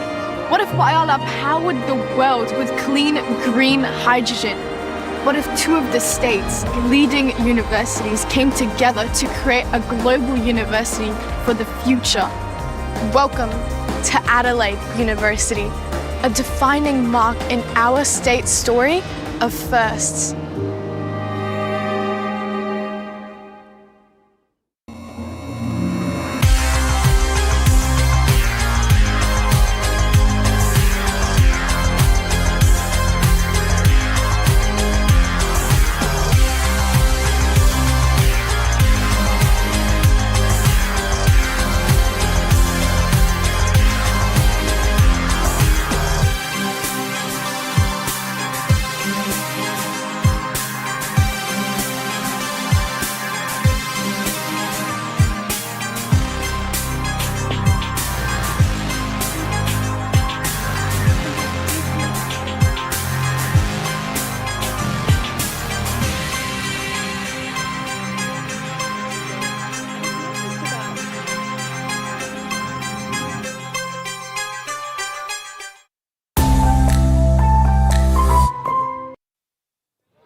welcome back from the break. It's a gorgeous sunny afternoon here in Roseworthy campus as part of Adelaide University in Adelaide, South Australia. Big welcome back after the break. We're of course coming to you live for day 4 of the Australian Rover Challenge, and this is the finale. I'm joined by Caleb on the desk for the afternoon. Caleb, how are you feeling as the competition is shaping up? Oh, look, Georgia, I honestly could not be more excited right now. Like, today's just been incredible action. I have had the luxury of being able to spend my morning at the Rover Challenge in the workshops and being able to talk to all of the teams right after they got off the field as well, to hear firsthand what was going through the minds of the operators. Like, what were they thinking when decisions were being made? What were they thinking when they were seeing the screens showing what their rover was doing and achieving incredible results? Like, what is the mindset like when you have spent years essentially perfecting a robot over a period of time to then see it achieve such a great result? And it's just been incredible. The amount of cheer that has been seen by the teams has been phenomenal. It's just a certain vibe here at Roseworthy that I don't know how to explain it. You just have to be here to understand what is going on. But I hope we're conveying it very well to everyone joining us online and all around the world, actually, because we do have so many teams from overseas. It was amazing that you could really capture that enthusiasm in the moment as the teams came off of their run. They really had a lot to say, didn't they? They were so excited, the passion just dripping through in their interviews, and of course the passion is not going to stop this afternoon. We could see just before there we had Adelaide Rover team waiting. They were doing some final tweaks to their rover, it appears, because at 1:45 local time we are just 2 minutes away from them getting underway with their run for excavation and construction. They are the last team to compete in this task for the entire Australian Rover Challenge. We had some incredible action just before the break. If you're just waking up now from wherever you're joining us around the world, definitely go back and catch those highlights, because it was down to the wire for so many teams to pick up those rocks, extract that regolith. It was really fantastic to see. It absolutely was, and I'm particularly curious to see, number one, the design of the scooping mechanism they've got there, because there's so many trade-offs involved in that, but then also for the construction element, the pieces that they have to assemble. So many teams have made decisions about the different ways to create that. There's sort of infinite possibilities, really, when you think about it, of how they can approach it, and I'm very, very keen to see what the Adelaide Rover team has done to approach this one. Yeah, they were speaking to us yesterday about this payload, and they were very excited to show it off. They've worked really hard on this scooping mechanism, and it's been one of the team's strengths over the years, I think. When we competed in the very first Australian Rover Challenge, we didn't get many points, but the points that we did get were for excavation and construction and a little bit in post-landing. And then over the years, they've also gotten a number of points in this task. They quite enjoy the scooping aspect, so it'll be interesting to see how they tackle it this year. They got a brand new upgrade to their rover. It's got this nice purple colour scheme going on to celebrate, of course, the launch of Adelaide University. That is correct. I was actually talking to the team earlier, and I've been made aware that there's part of the robot, I believe is the chassis or the suspension, that there's a certain angle that they have that designed at. Georgie, would you like to take a guess at what that angle could be representing by any chance? I think I do. So I heard that the team has angled their suspension at 39.5 degrees, requiring a lot of tolerancing there. That's a very specific angle, and it matches, I believe, the A in the AU logo for Adelaide University. That's correct. That's exactly right. And I believe that A in that logo, the angle there was designed to match, I believe, the Festival Theatre or some significant South Australian icon. And so that has made its way into the rover, which we are now seeing on screen as the team brings it onto the field. This is so exciting. So they've really gone deep into the South Australian connections there with their design. We love to see it. They are the only team from South Australia in the Australian Rover Challenge, and also from the host university. Yeah, I love just watching the focus as they get the rover into the right position, getting ready to get started very shortly. Speaking of Adelaide University, Caleb, you're currently studying at the university, aren't you? What's your field in? That's correct. So I'm currently studying my Bachelor's of Electronic Engineering. So this is my last year at the uni. It's my honours year, working on my honours project, which is to do with signal processing on an FPGA. So basically very, very fast signal processing, a lot of defence applications for this one, and also most importantly, some space application, because there are many signals in Interesting. space, and That's for them true. to be useful and relevant, they need to come in at just the right amount of time. And so an FPGA board, which is a field programmable gate array, is one of the fastest ways to process large volumes of data, and so it absolutely has great application in the space sector. Now, would you say that some of these rovers might be using FPGAs on board, or is it more for satellites? They certainly could be, although the thing with FPGAs is they're designed for very specific tasks. And I mean, you can make them so that they do a specific task yourself. However, because of the trade-off of them being so expensive and not extremely general purpose, I'd expect most teams to be using like small computers or microcontrollers, so Raspberry Pis and Arduinos inside of their robots, rather than an FPGA. However, if they do have, really quickly, just having a look. It looks like the rover's moving. Okay, Adelaide Rover team have said, all right, the time is ours and we're going to start making our way. That is it. Wasted no time at all. But that's super interesting about your honours project, that you've got a nice crossover with space there. Absolutely. Must be even more exciting for you to be out here today. I'm loving it. It's always good to see things, and this is the whole beauty of the challenge, being able to see what you learn in the classroom actually be applied to real life. Yeah. This is real life right here. This is a lunar simulant surface. This is essentially the moon, you could think of it that way. This is not a classroom, this is the real world. And the real world has challenges, and that is what the teams today are having to face. And some phenomenal challenges they've overcome too. Absolutely. I mean, it's in the title, really. This is not a competition, No. This is a challenge. That's it. We see some movement again. Nice and slow and controlled from Adelaide Rover team. Of our base station operators in there. They had the names up on the GUI as well. So we've got Amelia, who's the pilot, and then we've got Cooper, he's doing the base station commanding, and then Henry's on software.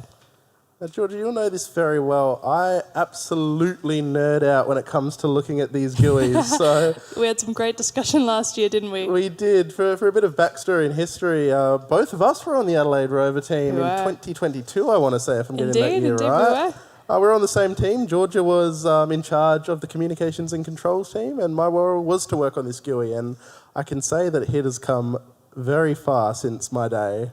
Yeah, you did an incredible job developing pretty much our very first GUI. That was amazing, just getting that up and running. And I think we tried to get at least one camera feed at that time. And now they've got 1, 2, 3, 4, 5, 6, 7. Yeah. Amazing. Although it is going a little bit...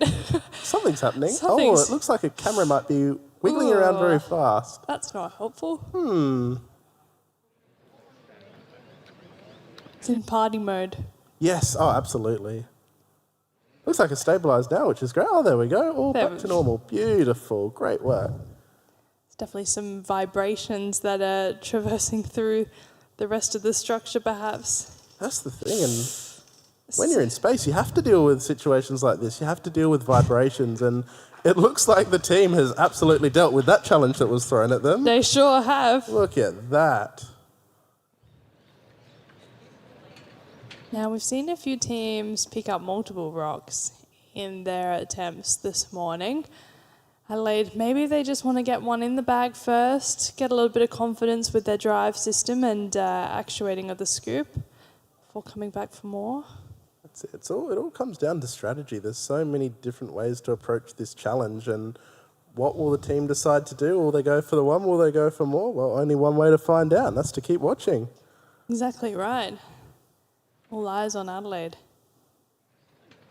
You're worried the sector's not quite. And of course, 2 p.m. local time, we'll have RMIT coming out for mapping and autonomy over on pitch B. You can see the team getting ready there, setting up their base station antenna. For now, we're going to keep focused on Adelaide's run here. That's it. Gosh, they really are shaking their way through this challenge, aren't they? They are, but I think this shaking is working well for the team.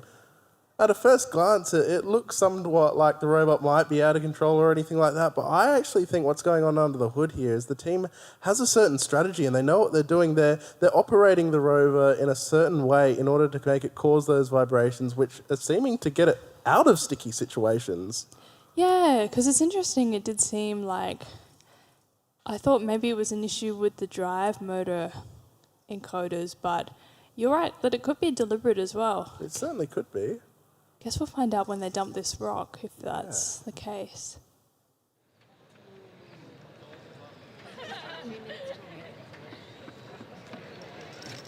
Right, there we go. Rock inside the collection zone. Fantastic. That is the first points for Adelaide Rover. Incredible work, Adelaide Rover team. Nicely done.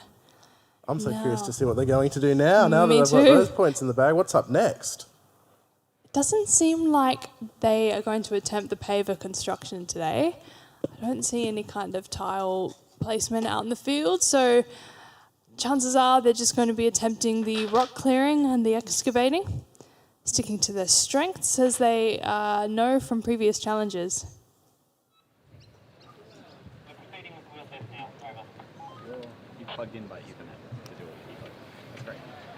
And again, that all comes down to the whole talk of strategy. Perhaps the team has done an analysis and realised that their best bet in terms of optimising the amount of points is to just go and keep doing this one particular action. And so, yeah, the fact that I've made that decision is an interesting one because I know the whole paver design thing, there's so much that goes into it. It's not just a matter of plonk a paver down in one spot, but they have to meet certain specifications, but more so than that, they have to be designed in a way that they interact with the rover in a clever way so that the rover can manipulate them into exactly where they need to be. Well, that gives us a little bit of an idea of what's going on at the base station there. Yikes. Okay, so Caleb, if your browser's not responding, what might that mean? It could mean a few things, that's for sure. It could mean there's a bit too much going on the computer there that's causing the browser to have a little bit of a headache and might just need to be shut and opened again. But could also be something leaning towards a connection issue. But it's interesting to see how the team's going to handle this one. It's good to see they've got their Ubuntu set up there. As for our robot operating system, which I'm sure the team's using, and I've actually been talking to many teams earlier this morning and about their usage of robot operating system. Actually, one team was using Serial instead of CAN, which I found to be an interesting decision, but it sounded like they knew what they were doing and they were making it work. So Serial versus CAN, for people who don't know, Serial is kind of an early way of doing pin connections. Yes, CAN is a bit more of the modern one. Yes. CAN is a bit of the easier one. That is it. Yeah. So over here on pitch B, we can see RMIT getting ready for their mapping and autonomy challenge. Now, See some I'm movement very from Adelaide keen for Rover this. again too. Yeah, RMIT are waiting in the wings. They'll be underway in just 6 minutes, but nice recovery there from the Rover team. Oh, look at that. So, I mean, if they're waiting for their GUI to reboot, I mean, maybe they did just have to restart their browser, but they are likely not driving blind because there's some very deliberate movements here to go for that rock we can see on the screen. I'm very keen to see them pick up this rock. Oh, here we go. Look at that. Look at that. Whoa. Oh. So close. This is great. Oh, and the GUI is back. You can see it.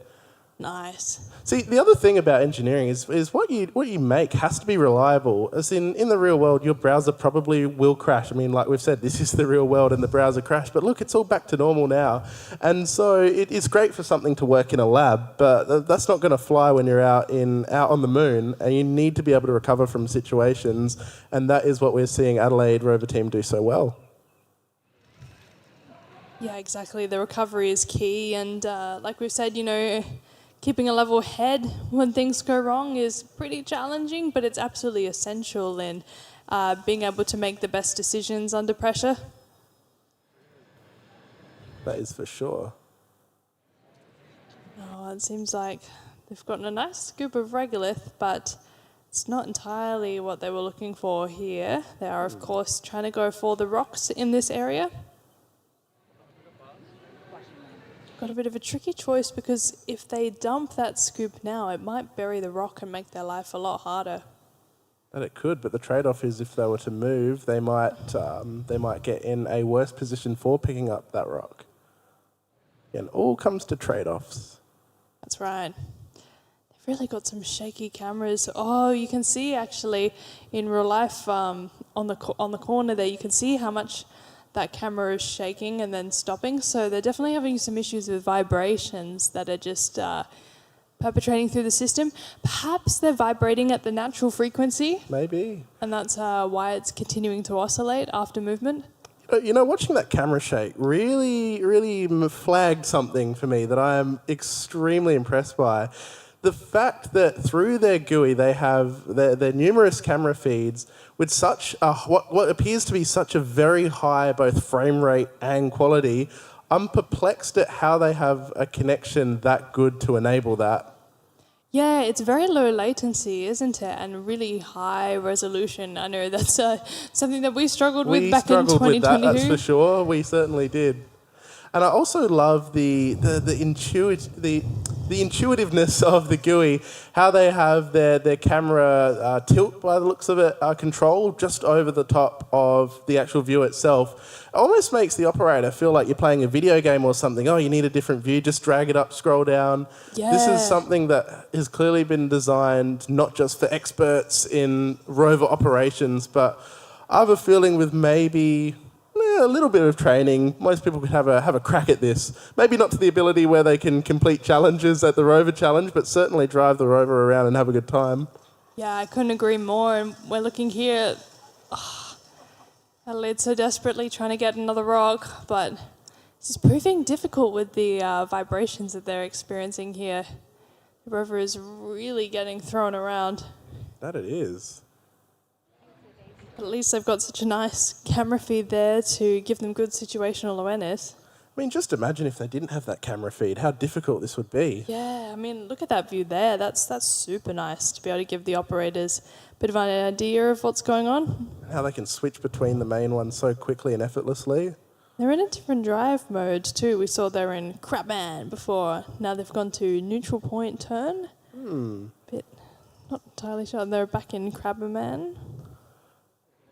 George is a bit of a robotics enthusiast, you might say. Would you like to tell us about the different drive modes and why would they have multiple drive modes? Yeah, well, in this situation, you know, they've gone to Crabman, which I assume is their sort of forwards and backwards and strafing drive mode.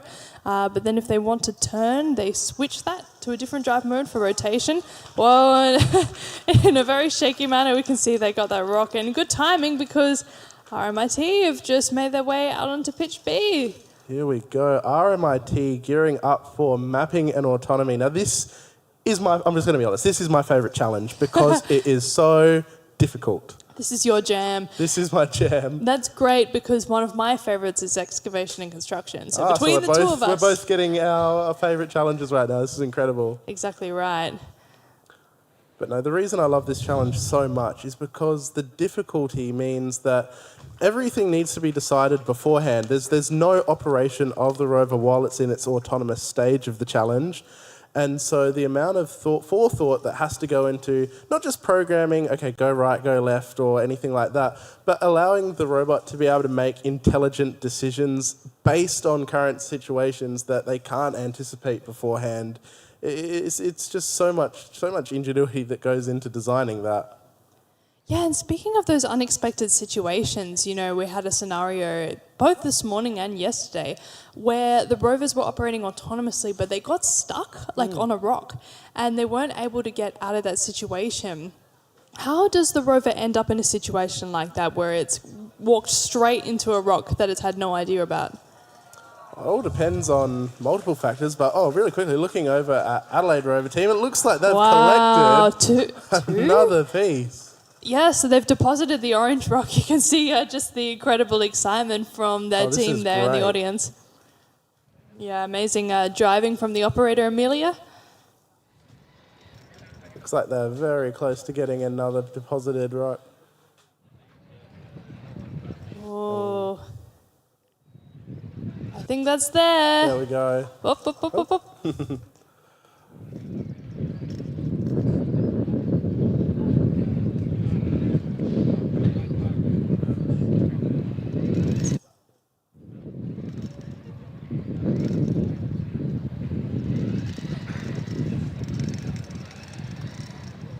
They are, of course, just over 15 minutes into their run. They got off the launch pad pretty well after the start time, so... They certainly did. They didn't waste any time. No, they did not. They did have a bit of troubleshooting just before, Seemed like their browser decided to stop responding on them, which is very helpful. And with just 23 minutes left on their clock, I'm very curious to see what they decide to go do next, where they decide to pick up their pieces. Right.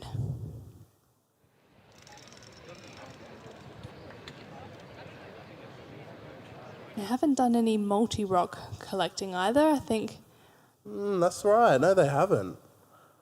I wonder if they're realising this might be the time to do it, or if they're happy with their single rock collection. Yeah, I suppose as we said earlier, you don't want to bite off more than you could chew. That's it. I think the thing I'm just most impressed by the Adelaide Rover is just how nicely it moves. Like even though we've been talking quite a bit about the vibrating motion that it does, but I really do suspect that is fully intentional because the way it gets unstuck so quickly, it's great. They've clearly not just designed this and thought about it, but they've clearly taken this onto Lunar Regolith and had to play around with what actually works in reality, not just done a bit of reading and calling it a day there, but actually seeing what works best in real life before coming here to the Rover Challenge. Yeah, and they're not the only team we've seen that's been doing a bit of shaking about in this task. Another successful drop-off there. Fantastic. Yeah, they've often been shaking their rover a little bit to get the regolith out of the wheels or just to sort of neaten up things before they deposit that regolith. Check out that strafing over the crater ridge. They're almost skidding around the top there. Super smooth action. Love how quickly they change their drive modes. You can actually see just the wheels move around and they make the decision they want to change it, it changes, and then they're off driving again. No time waste at all in the motion of their rover. Yeah, this is something that the team was really proud of to bring to the challenge. It's a completely upgraded drive system. It's really proved beneficial for them over the last few days. It's been the star of the rover for sure. That's it. It's so important that things like this are resolved quickly and that the rover is able to get back to moving because, you know, in the scope of this challenge, more time being available to do an activity means more points. But in the scope of real life, if this were a rover on the moon, for instance, doing things efficiently and possible is obviously going to result in reduced costs. And so with reduced costs, we can then spend extra money to do more kinds of exploratory missions. And so the better we make our rovers that go into service, the more we can do with them. And I think this challenge is just a proxy for that concept. Nicely done from Adelaide Rover.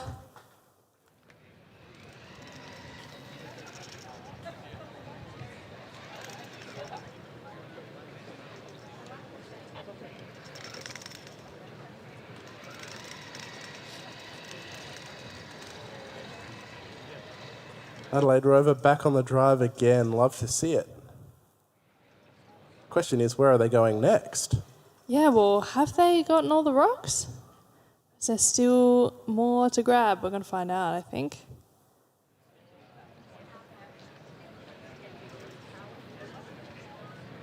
Oh, no. Going for the last one, I think. This is, of course, the team that made us go crazy in the commentating box last year when they were making a very last-minute effort to get the final rock. I recall.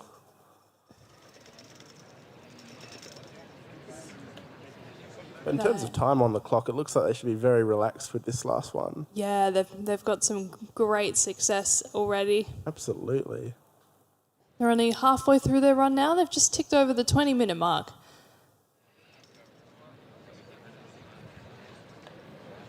And with the paver placement not quite happening for the team this time, they've got about 65, 70 points up for grabs here.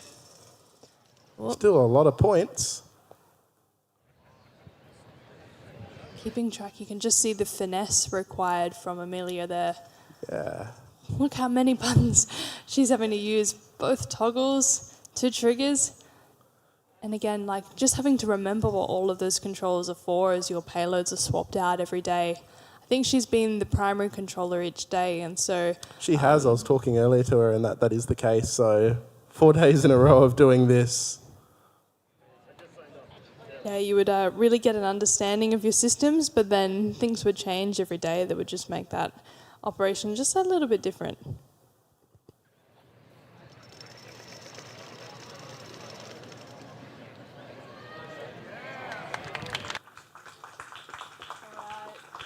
Cheers from the crowd there. Incredible. Good success from the team.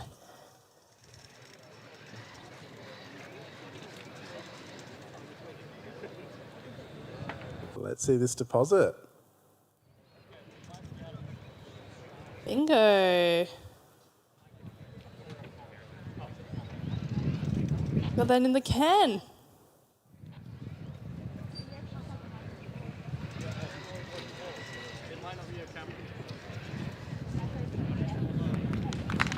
Wow, and the crowd goes crazy. That is incredible work from the Adelaide Rover team there, getting all their pieces in.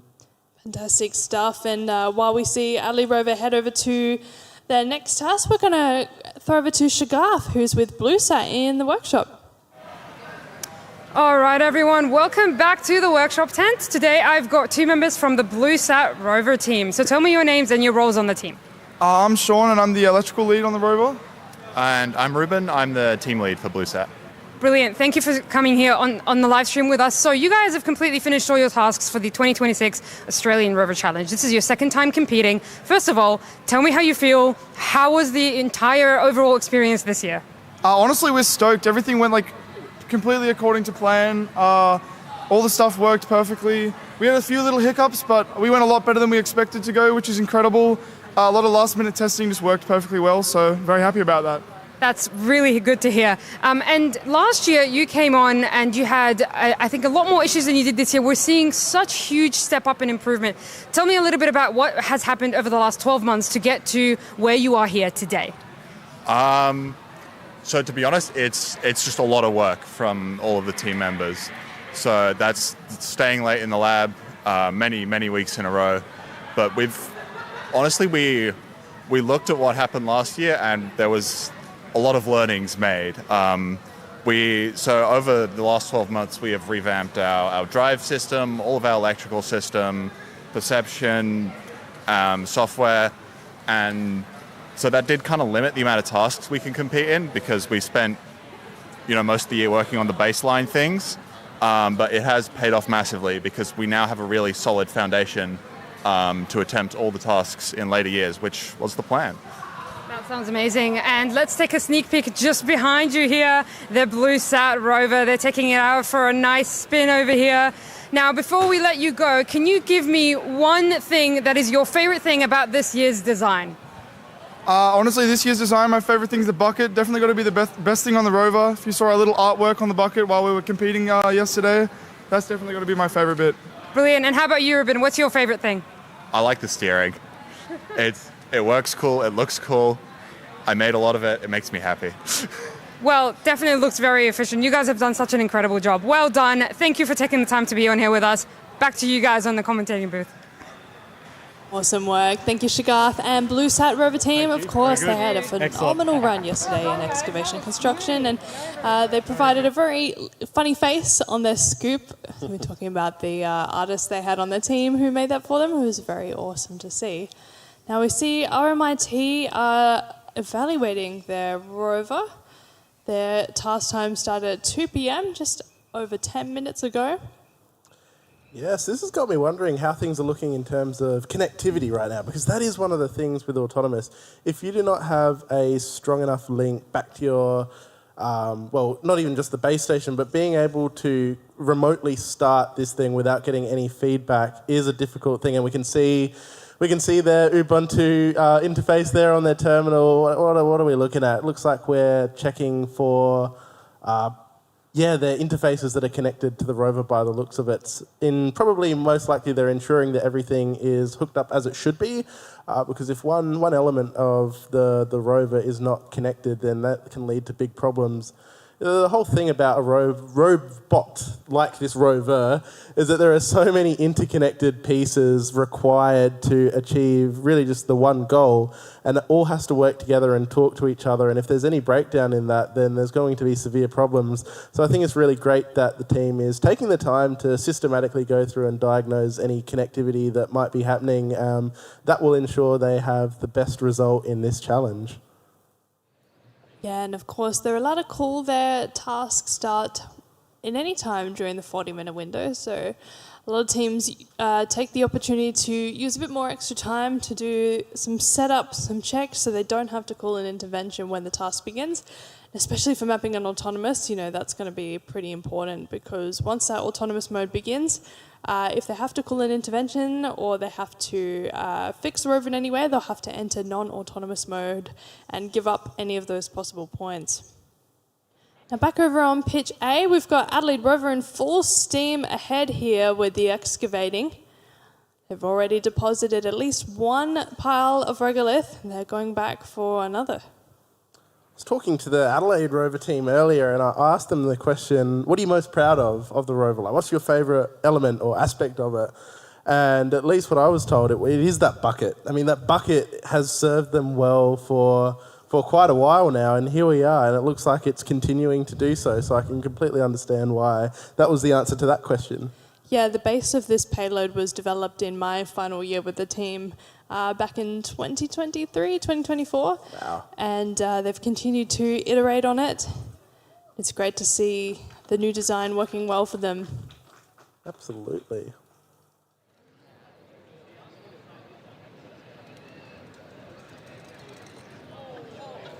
The motors they've chosen to pivot their wheels are clearly working very well. They're extremely smooth and fluid. And I remember back to my own robotics projects I've worked on, coming up with motors and actuators that can provide that level of just fluidity in motion and have enough torque to move where they need to do so, but in a very controlled way is quite a challenge. And then you come to the other challenge of powering it as well and controlling it.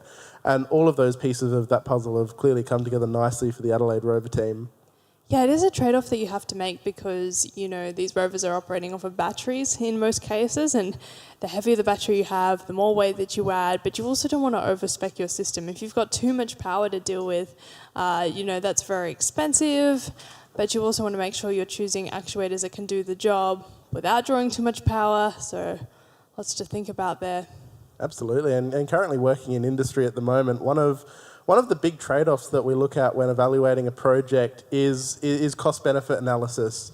And there's the whole idea of you can gold plate a system and make it as good as technically possible, but you're going to be spending so much money on doing so that could be spent on bettering other aspects of the system. And so it's great to see this trade-off. It is great to see, but I don't know if we can get another view of this rover. I think they have run into a bit of a sticky situation here. Well, possibly so. Be interested to know what the team can see on their GUI. I'd love to see that GUI. Here we go. Yeah. So they've sort of lost their main camera there on the right-hand side. We saw the previous team in excavation and construction, RAS UNSW, they were beginning to buckle under the weight of that regolith. Seems like that may have just happened to the team because the drive mode is disengaged. So they know that they've lost one of their drive motors.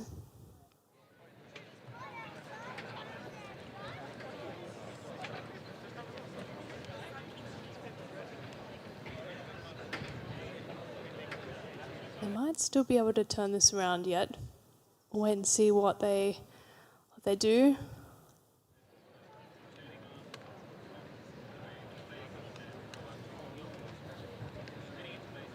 Looks like we're seeing a change of controls. I wonder if each operator has their own personal preference controller. Yeah, that's interesting, isn't it?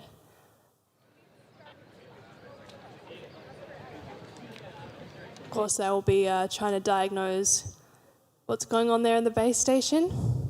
That's it. And in the base station, what you see right now as the audience a moment ago, that GUI is really all that the operators have to work on it's not like if this were a challenge that were, or a reality situation that were happening on Earth, where you can just go and handle your rover with your hands and look around and see every angle of it. It might be quicker to fix things or identify things, but on the moon, in space, that's just simply not possible. Way too costly and possibly physically not possible to send someone up there and do that kind of work, which is why the consideration of remote controls and where do you place your cameras, what information do you expose to your operators, and how do you present that is so important. You can see the base station team there trying all of the different drive modes. They'll be trying to work out what's going on.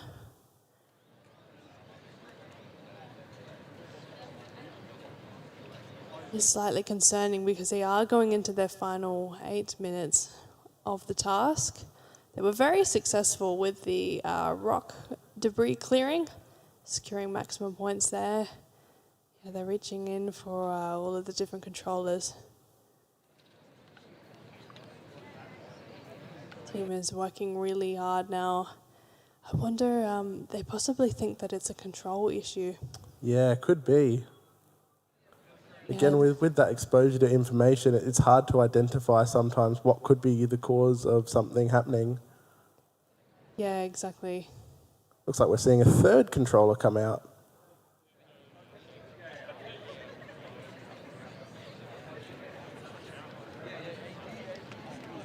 The systems certainly have to be robust enough allow for them to change out controllers ad hoc as they're doing, which goes to show that the systems that they're running on their base station controllers that are linked to the GUI have clearly had a lot of work put into them. Yeah, you can see down the bottom that they've got controllers assigned to the different functions. So they've got one for drive and scoop, one for core drive. Jay can switch between. Okay, they've done a bit of a reset there. You know, they can see that the drive motors are receiving the control input, but they're not getting any velocity from them. So that's going to hopefully give them a bit more information about what might be happening. Yeah. It was such a brilliant start, though. They really made a headway into that task. So it would be such a shame for the team if they weren't able to get these last scoops. It would be. I mean, especially with how much they've got in their bucket right now. It's an impressive amount, and that'd be really good if they can move it back in. But we do see some movement now, which is exciting. Here. Oh, they're going to be able to reverse, maybe. Look at this. Yeah, that's a great recovery, and teams are back on the radio. If they called an intervention, perhaps. Maybe not. Yeah, you can get a really good view there about what's happened. Yeah, okay, an intervention has been called. So tell us about the intervention. What does that mean the team's able to do right now for those just joining? Yeah, so an intervention can only be called by the base station, and when they do, it means they basically go back to the situation when they're setting up the task. So the teams are allowed two-way communication again. Will result in a points penalty, but it allows the field team to communicate with the base station, figure out what's going on, and if they need to, they can communicate with the field team to reset things. Stepping out onto the field now. They'll be talking with each other there about what to do next. So here is RMIT also out on the pitch. They started at 2 p.m. local time, so they've also just ticked over halfway into their attempt at the task. It'll be interesting to see exactly what they decide to do with that, and whether perhaps if they didn't end up doing autonomous, they might go for some mapping instead.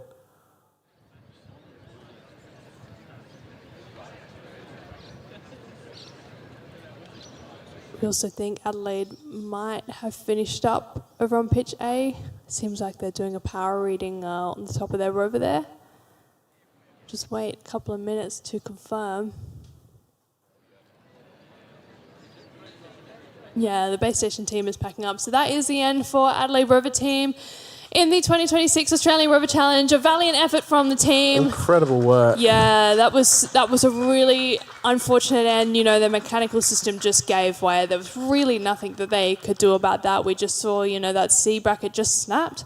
The wheel axle just completely went, and that's just a reality of trying to design a rover that can last for 4 continuous days of hard level testing out on the field, and sometimes you just learn these things through trying. Yeah.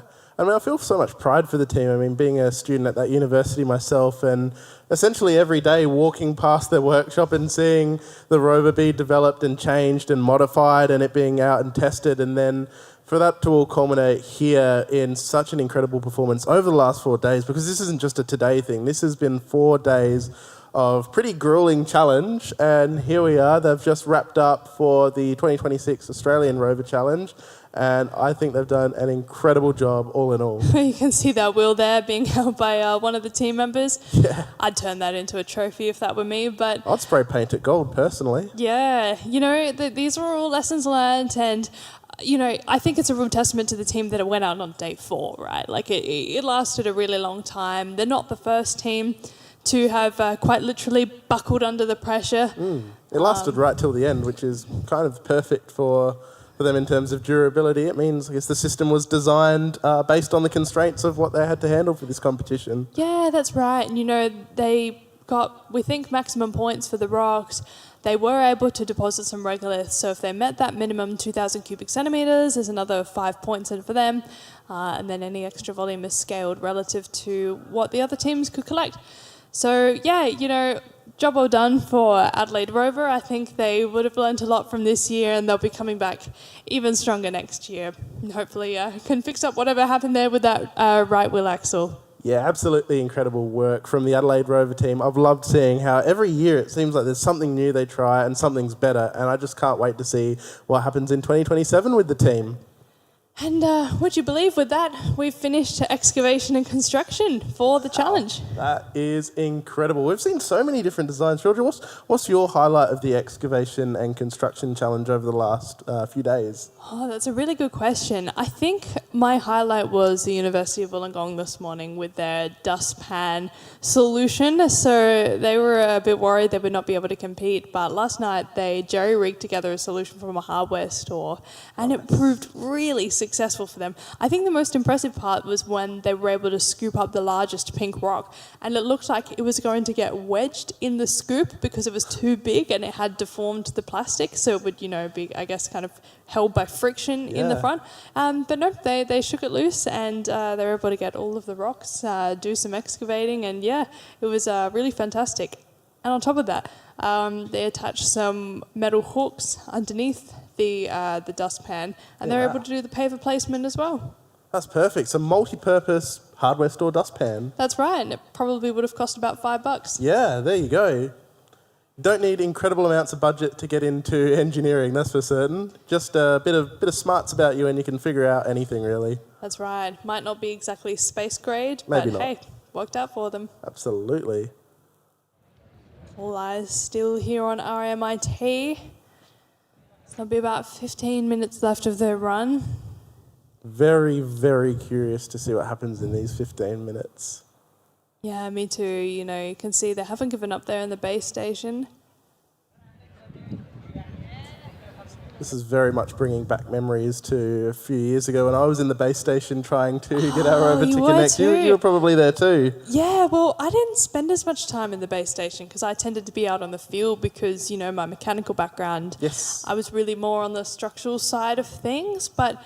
and I also just really enjoyed being on the field team. It was always fun to be on standby with the toolkit ready to jump in if needed, and that happened every single year, I think. But tell me, what is it like being in the base station, and, how does it feel in the moment when the time ticks over and it's all onto you guys? Oh, the feeling, it's like, I'm not going to lie, it's certainly tense. It can be stressful, but I think the way you need to approach base station is the realisation that even when things aren't connecting or aren't working exactly as planned, that's almost what you should be planned for. So if you're sitting there in the base station and something isn't connecting, it's not the end of the world. It's just, okay, here's a challenge that we've ideally prepared for, and we have a strategic approach already planned, and we can decide, okay, well, it's not connected, so we need to do this, and this. We need to talk to this person, figure out what this person has connected to and how that's all set up. So if you've got a structure to your problem solving, then it should be relatively chilled out in terms of the operations and the work itself, but the tension is always there. Like if you're sitting there and the clock's ticking and it's you feel like you're being relied upon to complete a certain task, the sweat will be pouring out, that's for certain. That's one way of putting it. Yeah, I think the being relied on part is interesting, right? Because, the field team is useless until an intervention gets called, and it's hard not to feel responsible. Oh, hello. Oh. Who's this? Oh, my goodness. Well, this is unexpected. RMIT have brought out a mini rover. Actually, I don't know whose this is. That doesn't look like RMIT's. I can actually see them off the field. Well, I know it's one of the teams because they've complied with the e-stop rule. Yes. That is super cute. I want to know all about whose that is after this. The little UDO, the unidentified driving object that we have on the field here. The URO, the unidentified roving object. Roving object, yes. Wow, check out the swing on that antenna there. That is so cute. We've actually seen multiple teams with small rovers like that one. Some of them are actually get deployed to complete challenges, but I've seen teams just bring along little rovers like that for the fun of it. And I mean, let's not lie to ourselves, it is fun. Do you reckon they were a rover that didn't quite make it to the pitch that's now doing some drive testing on the side? I couldn't say, I'm not sure, but it's certainly a sight to behold. I love that little dangling thing at the top. Beep, Yeah. beep, beep, beep. So actually, I first thought that was dangling around just because of the movement, but it's clearly got its own It's definitely servo or deliberate. actuator to make it do that. Can it come over and say hello to the commentary booth? Does the driver want to also identify themselves? Oh, hello. It's got eyes? It's making its way. Yeah, well, we're getting. It's waving to us here. Oh my goodness, it does. That is We can see some adorable. eyes on the front of this rover. Oh my goodness. I mean, we've been talking all week about the personality of these rovers. This is going to be my favourite one yet. Oh yeah. I'm going to come pat the rover. You've done a great job. Needs to have a name, that's the only thing. Hey. See, when we're talking about human and rover interaction, this is exactly what I want if I ever get to go to the moon. I Well, want a so little much- buddy just like this. So much of space industry, and you would know this very well yourself, Georgia, is about space communication and getting community interested. And I think this is such a great way to do it because if we can send out a small rover like this to schools and gets kids excited about space and engineering, then they can be the future people here at the team. Oh, it looks like we, have plenty of people, young ones in the audience too, who are very excited about the Rover Challenge, and we're very, very excited to be able to present what we do as engineers and get everyone ready to go for the future of space exploration. That's what this is all about. I completely agree. I mean, I love what I do for a living and I can't wait to have a career in STEM when I finish my degree, and I hope I get to have little rovers like this helping me out with the job. Absolutely. You see, they've got a bit of a spring-loaded antenna, actually. That explains why it's moving around so much. That's it, with lights on it too. Alrighty, we're going to actually get back to our jobs Yeah, here. gotta We get back can to work hear now. That was very fun though. in the tent, there's a robotic arm in action here.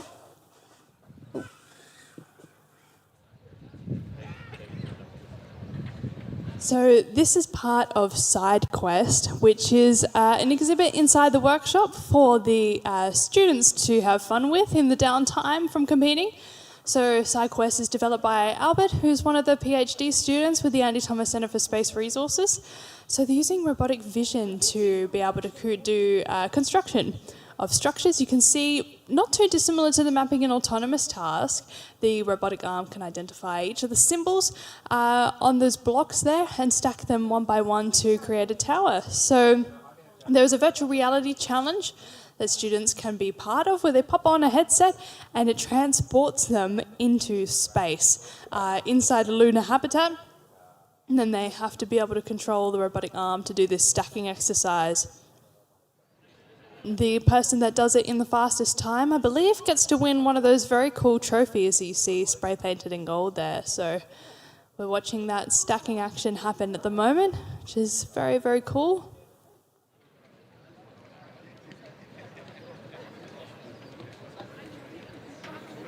So this is some pretty precise movement happening here. I'm sure a lot of the teams would have loved to have something of this precision earlier in the day.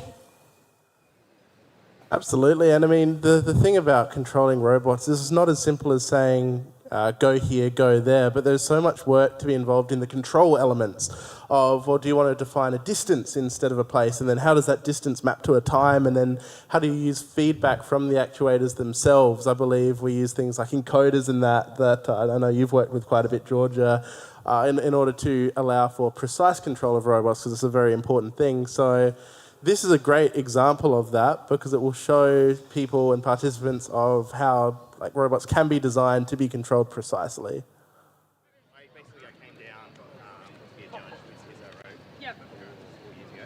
Now we identified the owner of the URO, the unidentified roving object it came over to our commentating booth before. So Scarf is just getting them ready for an interview. I think we're going to talk all about what the intention is behind that little guy, but my gosh, wasn't it cute? Absolutely was. I think the main question that I need to know is what's its name? Yeah, a cute robot has to have a name, that's for certain. Yeah, and many of our rovers actually here have had super meaningful or fun names throughout the challenge. That's for sure. Do you have a favourite named rover? Well, the RMIT rover team's rover is called Equinox. Equinox being to do with the location of the sun relative to the Earth. It happens twice per year. We have the spring equinox and the autumn equinox. If you're in the northern hemisphere, the spring equinox was only a handful of days ago on the 20th of March. Fantastic. I mean, I personally have a bit of a love for Perry the platypus just because of its name. Yes, I do agree. So UWA Robotics had a very bright yellow and blue themed rover, which looked a little bit like the famous cartoon character Perry the platypus from Phineas and Ferb. I grew up watching that show, as I'm sure many of us did. So that was a nice nod to the character. Fantastic. The thing I love about the Rover Challenge is not only do teams get to exercise their technical experience and expertise, but they get to have fun and they get to be creative, because when it comes to engineering, you need to have creativity in order to figure out solutions to problems. Companies aren't paying extreme salaries to engineers just to do the same thing over and over. It has to be something new, and so being able to just have fun and get creative is one of the best things about engineering, and we're seeing that on display in a great quantity here at the Rover Challenge. Oh wow, we've just gotten movement here from RMIT.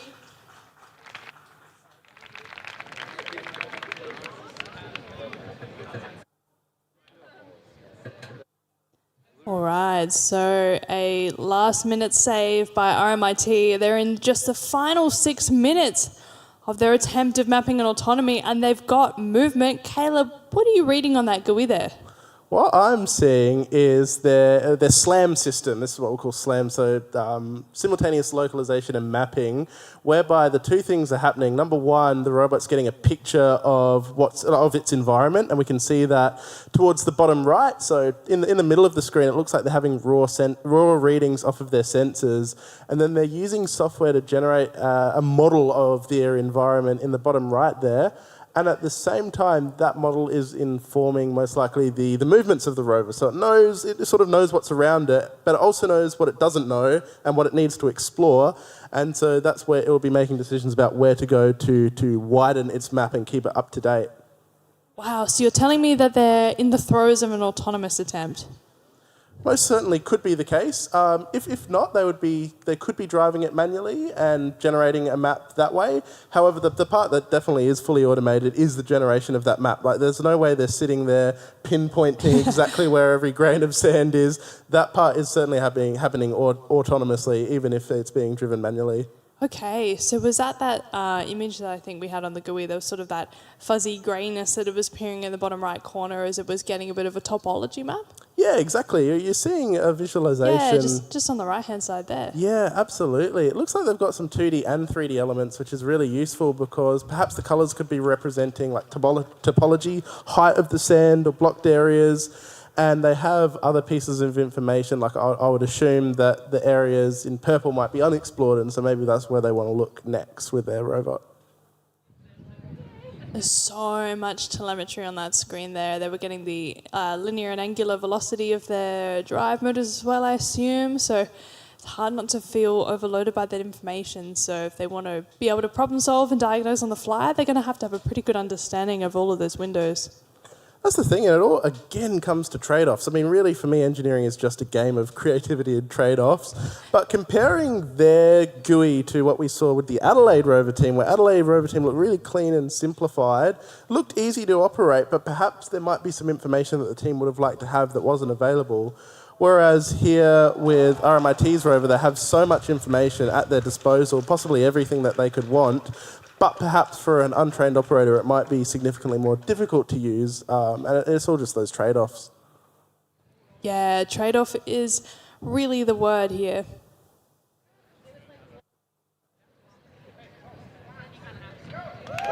Now I think we're going to throw quickly to Shagaf and the owner of our little rover while RMIT take a pause.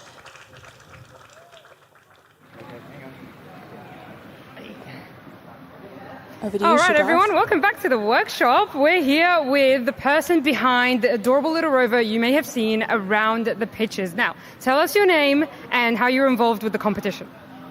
Hello, yes, my name's Simon. I'm a PhD student with Adelaide University. I'm studying gravity offloading here at the Roseworthy site, and that gravity offloading research is helping mobility testing for Rover, so it's sort of directly helping the Rover mission to the moon. Down here we have LinkBot, and this is a little robot that I built with my boys, Lincoln and Hugo, and it's to get them to learn how to do some robotics. So we're getting it here, driving it around, giving it a little bit of personality. That's amazing. And you mentioned that you've been a judge as well with the Australian Rover Challenge for quite some time now. How have you found the challenge, grow and transform over the last few years and what it is today?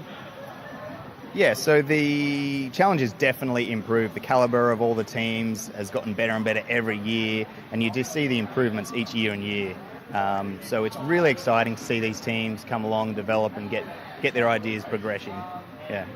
That's amazing. And additional to this little guy, you may have seen an esky driving around. That we've been told by Simon may have some improvements next year as well. So we're really excited. That's definitely a reason for you to come out to Roseworthy for next year's Australian Rover Challenge. Thank you so much for being on with us today. Back to you guys.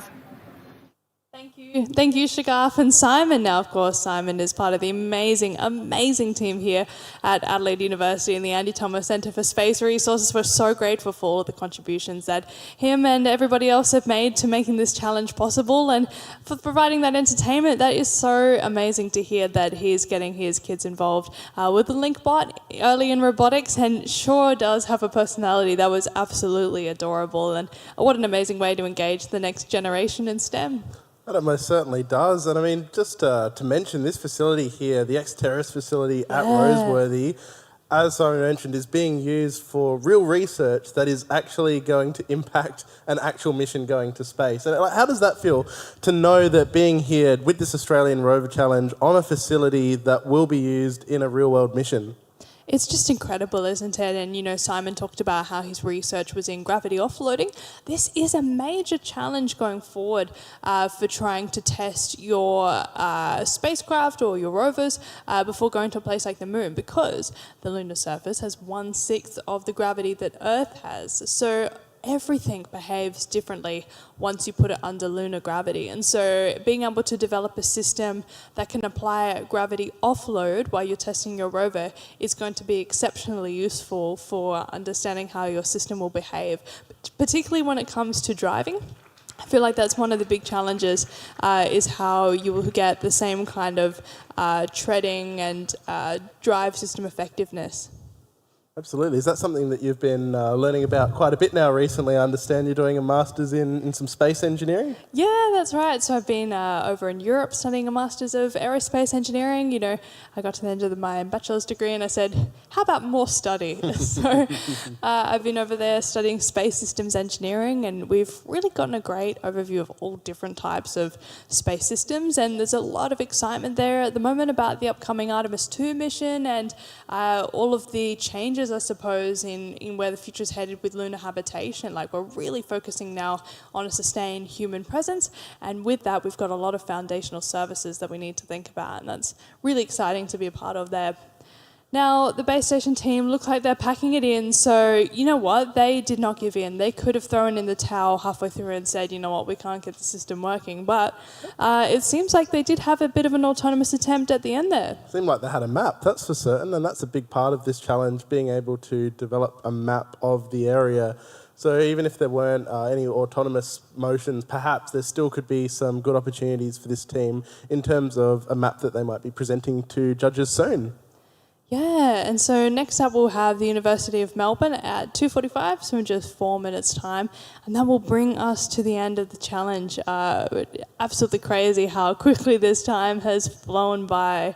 And I suppose we'll have our closing ceremony in just a handful of hours too. So if you're, watching or supporting a team from the live stream, we will be back later on. I'm sure that a specific time will come up on the screen once the judges have calculated the scores, but we will be coming back to you to present those awards. And, speaking about the fact that this is a challenge and, the focus is not just on the prizes and the points. Of course, there is a first, second and third place awarded, but we also acknowledge the teams who have really demonstrated the challenge values throughout the last 4 days, and so they will be rewarded as well for really making a fantastic effort to come here to the challenge.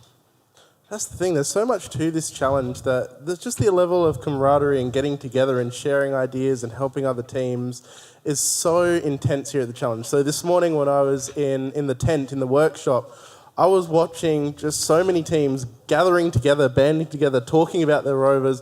I've seen teams lend each other tools and just really be there for each other and help each other out. Because this is not about one uni versus another uni. This is about, hey, we are all future emerging space professionals together. We are all going to be working together on the same missions, and this challenge is a great way to start for them to build their networks and start as professional engineers. Absolutely. I mean, we've seen it even just within our commentary team. All of us are, we were once students together on teams, and now we've graduated and we're getting work experience, and we're still all connected in that way. And it really brings us back to this challenge too, when we've seen so many alumni of the Rover Challenge go on to work on missions like Rover and other lunar payloads and other spacecraft too, and that's just been fantastic to see. I think I saw a glimpse of the Uni Melbourne rover, and I have to say, Caleb, I'm quite excited because the University of Melbourne, they have a hallmark with their rover, a very distinct face. Oh, I see. Is this the face of a certain tank engine? I think you might be right. Might be onto something? I heard whispers from the team that their rover this year was called Gordon because it was a sequel to their previous rover that was called Thomas. And they had a very distinct Thomas the Tank Engine on the front, who became their unofficial team mascot. So ever since the 2023 Australian Rover Challenge, they've mounted a Thomas face onto their rover, but we haven't seen it until today. So I wonder if this is a bit of a finale for the team. Of course, their rover is called Gordon, after the green tank engine, who's friends with Thomas, but Thomas has now made a comeback, and that's pretty exciting. That's fantastic. Now, I understand they've used Thomas faces that they've taken off of toys, but I've also heard that they've 3D printed some of their own Thomas faces. So correct. 3D printing, such an incredible technology with so many uses, but I think printing Thomas the Tank Engine faces has to be one of the top ones. Okay, I really love this because they've gone for more than just the face. That's actually the whole front of Thomas. This is fantastic. I can't wait to see how they do with the autonomous and mapping part of the challenge. I can already see in the robot quite a few sensors and cameras, possibly 3D image sensors that we have up here, possibly LiDAR as well. I can't quite tell from this distance. Yeah, it's up on top of that frame, isn't it? Yeah, once we see the GUI, we should be able to make a pretty clear judgment on what they've got in terms of data coming in. Of course, this rover won't be shunting trucks and hauling freight like it was in the excavation and construction task. It'll be mapping and autonomous.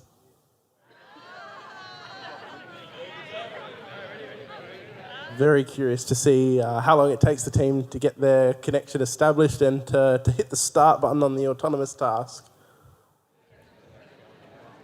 The time ticked over just 1 minute ago. Here we go. This is the grand finale for the 2026 Australian Rover Challenge. We hear great celebration from the crowd. They've got an incredible cheer squad going for Gordon. Let's go, Thomas is being shouted from the crowd. Absolutely love it. Great enthusiasm there, Unimel. I just can't get enough of the spirit at the Australian Rover Challenge. It's incredible. You just feel something being here. It truly is electric, and there are a number of rewards that will be given away for teams that show the best team culture, camaraderie, community spirit, and of course these teams haven't just been trying to get prizes the whole time, but it's natural, it's just absolutely the way that they've cultivated such an incredible atmosphere here. I think competition's a great thing because when it's done in a healthy way, you push each other to achieve the best outcome. And that is exactly what is happening here. And I mean, as we've seen over years of the Australian Rover Challenge, the scores on average are going up and there's so little distance now between the top teams. And so this really could go any way by the end of the day, which is why there's so much, tension for the last moment. But I hear some cheering and I wonder if that is because I see some moving. Here we go. Let's go, Gordon. Moving autonomously. I can hear the Thomas the Tank Engine theme song. Anyone want to sing along? Do any of you actually know the words to this?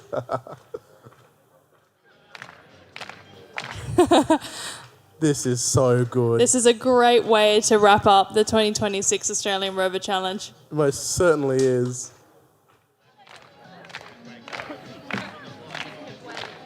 Everyone in the base station looks very focused and calm, but maybe that's because they simply know that there's nothing they can do in autonomous. They just have to sit back and watch the show. No, I think you're right. I can see some smiles there in the base station.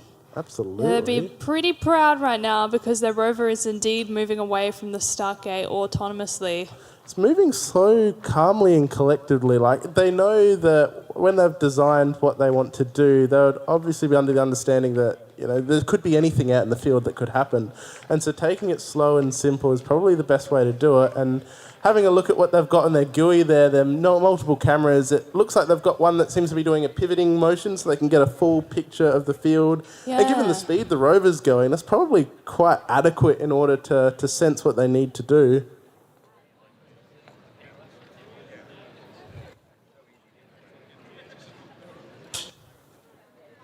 Yeah, it's crazy how the rover is actually moving those cameras by itself too. Absolutely. It kind of reminds me of what the Adelaide rover team robot had in this mode of like having a servo to pivot the camera around. It's great to see a similar technique being applied by another team. Very curious to see how that will play out in the mapping part of the challenge. Yeah, that's very true. Great view of Thomas.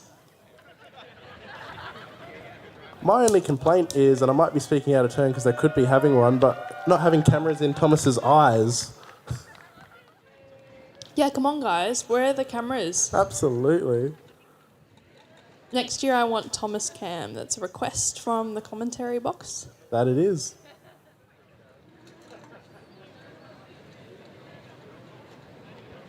Yeah, you can see that periscope camera on top of the frame. Doing a great job there, giving the rover some situational awareness. I just love how smooth it moves.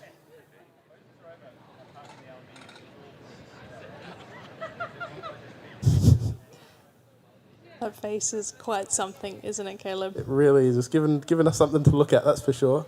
Can't take my eyes off of it. It's peering into that crater. It's almost like a bit of a smile of fear. Yeah, that's it. Soon it'll be a smile of excitement, a smile of pride of having achieved the challenge. That's right. The team has got to be feeling pretty impressed and chuffed with their outcome right now because it is so hard to even just make a rover move smoothly in autonomous, and they've clearly done that. It's just a great sense of pride they must be feeling in achieving that.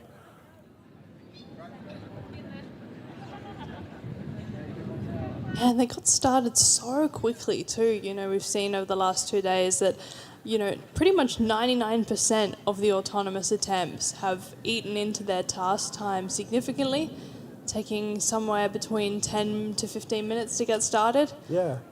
But Uni Melbourne are 6 minutes in, and they're already pretty much at the first waypoint.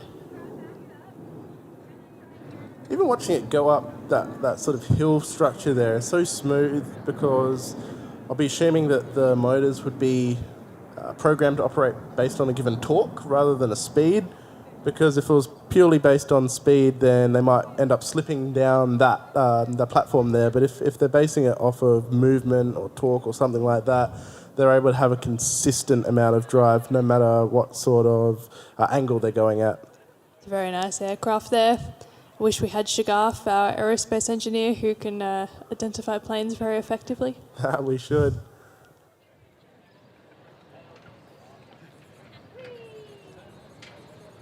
Just a great day here up at Roseworthy, South Australia. Yeah, honestly, I dressed in a long sleeve shirt this morning and I'm now regretting it. The sun has really come out, but it's absolutely glorious. Someone was telling me this morning, being back in Australia for the first time in a couple of months, this is kind of the perfect location to get reoriented, and I couldn't agree more. It's so, I've been saying all week, it's just quintessentially Australian. You know, we've got blue skies, the gum trees, you can just hear the sound of nature. We had Animals Anonymous out here yesterday with the quokkas and the python and the tawny frogmouth, Australian native animals, and it's just fantastic.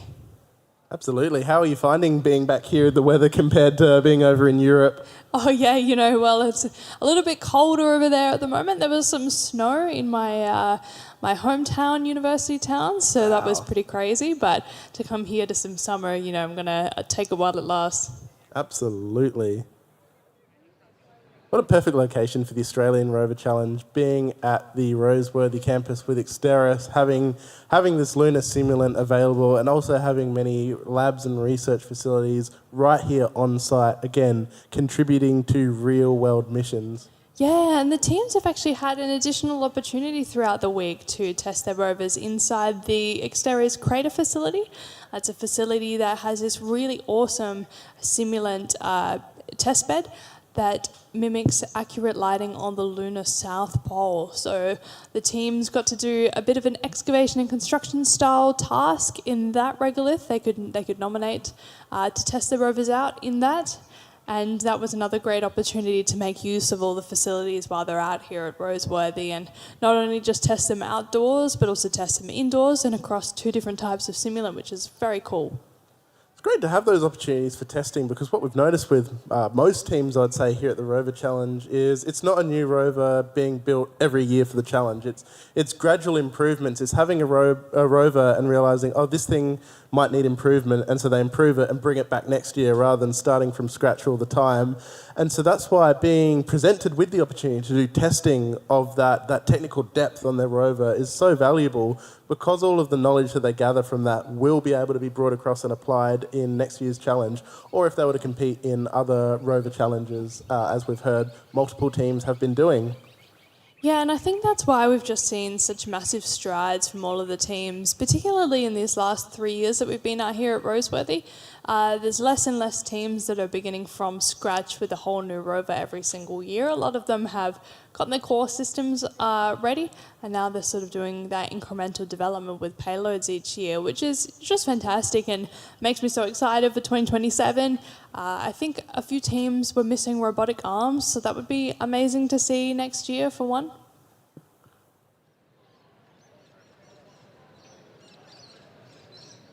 Now, we heard from Shagaf that was a C-17 Globemaster, that plane that went by before, so thanks, Shagaf, for providing that expert knowledge. Always great to have an aerospace engineering expert on hand. That's right, and of course, Shagaf has actually just graduated from her degree in aerospace engineering, which is amazing. Such an achievement. Yeah, big congratulations to her. Shagaf and I actually worked on group projects together throughout our time at the university. So there she is. Hey, Shagaf, Thumbs up, Shagaf. So it's great to be back here again on campus, but sharing such an exciting opportunity with you and the team.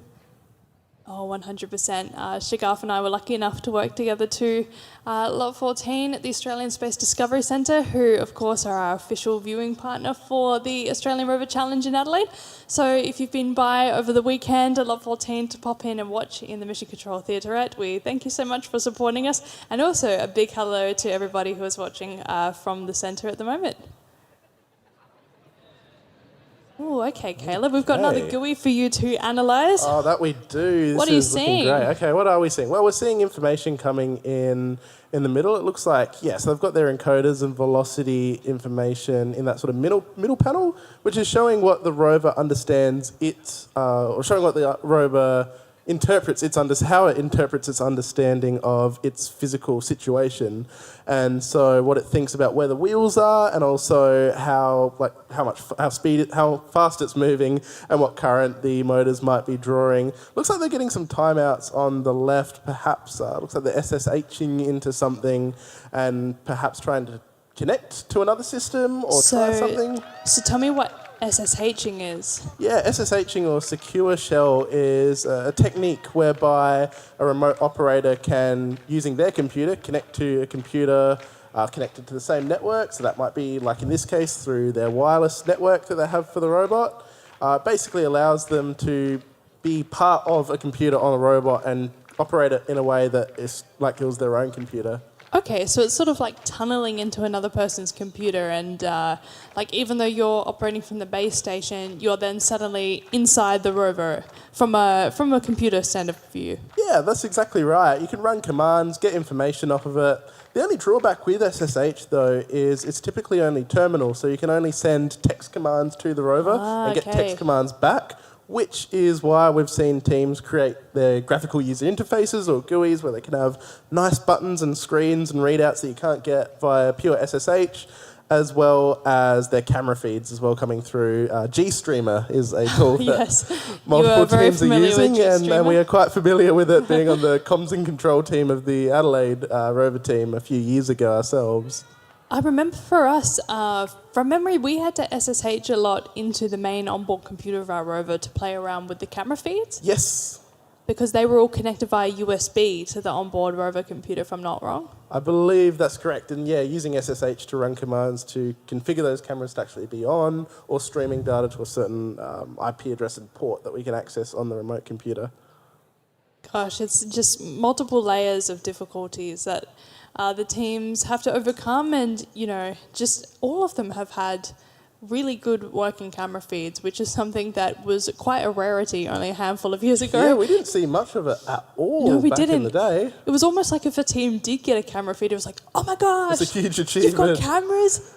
But now it's like all teams have managed to do such a good job at that, which is just, I guess, showing something about the state of how simple it is for teams to collaborate and share learnings and help each other out and bring across information, which we're seeing here. Yeah, that's absolutely right. And we've been talking a lot about the ease of COTS components. They're becoming more and more available now, particularly for robotics applications. I think it just says something about the state of the industry and the state of robotics as a whole, that people are taking this seriously as a way to solve problems, and the fact that there's enough investment to enable companies to put COTS equipment up on the market, and all the learning resources, most importantly, being available so that people at home can try and make rovers, as we've seen some people doing here very recently. It's just a great direction that we're going in. And so if you are a young person and you're interested in robotics, if you're interested in rovers, if you're interested in space or any kind of engineering, the future is very bright. Absolutely. Or maybe it's dark if you're in space and there's not much light, but in that case, there's light in other ways. Yeah, exactly. Depends on your incidence angle. That's it, exactly right. Very curious to see what's going through Unimelb's mind right now. Looks like we've stopped movement of the rover. Perhaps they might be wanting to do some mapping now. There's many things that the team could be deciding to do now. Yeah, it's tricky to tell. I don't think they've entered the non-autonomous phase, because I think they're struggling to connect to their rover. Right, we have discussed how difficult that is, and we've seen how difficult that is with teams in the past. Yeah, I'm kind of looking on the side where it says it's connected over SSH, but then it's timing out. So even though they've got camera feeds that seem to be in real time, yeah, they're in real time on the right-hand side. Also looks like those voltage readings appear to be in real time as well that you see in the middle. Yeah. Yeah, you're definitely right. So they've got some connections. I mean, they've got an SSH connection, but it's timing out. So it's hard to know if they've got a connection to the drive system. Yeah. It could be something on board the rover itself that could be causing this, or some software perhaps. That's what I was thinking, like for them to be able to exit out of the autonomous mode and switch into the non-autonomous mode. Obviously, for most people, that's not as easy as the click of a button. They actually have to stop some processes. So, has the autonomy taken over? They can't get out. Possibly. Who knows? The rover has a mind of its own and is deciding, nope, it wants to drive its own way. The rover uprising is here. That's it. Okay, an intervention has been called. Ooh. I've got one of the film members out there checking over the system. I think he's having a look at the drive motor encoders from what it looks like. He would be having a quick look. That was also another thing that we had as well with our encoders. They would be flashing a certain colour if they were connected or not. And so many times we saw them flashing that terrible orange colour. Oh, I remember very well. Hey, Georgia, for those in the audience who don't know what an encoder is, can you tell us about what that is and what we use it for? Yeah, it's basically a way of translating a bunch of ones and zeros into physical output of a controller. It usually requires translating into two different reference frames, like a stream of data, into, like, I guess, X, Y, and Z, or polar coordinates, or whatever your reference frame is for movement. Why is that important? Well, that's very important because we want to be able to convert those ones and zeros that you type in, like go 5 steps forward, into a physical movement in the real world. Polar coordinates are usually used for rotation, while X, Y, and Z are used for translation. So sometimes you even get situations where you're encoding your drive system and it'll be in one coordinate system for translation and another one for rotation for 2 different drive modes, which is also why they switch. So with the Adelaide Rover team, when they had the Kraberman steering that was going forwards and backwards and left and right, but then they would switch to neutral point term where it would rotate. So that's likely 2 different coordinate systems there.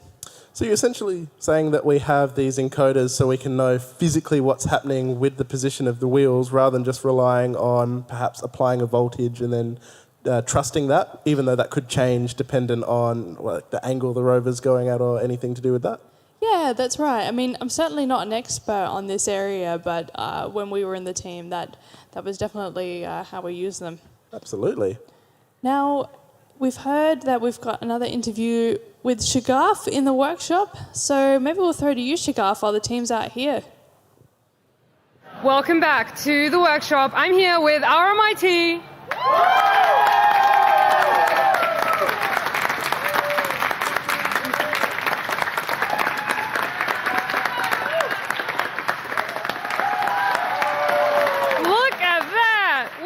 Cheers all around here in the workshop. What an incredible team spirit we have here in the workshop. First of all, tell me your names and what your roles are. So I'm Shabazz and I'm the team lead of the MIT Rover team. And I'm Vicky and I'm an electrical lead here. And tell me a little bit in a few words, how has your overall experience been at the Australian Rover Challenge 2026? I'll start with you. Yeah, we definitely had our failures, but we also definitely had our ups. If anything, the failures made the ups even better, even greater. And honestly, I think we're just really happy just to be able to compete, come here, and for the atmosphere, and just a lot of fun so far. How about you? Yeah, we look forward to this every year because it's a great atmosphere. The teams are amazing. We love all of them. It's so helpful, and of course we get to compete and showcase what we've worked on. So it's been great. It's been surreal. That is so good to hear. Now, looking into next year, how are you guys feeling? Do you think that you're going to hit the ground running soon after this? You're going to take a bit of a break. How are the next 12 months going to look like for this team?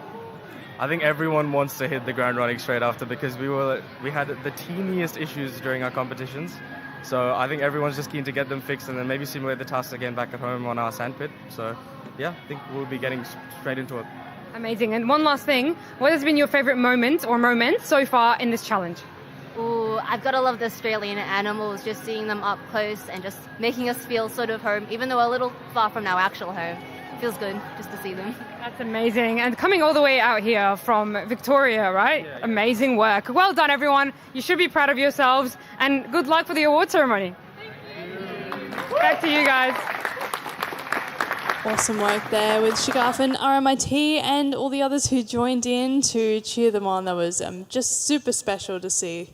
In the meantime, while that's been happening, it looks like we have some movement with Gordon. It looks like Gordon is driving again. Very curious to see where they're going now. I believe they must be doing their mapping now that Autonomous is wrapped up. So it'll be very interesting to see what sort of maps they generate, what sort of data they get, and then most importantly, how they present that to judges after the challenge, because when you're doing a data collection exercise, whether it's in space, whether it's on land, that data needs to be used to inform decision making, and so a lot of that can be automated.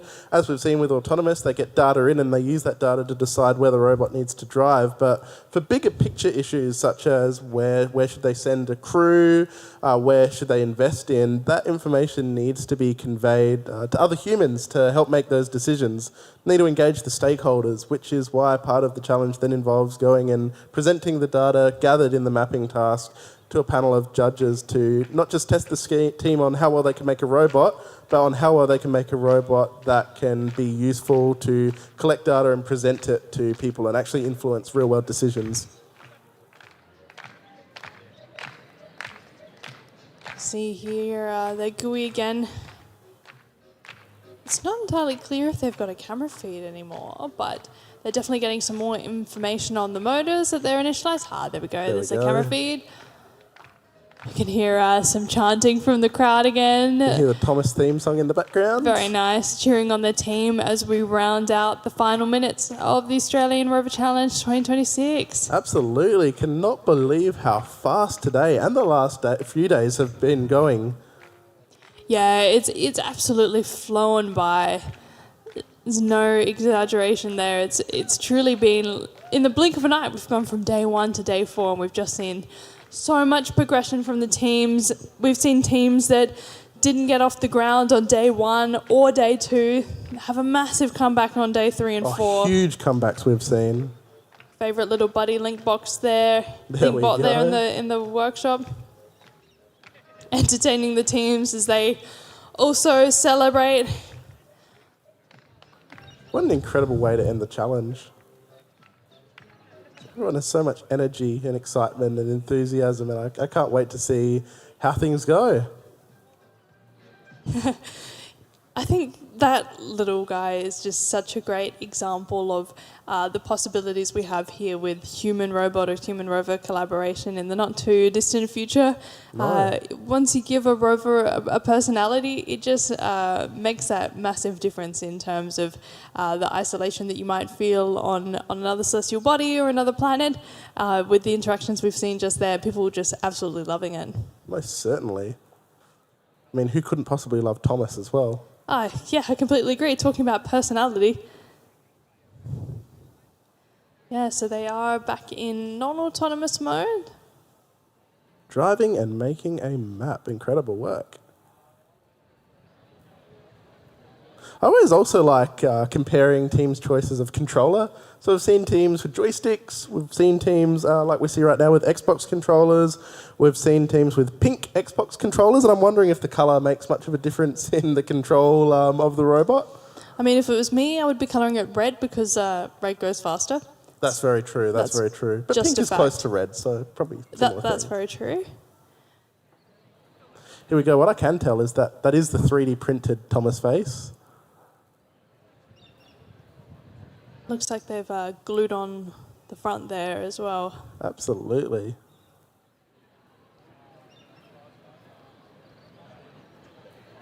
Yeah, 3D camera looking at the front there. So many cameras and sensors on this robot. Side ones, the top periscope one that was turning around. Fantastic way to get a full picture of the environment and to generate a map of that environment. They're just heading into the final about 15 minutes now worth of their run. Well, it's not much longer to go. There is still plenty of opportunity for this team to develop their map of a large area because they do have quite a bit of time on the clock in order to do what they need to do. And so I can imagine that our Unimelb team will be doing quite well in this particular task and challenge. Yeah, I agree. We've seen pretty varying success over the last 2 days with this task. It always fascinates me to compare how teams do in different tasks. Like there are teams that achieve really well in, say, autonomous, but then in other tasks, maybe not as well as other teams that didn't quite do as well in the autonomous. So again, it always comes down to the trade-off and strategy and figuring out what the rover is good at and then focusing on that in order to maximise as many points as possible rather than doing a whole lot of things but not as well. Yeah, I mean, we saw that with Adelaide just moments before. They really honed in on their strengths, and it paid off for them until the very end when their rover just literally broke down. It was used to its absolute limit. About 13 minutes on the clock left for Unimelb and for the entirety of the challenge. I'm confident that Unimelb will be able to generate quite a comprehensive map with the amount of time that they have left and how smooth their rover is driving right now.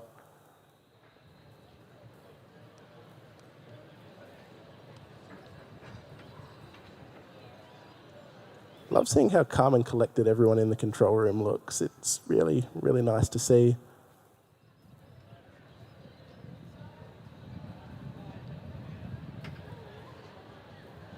And an interesting steering mechanism too, how they have the back two wheels aligned straight, locked in, but the front two are being used for the turning.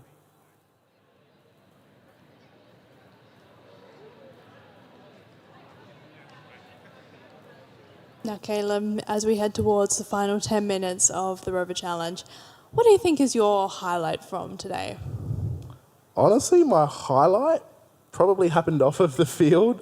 The highlight was just being in the tent and seeing all of the teams and feeling the passion for what they're doing. The fact that we have teams from all around the world, different countries, Poland, Indonesia, Kazakhstan, and probably plenty of more as well, all coming together, united by the same passion for engineering, for space, for science, for rovers, and being able to be in this room, in this tent with them all at once, sharing this same love, it's just been incredible. And you could feel the hours of work that have gone into these rovers. You can't feel the hours of sleep though, because I've been told that quite a few people might have been running on minutes instead of hours in sleep, as well as energy drinks, but you can certainly feel just the dedication that's gone into it, and you can feel how happy everyone is with their performance and what they've done, and how happy they are to be together and sharing a space with what will most certainly be their future colleagues. It's really a labour of love to build a rover like this, and of course there's moments of sheer frustration from the teams if they don't always quite get the result that they were hoping for, but we were saying just even making it out to the Rover Challenge is a massive feat in itself, and teams can be proud of just getting here with a rover. We've had teams come out with a half-assembled rover that over the course of these last 3 days have even gotten it driving for the very first time, and then today being able to test that. So that's an incredible feat as well, and you can see URT really bringing it home for University of Melbourne. They are just putting it all in these last 10 minutes to give some encouragement to the base station.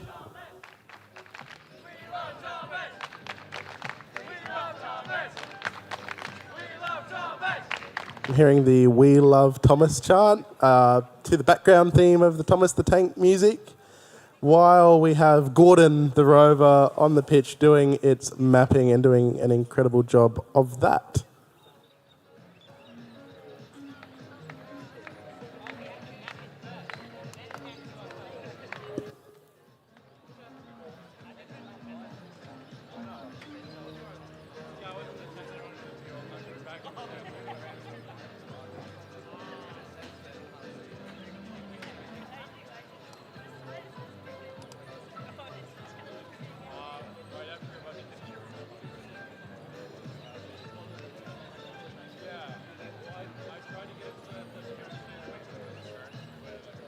some nice duct tape holding the Thomas face at the back there.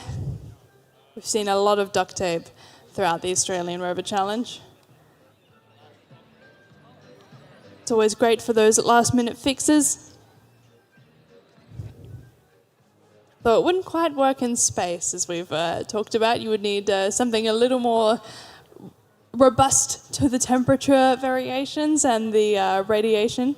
Quite possibly.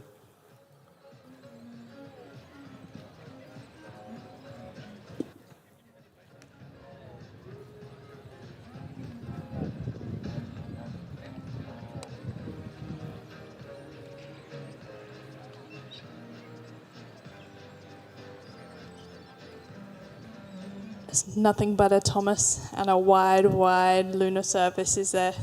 That is all it is, and it's incredible. I must say, this feels like one of the smoothest mapping and autonomous runs I've seen, that's for sure. The way it just, it's not, from the start all the way to the end, it's just been going very strong. Yeah, that's right. You know, they had that little hiccup in the beginning which required the intervention, but after that, it's really been smooth sailing, hasn't it? Most certainly has.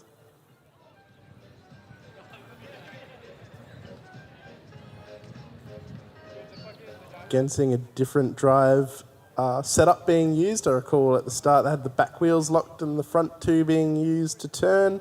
Now it looked like they have more of a crab kind of style steering going on for a moment there. Great to have the flexibility of being able to switch between them, which we see a lot of teams do have.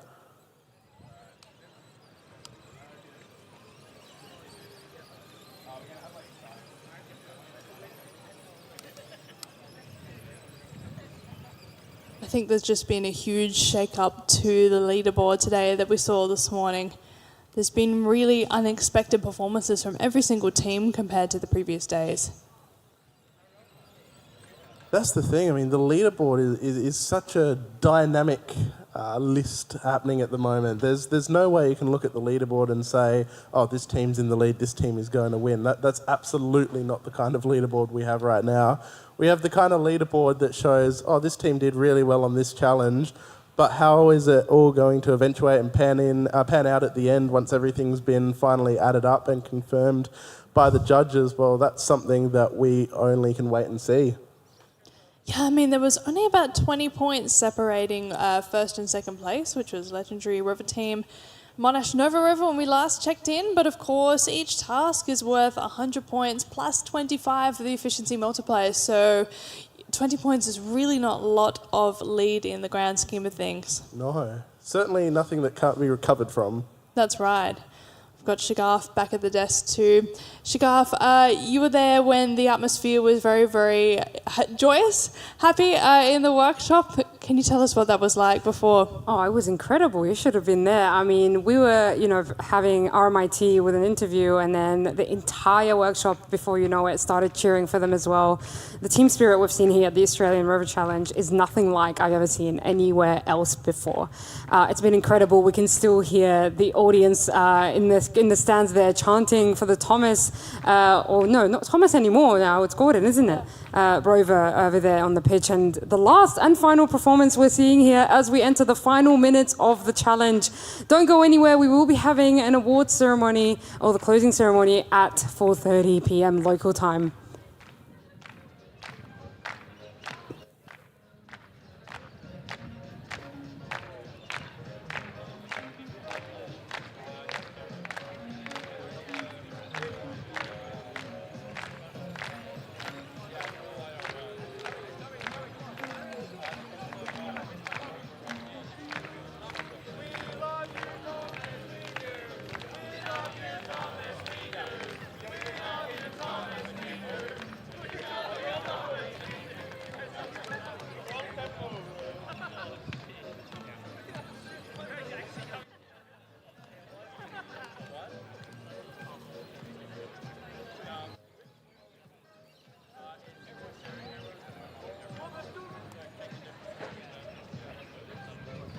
There's really not much else to say. There's 5 minutes remaining, and University of Melbourne have just crushed it in the mapping and autonomous tasks. Definitely one of the most successes we've seen here, traversing around on that field. Wow, really, I can't believe we're entering the last few minutes of a 4-day competition. It has been emotional, it has been ecstatic, it has been everything we've wanted it to be and more. So many teams from all around the globe and all around the country have come down here to participate in the Australian Rover Challenge 2026. Georgia and Caleb, do you guys want to share any favourite moments you've had or you've seen so far while you've been out here today? Oh, I'm going to have a think about that because I've got 4 days worth to think about. I'm in a similar boat. I've actually only been here today, but still, it's so hard to pinpoint a particular favourite moment. I could just say the general, I've just loved being in the tent around the teams. However, to pinpoint a special moment, I'd say it would have been the teams cheering when the Rovers first move and they come off the platform. So I think we saw that both with all the teams recently, especially in Autonomous. So with Adelaide as well as RMIT and Unimelb this afternoon, just the amount of excitement that getting off the platform gives the teams, because once they're off the platform, that's almost the hardest part, because getting the rover connected and in control is such a difficult challenge. And it's almost like once you've done that, you're most of the way there, in the sense that all of the actual sort of hard work has happened beforehand. And if you can get it off the platform, that just shows that everything you've done has been for something that will work. And so the feeling that you get when you see that rover off of the platform is fantastic. And so being there and watching that has been great. Yeah, I completely agree. I think looking back over the last few days, it was also similar about the pride you feel watching teams get out of the start gate or get off the lander. And I think certainly with Bluesat yesterday, they were just so ecstatic to get their rover off the ground after last year, where I don't even think they got it moving through the entire challenge. So to go from, 0 to hero in the span of a year was really impressive. And of course our international competitors, when they debut for the first time, they've also done a fantastic job. I love the Marsial rovers. All of them were fantastic. And you know what? I just keep getting surprised every single year. I keep thinking I've seen it all. This is my 6th year being around rovers. And I'm just always amazed by what people come up with. I think that really unique design from, I want to say it was QUT Raw, with their Marsial rover that had the 2 wheels and then that sort of stabilising tail that could flip around. That was incredible too. There was just so much to comment on for all the different designs. That's right. And you know what? If Georgia is saying that she keeps getting impressed every year, and she's been here since 2021, that says it all. So for those of you watching, if you haven't had the chance to come out while this challenge has been happening, definitely do. We've got, this is an annual competition every March here in sunny Roseworthy, South Australia. Absolutely amazing. And I'm going to give a quick shout out to the UQ Space team in their final task today, the excavation and construction task. They did such an awesome job. We saw them absolutely demolish that task. It was too easy for them, from the Paver Construction to the rock clearance and the berm construction. Now, 30 seconds on the clock for the final task of the final performance of the Australian Rover Challenge. This is where it's all happening as we have our final moments in the mapping and autonomous task. Unimelb bringing it home with Gordon the rover, supported by the friendly face of Thomas. That's it, and 10 seconds left for 7, this team. 6, 5, 4, 3, 2, 1, and that is time up! That is the Australian Rover Challenge 2026. Congratulations all teams. What a way to finish the challenge. Absolutely amazing. That is the end, people. The 2026 Australian Rover Challenge is done. How do we feel? I don't know if we can ever put this into words. I don't think any of the teams out here could ever put this into words. It's been phenomenal, and I love the spirit. I love the emotions and the expressions on the teams as well. You go talk to them, you go in the tent, you go in the grandstand. They're all so joyful. Whether or not they've achieved the things they want to achieve, just coming out here, the experience. Every single person I've talked to has spoken to the experience of coming out, being here. What an awesome day to be here out in Roseworthy, SA for the Australian Rover Challenge, the 6th instalment of the Australian Rover Challenge. Like you were saying before, Shagaf, if you haven't had a chance to make it down here to Adelaide, South Australia before, this competition is an annual event. So if you're interested in coming out next year, you will not miss out on any action here at the Roseworthy campus at Adelaide University. And of course, as we wrap up today, we would love to thank each and every one of our sponsors who have supported this challenge so generously, including all of the people who have come out to the challenge as both industry judges, sponsors or supporters of the challenge, or mentors to our teams. A big thank you to all of the students who have come out and so tirelessly participated in the Australian Rover Challenge. We know that they have put in every drop of energy that they have. We estimate that there are about 350 students involved in this challenge, and that has only continued to grow in the coming years, and it's just a mighty effort from everybody. And of course, we would like to thank all of our judges and volunteers and staff members who make the entire logistical challenge and operational challenge possible. That's right. I want to add on that huge shout out to the organisers of the Australian Rover Challenge. Being a commentator last year and this year, I've just absolutely loved the team culture of everyone that has come together to make this competition a reality. Each and every single person is so passionate about this, and it is so visible. Well done to the organising team. That's right. We talk about the students having passion, but it's the same with the organisers. This entire event is really a labour of love, and it's just a joy to be part of this team every year. Couldn't agree more. Just need to thank seriously everybody who is here at Roseworthy right now, and everyone who's all over the world tuning in to such a fantastic event and being a part of it, and being a part of the space community. Really has been a great time just to experience incredible designs, experience incredible work on display, but then also just be a part of the community. It's been incredible. So thank you all so much to everyone here. It's been a great time. Thank you all for the messages of support that we've had coming in over the live stream too. And wherever you're watching from, wherever you're going to be watching from next year, you can see it here in Roseworthy, you can see it here online. Wow, this is it. We're signing off. This is Georgia Dollymore, Caleb Rogers, and Shagafa Mustafa. Thank you for joining us. We're signing out for now, but there is a closing ceremony happening at about 4:30 local time. So if you're wanting to see who takes out the prize, they're doing some calculating in the tents now of the final scores from those last few task runs, and we will have the results ready for you in about an hour. But this is it from the commentating team. So thank you for watching the 2026 Australian Rover Challenge, coming to you live from Roseworthy campus at Adelaide University in Adelaide, South Australia, home of the Kaurna people. Thank you very much and goodbye.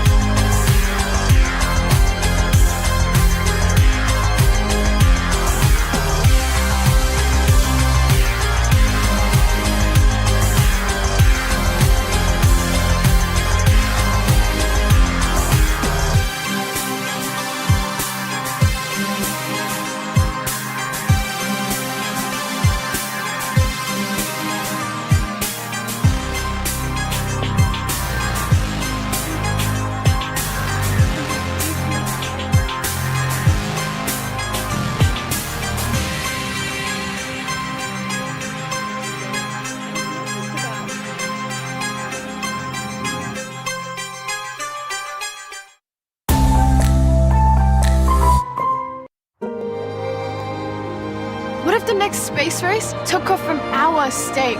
What if Whyalla powered the world with clean green hydrogen? What if two of the state's leading universities came together to create a global university for the future? Welcome to Adelaide University, a defining mark in our state's story of firsts.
Australia is a nation of creators, aviators, protectors and innovators. From aviation's first light to the dawn of the jet age and beyond, at Boeing, we're building the future together here in Australia.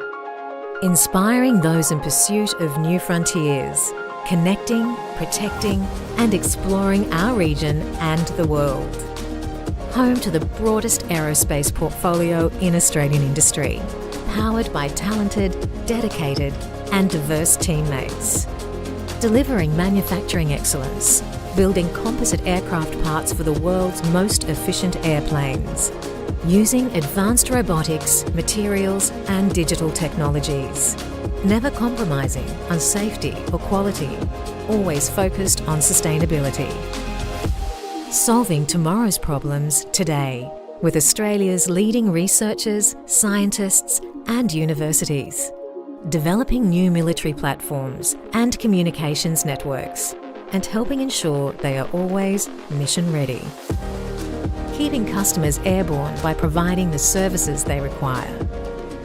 We stand shoulder to shoulder with Australians during natural disasters, on the front line and in peacetime. We support veterans and our community, and we nurture the next generation of aviators to excite, to be bold. Boeing Australia. Made in Australia by Australians for the world.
Change is the only constant. The question is, who is leading it and why? Because purpose is everything. It's the bold ambition needed to take on the multi-generational challenges before us. It's the creation of a contemporary and accessible education ecosystem to drive greater social cohesion and prosperity. It's reimagining partnered research of focus at scale to become an engine for growth. Adelaide University is Australia's new university for the future, designed to empower individuals to be the best they can be. With more than 180 years of collective experience and achievement, Adelaide University will leverage the capabilities and resources of its foundation institutions to launch bright futures and breakthroughs.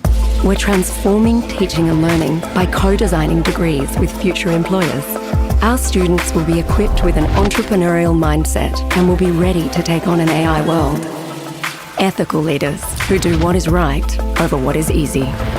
Adelaide University is establishing South Australia as a centre for progress and innovation.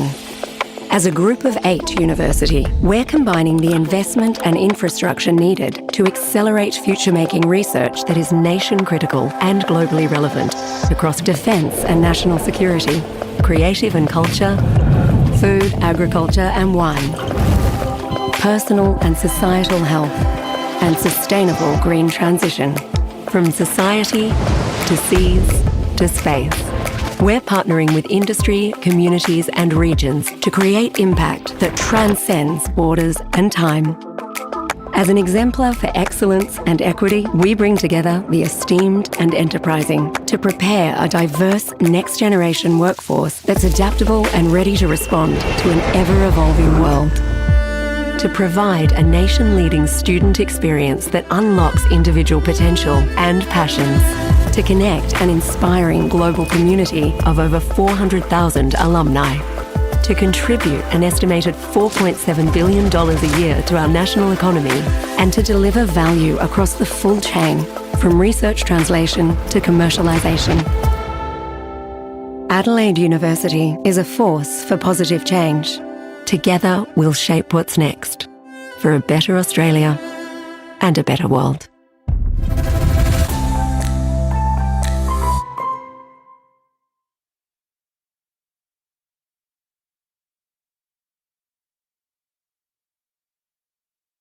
A little bit of everything. It's been crazy. So very good to see you all come down to the talk today. You've done some amazing work today, and I'm really looking forward to the next couple of days.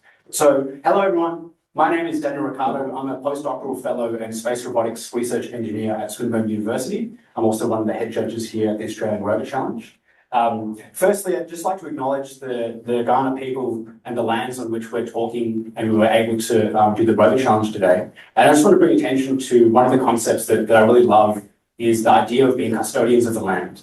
And one thing I just want to bring attention to of how, as we go on to explore different planets, different surfaces in space, how we can take the concept of being custodians of those lands and acknowledging that they are pristine environments and taking that forward as we continue to explore space. So, welcome to today's panel. I think that the, sorry, I'm lost the place. So, today's panel is Meet the Engineers Behind Rover. And for those who don't know, Rover is Australia's first lunar rover that will be designed, built, tested and operated in Australia and then flown to the lunar surface later this decade. Today up here with me are some lovely people behind making Rover happen. The overview for today's talk is going to be, we're going to be going until about 6:15. If you have any questions, and I also have some prizes for some questions. We have about 10 minutes to go through the questions, so please hold your questions until about 6:15, and then we need to be out of this room by 6:25 sharp. If you need bathrooms, I believe if you go out this door, there'll be men's on the left and women's on the right. So I wanted to introduce today's theme for the panel, which is challenges and opportunities.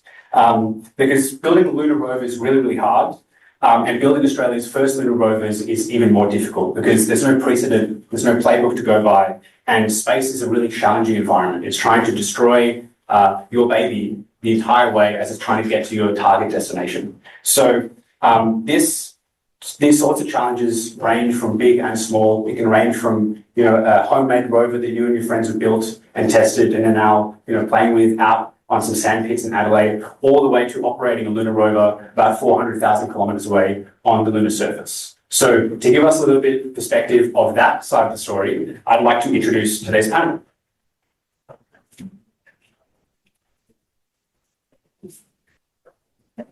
Excuse me.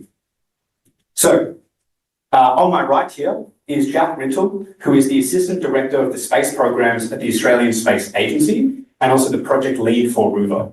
So Jack has a background in aerospace and spacecraft systems. He's also worked at Optus and helped Unival launch their first 3 satellites to space. Now he supports the team of the ELO2 consortia, which is the consortia helping make Rover possible, and its various consortium members. So he's getting Rover to the moon. And then next to Jack is Rebecca Muir, who is a mechanical engineer at the Andy Thomas Centre for Space Resources, where she supports the traction, mobility, and gravity offloading tests for Rover. And this is done at the Crater facility, which is the large shed just next to the pictures that you've been competing at. This is also the place where you'll be doing the Lunabotics qualifiers, if you've all signed up for those, which will be really, really awesome. So Rebecca's also a former competitor and team leader for a rover team that's competed at the University Rover Challenge and the Australian Rover Challenge, so bringing a lot of experience to the team. Then we've got Regolith Excavation, who's the principal software engineer on the Rover program. She manages the integration of software to ensure mission reliability and autonomy on the moon. She's also previously worked at NASA's SwampWorks and was the program manager and mission commander for Carnegie Mellon's IRIS lunar rover. Although it didn't make it to the moon, IRIS was the first student-led carbon fibre built and smallest rover to drive in space and it weighed only 2 kilos. Yeah, that's awesome.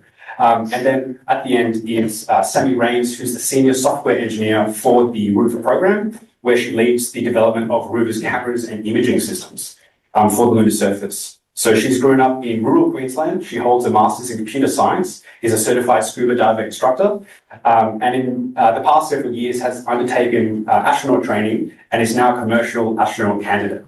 That's phenomenal. So to start things off, I'm going to hand it over to Jack. Can you tell the audience a little bit about yourself, how you got to where you are today, and what you're contributing to Rover? Thanks, Daniel. I was never really the real space guy in high school or uni, so I started doing aerospace. It sounded pretty cool, I was pretty into planes, but the more I've gotten into the industry, the more I've kind of realised how much I love it. My journey probably started at the White House at UNSW. Does the White House still exist?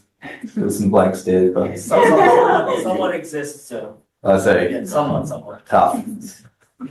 But there I saw a friend and she was running a mentoring program that matched students with mentors. And I applied and got in and was matched with a systems engineer from Optus Satellites. And from working with her, ended up with an internship at Optus. And that was kind of the first time I saw space really happening in Australia. This is pre-space agency. I was kind of living in a bit of a bubble. So it was cool to see that space is happening kind of from there. And another internship at DSTG with their small satellite team building CubeSats. And from there ended up at Innova Technologies building their first satellites. Then jumped over to the agency. So a bit of a kind of winding road, but yeah, it was awesome. Beautiful. Oh gosh, okay. Thank you. Yes, so hello, my name is Rebecca. Thanks Dan for the intro earlier. In terms of how I arrived at the sort of space scene, I was at uni doing my mechanical engineering and science degree as well. Got onto a rover team via the science sort of channel and stuff like that. Eventually worked my way through that. Thought, hey, this is actually pretty cool. Space is kind of cool, I guess, as well. So maybe I'll follow that and see where it goes. Ended up graduating, getting a job across in Perth, doing a lot of robotics and decarbonisation stuff and a little bit of space stuff. But then ended up here at the Andy Thomas Centre about a year ago now, and have been working on things like the Rover test campaign and various PhDs and learning a lot about dirt and Regolith and all this other stuff. So yeah, sort of meandered my way here. So I sort of, like say, I fell into space because I started, my uni didn't have any sort of space program, any sort of robotics program, anything like that. But I found out about a NASA internship, and I had a really weird background where I knew like Fortran and some languages that nobody my age ever knew. And NASA was trying to upgrade. So offered an internship during undergrad, working in systems that nobody had touched in 20 plus years. And they weren't able to hire when I was graduating. And so they were like, well, we can't as a software team, but the robotics group needs a software person. You want to go over there? And I was like, heck yeah. And so not meaning to do anything space, I thought I was going to be 6 years older by the time I got into anything space, because that's how NASA was back when I was doing it. They went, yeah, we're trying to hire uni students because our entire group is about to retire and we need some young blood. So got to just fall into robotics as the only software person in an all-mechanical lab. They introduced me to the rest of the space world, and then ended up leaving for a PhD, where wasn't planning on it. Asked my advisor, hey, what do I need to do to get here for a PhD, like, again, in the future? And he went, all right, you want right now. Fell into the PhD program, and then ended up being the only person with some background at NASA. So they went, do you want to lead this rover?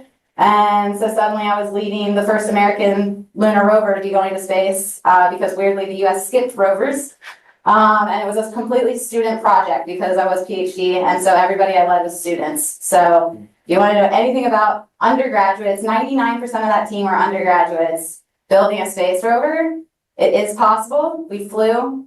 We were the first American rover to fly to drive in cislunar space. So it was pretty cool. And then I burned myself out hard doing that. And so I went, never again. And Australia went, what if you work normal hours? And I went, that sounds great. And they went, and you can bring your dog? And I went, that's even better. Let me go there. And so I'm really excited to be here. Hopefully going full Aussie sometime. Thank you. Hi, I'm Sammy. So I started in industries like aviation, mining, and subsea robotics. And obviously within those, there's a lot of autonomy and there's a lot of remote operations. So I was heavily focused on that. Obviously, they're all complex environments, and I was building the systems, so hardware and software. I've grown up though having an interest in space, obviously, as you can tell. And so while I was doing things like, working within subsea robotics, I would take on just different challenges similar to obviously the one we're at today. But I helped build through university a satellite that was launched. But then also did a prototype rocket for NASA, which we got to set off inside, which was very fun. So I've always found these sort of projects and just had that, and was working on those while working obviously on these complex systems and in different environments. So space robotics was obviously the next sort of journey from there. And I was fortunate enough to obviously find this team and join it, and are now working on what I think is the coolest thing ever. But essentially what I do for Rover is I'm looking at the autonomy, so understanding how we can actually image the lunar surface, how we can drive autonomously, and everything to do with that. There's a whole bunch more that we all do, but that's the short snippet. Yeah. This channel. Lovely. So Rover's Australia's first lunar rover. So I was interested, Jack, from the space agency perspective, what does this actually mean in practice? So what are some of the unique challenges and opportunities that come with something that's so new in Australia? Yeah, it's a great question. I guess the biggest challenge is Australia's never done this before. So there's so many barriers to launching a lunar rover, and a few of those got brought down through partnerships with NASA, some good timing with the federal government. So it's a lot of things have come together to get to this point. So I guess that was the opportunity, that we had the money, we had a lift, let's do it. The challenge is that no one here has done it before. And obviously being the Australian Space Agency, we needed it to be an Australian capability. All the IP is staying in Australia. So that presents the challenge of we're spending a lot of taxpayers' money. We're competing for these funds with hospitals, schools, all that kind of thing. So it needs to be done well. There's no pressure on the team. But with that opportunity, kind of enabled so many talented folks from around Australia. I think in the ELO2 consortium, we've got 20 different organisations between academia and industry. And that opportunity to bring them all together, there's not a huge amount of space experience across it all. There's plenty, but for a lunar rover, hopefully there's enough. But it's a unique time to bring a lot of people together that maybe wouldn't have worked together in this way. And it's just an awesome chance to develop an incredible capability in Australia, kind of combined with NASA's push yesterday, announcing just an acceleration of going back to the surface of the moon, to put Australia in an incredible position to capitalise on that and become a truly a fundamental contributor to the lunar kind of society in the future. So just bouncing off that idea of challenges, things always fail in really interesting ways. So I'm curious, Rebecca, what's been your most memorable or instructive challenge during test of Rover, either at Crater or at the Exteris Lab at Adelaide, and what did it teach you? Yeah, so this is a great question. Failures are never a bad thing necessarily in engineering. It's always an opportunity to learn. So taking those opportunities where you can get them and making the most of them is important. We do a lot of broad scope testing of different fidelities at the Exteris Lab, so TVAC testing, mobility testing, concept of operations and sort of perception testing as well. And so being able to really identify the gaps between what is known currently about the lunar surface and what is unknown about the surface is really important. We often find ourselves sort of second guessing our assumptions and going back to source material and original like Apollo papers where the PDF is so grainy and blurred. It's from like the 60s and someone's faxed it through like a billion machines and it's illegible. So it's fun to pick apart those drafts and find out like really what is the ground truth and make sure that we're adhering to that as best as possible. So we make assumptions throughout the testing and, as we've gone along, we've refined those and really tried to nail down what it is we're looking for and why we're looking for it in terms of priorities. So, we've had some fun times where like wheels have fallen off robots and we've like knocked off markers because we're not too careful about, how we're handling things. And there's a lot of little niche things in testing that you've got to be quite cautious of, but making sure your ground truth is accurate and your assumptions are valid is probably where you should be investing a lot of that time. Thanks, man. So I was curious, Raymond and Sammy, so you're both really deeply embedded in the software side and development of Rover. So I was curious, what are some of the sorts of challenges that you face every day or on a usual day working on Rover? Yes, I'll start, but just mic-wise too. But honestly, some of the things that we've found the most is you'll notice that we're all from different companies. And she's in Brisbane, you're in Adelaide, we're in Melbourne. So luckily software could be kind of spread across all these different areas, but integrating together is crazy. And so with ELO2, Sammy and I are on calls every week trying to coordinate across time zones and everything with that. And so with software though, especially, luckily it's one of those things that integrates well, but we're on a day-to-day, we're coming up with all of the interface requirements and a lot of systems engineering that you wouldn't think actually needs to go into software. And so it's something that's a big difference between uni and this project especially is the importance of the systems engineering that goes into the software development and management. And I think as well as that, there's obviously those challenges, and then we have the extra fun challenge of all the constraints we have for our software that needs to run on the rover, on the moon, where we can't touch it. So looking at all of those, and it seems like compute power, we're obviously constrained by our RAM, how much we can use, and I'm obviously focused on autonomy. So then think of how You have to make your system work autonomously with very little RAM, very little power. There's obviously a lot of constraints there. It's achievable, and we're making good strides in it, but it's something that definitely gets you thinking, and it's, you know, the whole rover is a jigsaw puzzle, and now this is an extra jigsaw puzzle in a jigsaw puzzle. So that's definitely one of the ones that, again, we work through quite closely and frequently on the constraints as well, and how that impacts what we can actually do, and how, you know, we're going to do it well, but we're very constrained in what we can do.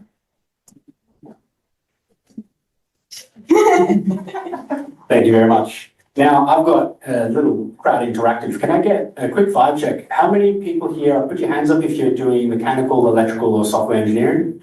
Or, can I get some hands for anyone doing biology, physics, chemistry? Awesome. Anyone doing business, finance, arts, communication? Yeah. Any geologists in the room? Yeah!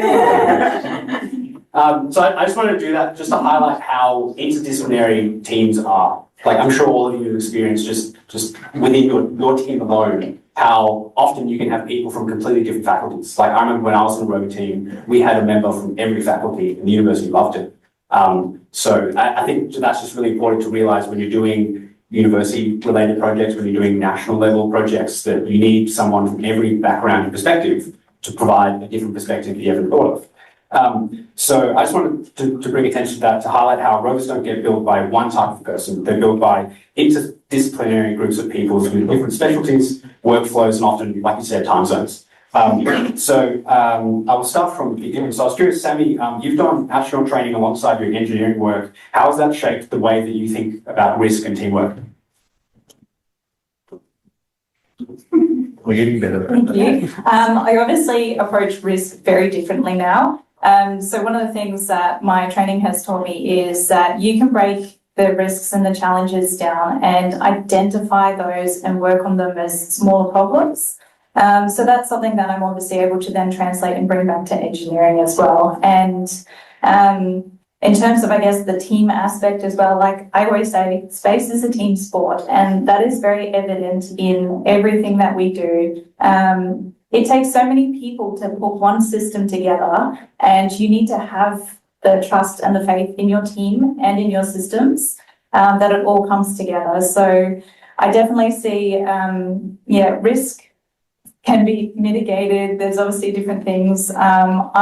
Me just personally is more willing to accept risk because that's something I've trained for. And so I just don't panic early. There is always something you can do to work around risk and understand what the actual problem is, and sort of unweave it in a way that you can address it, and some of the challenges there.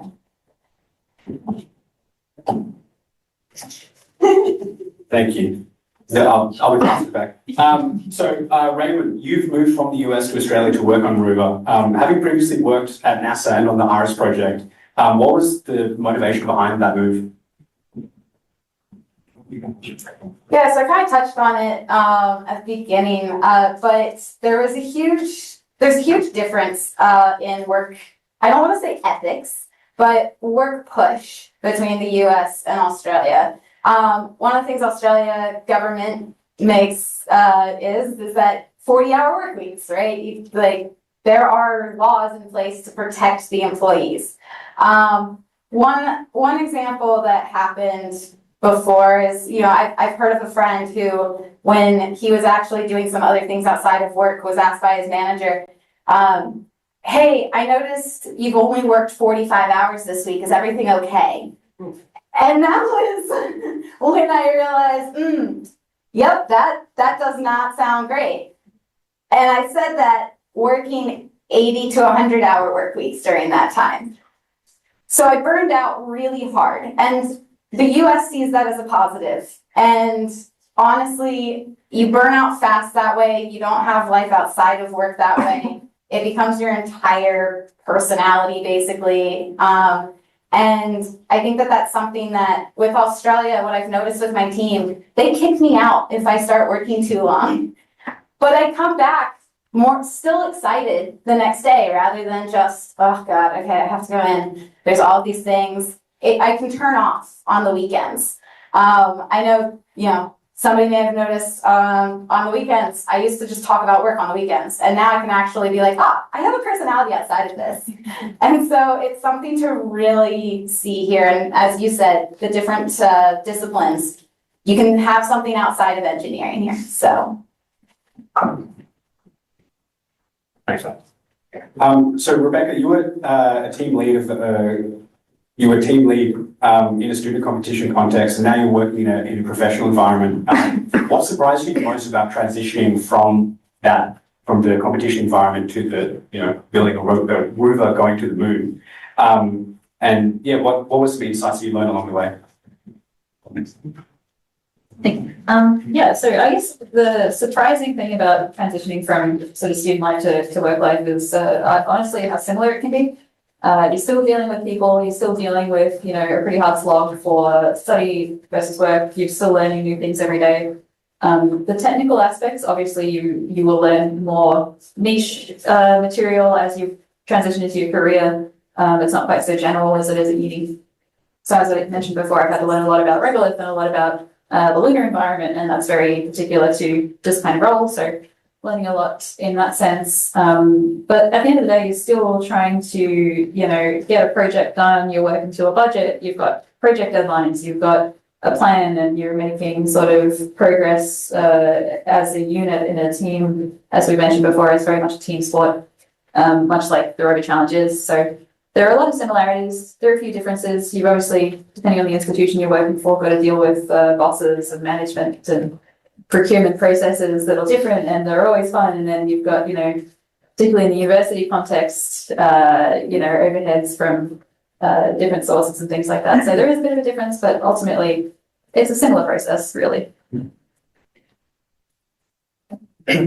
I'm also curious, Jack, from the space agency perspective, as this is a national mission and going forward, what are the types of people or the types of expertise and passions that the space agency is looking for? And I guess for more broadly, Rover? Yeah, it's a great question. And I guess at the start of the program, unfortunately, I don't think NASA was looking around and it's like, who's got really good engineers? Australia, they should build our rover. Which we obviously do, but it's formed in relationships and planning and strategy and working with NASA over the years to get this opportunity that now needs to be executed by our incredible engineers. So there's such a wide range of skills that go into getting a program like this over the line. Obviously, it's the engineers that are here in this room. We saw the show of hands on mechanical, electrical, but a huge part of the agency's role is the policy side of it and the regulations as well. The agency needs to work out how to license this Australian rover going to the moon. We've never done that before, and we need to operate within the treaties that we've signed. And so that's working with the UN, and that's another kind of another skill set that you require. But the agency is here to facilitate an industry, and for the industry to thrive, we need creative people solving creative problems in efficient and effective ways. And then that needs to be sustainable. So people need to sell what everyone is doing, and there's not always an overlap between the skills that are required to solve the problem and the skills required to sell the problem. And I think that's often an issue in the startup world, is that you have people that are incredible at whatever they're incredible at. But getting other people interested and convincing them that there is a problem that has been solved here and that they need that solution requires a whole nother skill set. So it's been amazing talking to the teams over the past couple of days, and a lot of the conversations I've had aren't about technical things, which is good because I don't know anything about rovers just yet. I'll get there. But the leadership and the attention to detail on the requirements that are being set and being able to get their team to solve those problems in the right way so that you can go out and execute both on the pitch there and in the design reviews over the last year. So there's a role for everyone, and there kind of always will be, especially in Rover. One of the really unique things about this panel is that each of you bring a really unique perspective and different background. So I was curious on the opportunity side. As Rover continues to grow and a lot of these students present are going into or graduating soon, looking for jobs and interested in the space industry. I was curious if you have any advice or are there any opportunities that you see moving forward that you can comment on? And I'll start with Sunny.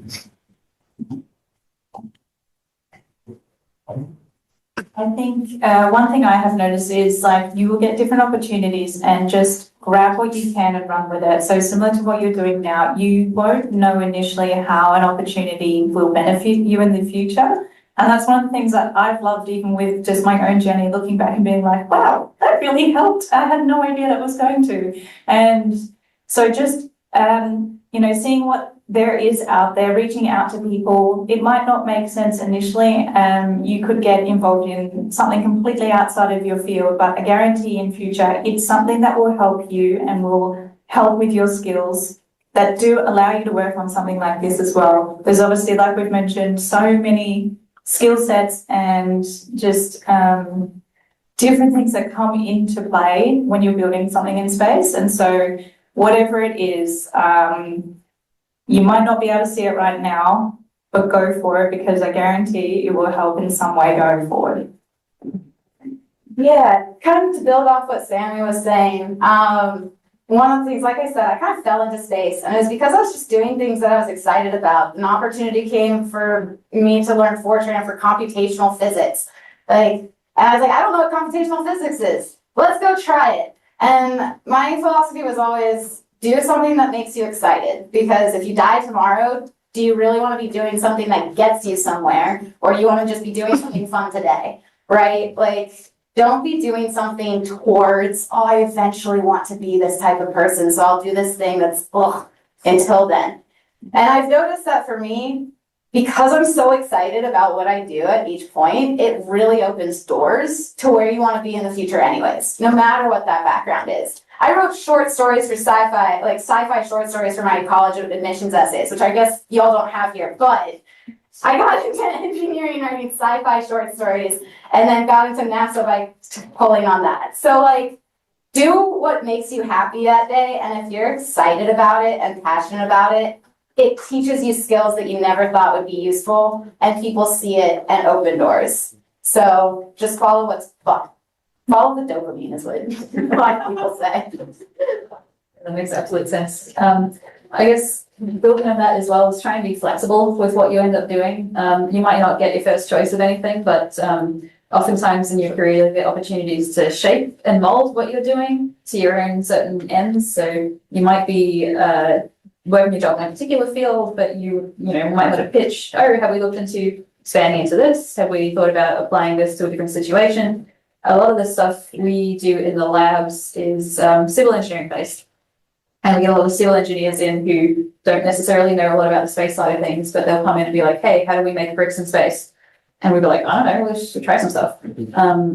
But being flexible, being willing to move around between fields and disciplines and apply what you know to other fields as well can be super important.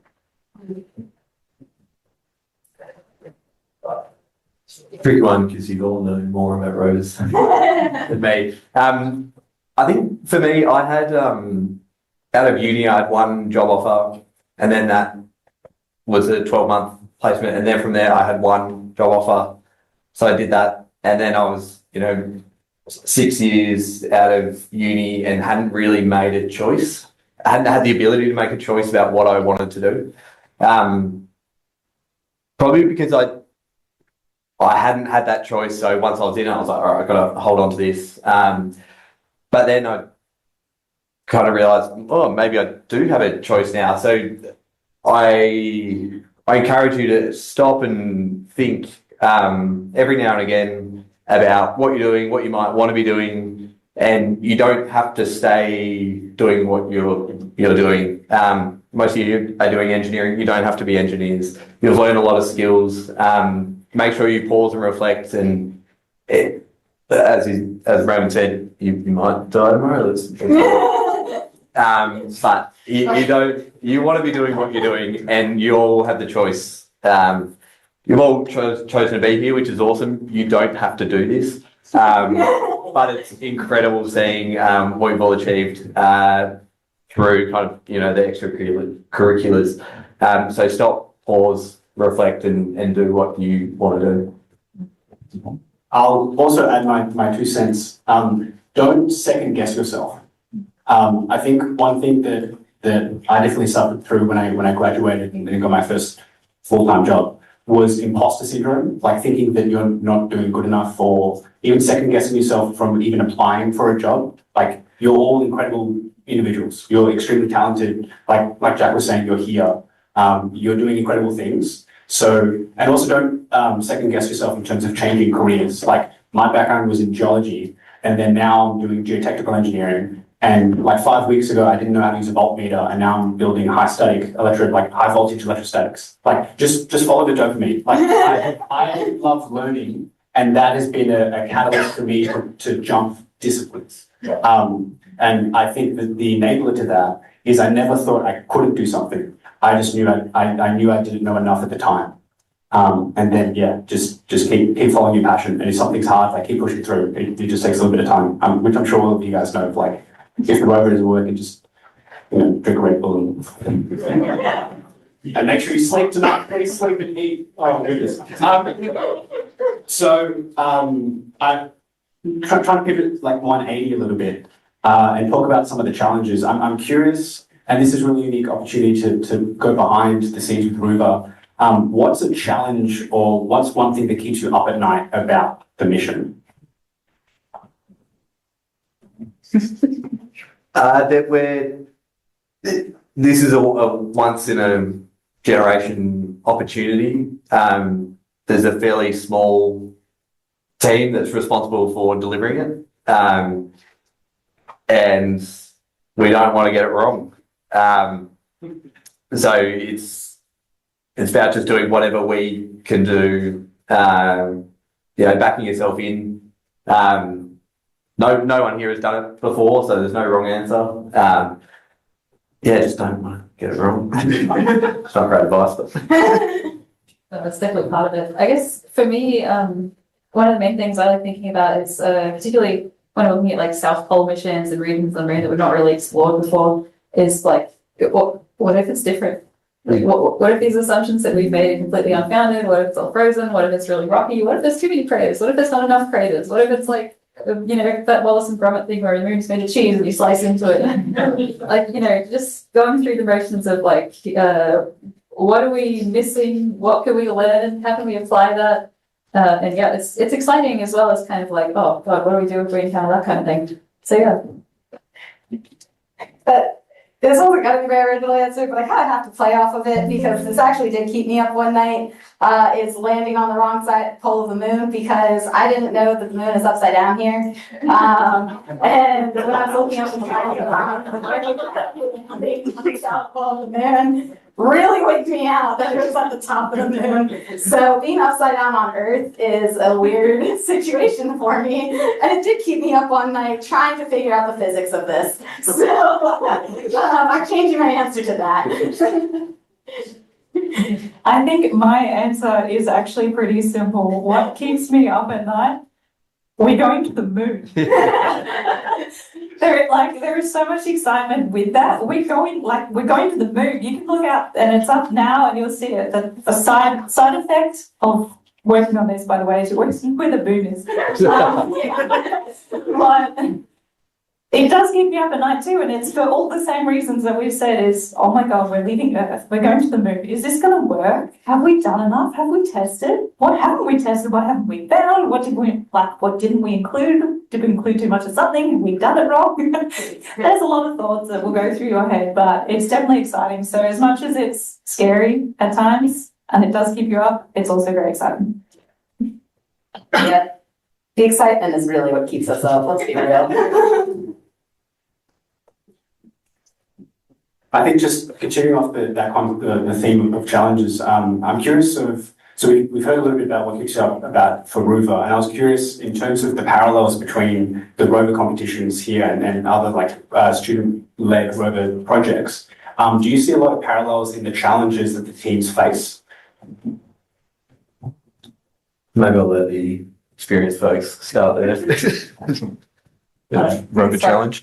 You go, Rover. Okay, you're the only one who, yeah, I think you're the only one who did it. Well, we'll go around. I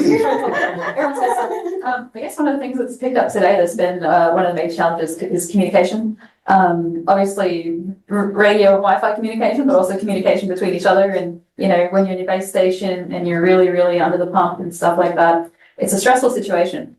I'm sure all the operators in the rooms, you know, in the NASA centers with all their big TV screens and stuff like that would be feeling that same kind of pressure. So definitely something that people could relate to in that sense. Yeah, so I don't know this challenge explicitly, so I might be preaching to the choir here, and I apologize if that's the case. But one of the biggest things I saw with like US competitions was lack of documentation. And so that is the that is very different. Yeah, but okay. I mean, we all know it at like a level, but then you get into the real, like into this type of mission and documentation. If I were to hire somebody, it would be somebody who's good at documentation. So keep that in mind. Yes, documentation. I think as well, obviously you've got the challenge of you've got your rover in the pit, and again, we've spoken about this a lot already, but the challenge, you can't just go fix it. You've done all you can and it's there now. So I think the parallels there are definitely very similar. We're just a bit further with our mission. So there's obviously a lot of good learnings and stuff through it, but I would also say make sure you understand the whole system. That is something that sometimes I don't see. You will know how to debug things a bit better, and you might have an idea or be able to see something that maybe one of your teammates doesn't, because you might not understand it initially. So having that understanding and just trying to get familiar with all of the components of the systems, you might be maybe working on just the mobility aspect versus maybe the software, and just trying to understand the differences there. That's definitely something I at least see, and I definitely would recommend understanding. For me, it's as cliche as it is. It's not always about the destination, and I haven't been in the team that leads up to a rover challenge, so I don't know really kind of what it's like.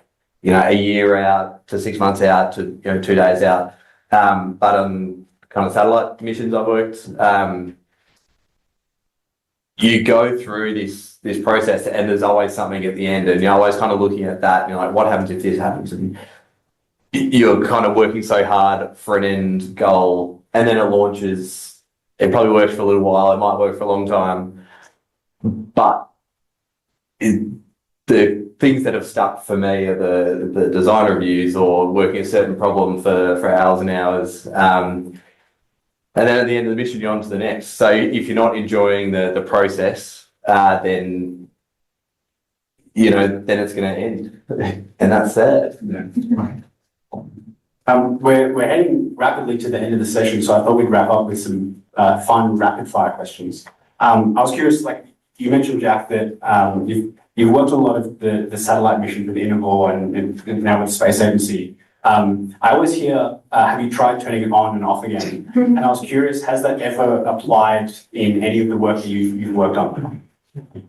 Absolutely.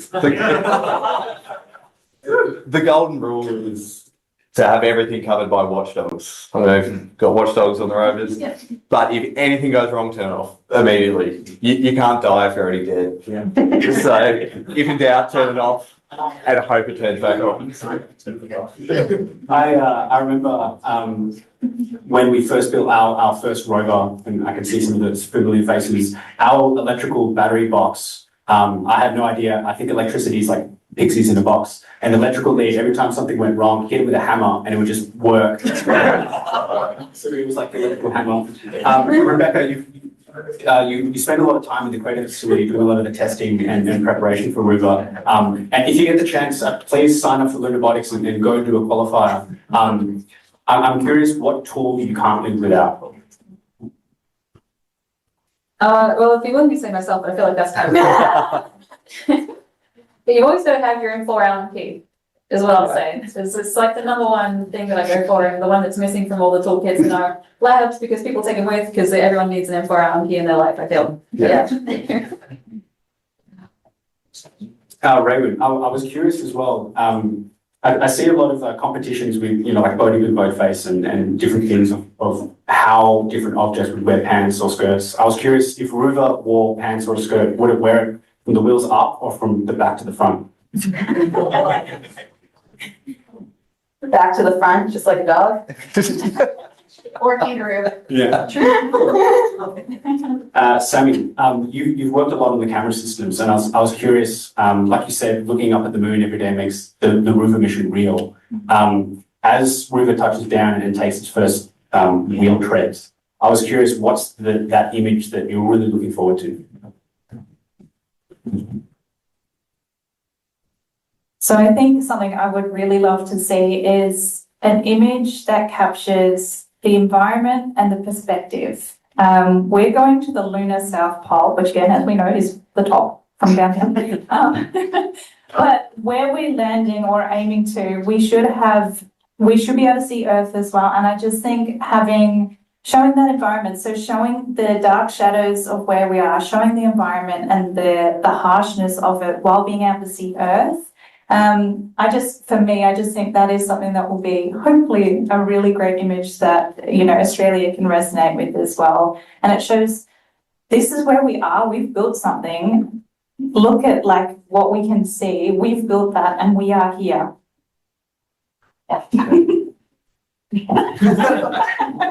I have just realized Australia will look like it's on top of the world from the lunar South Pole.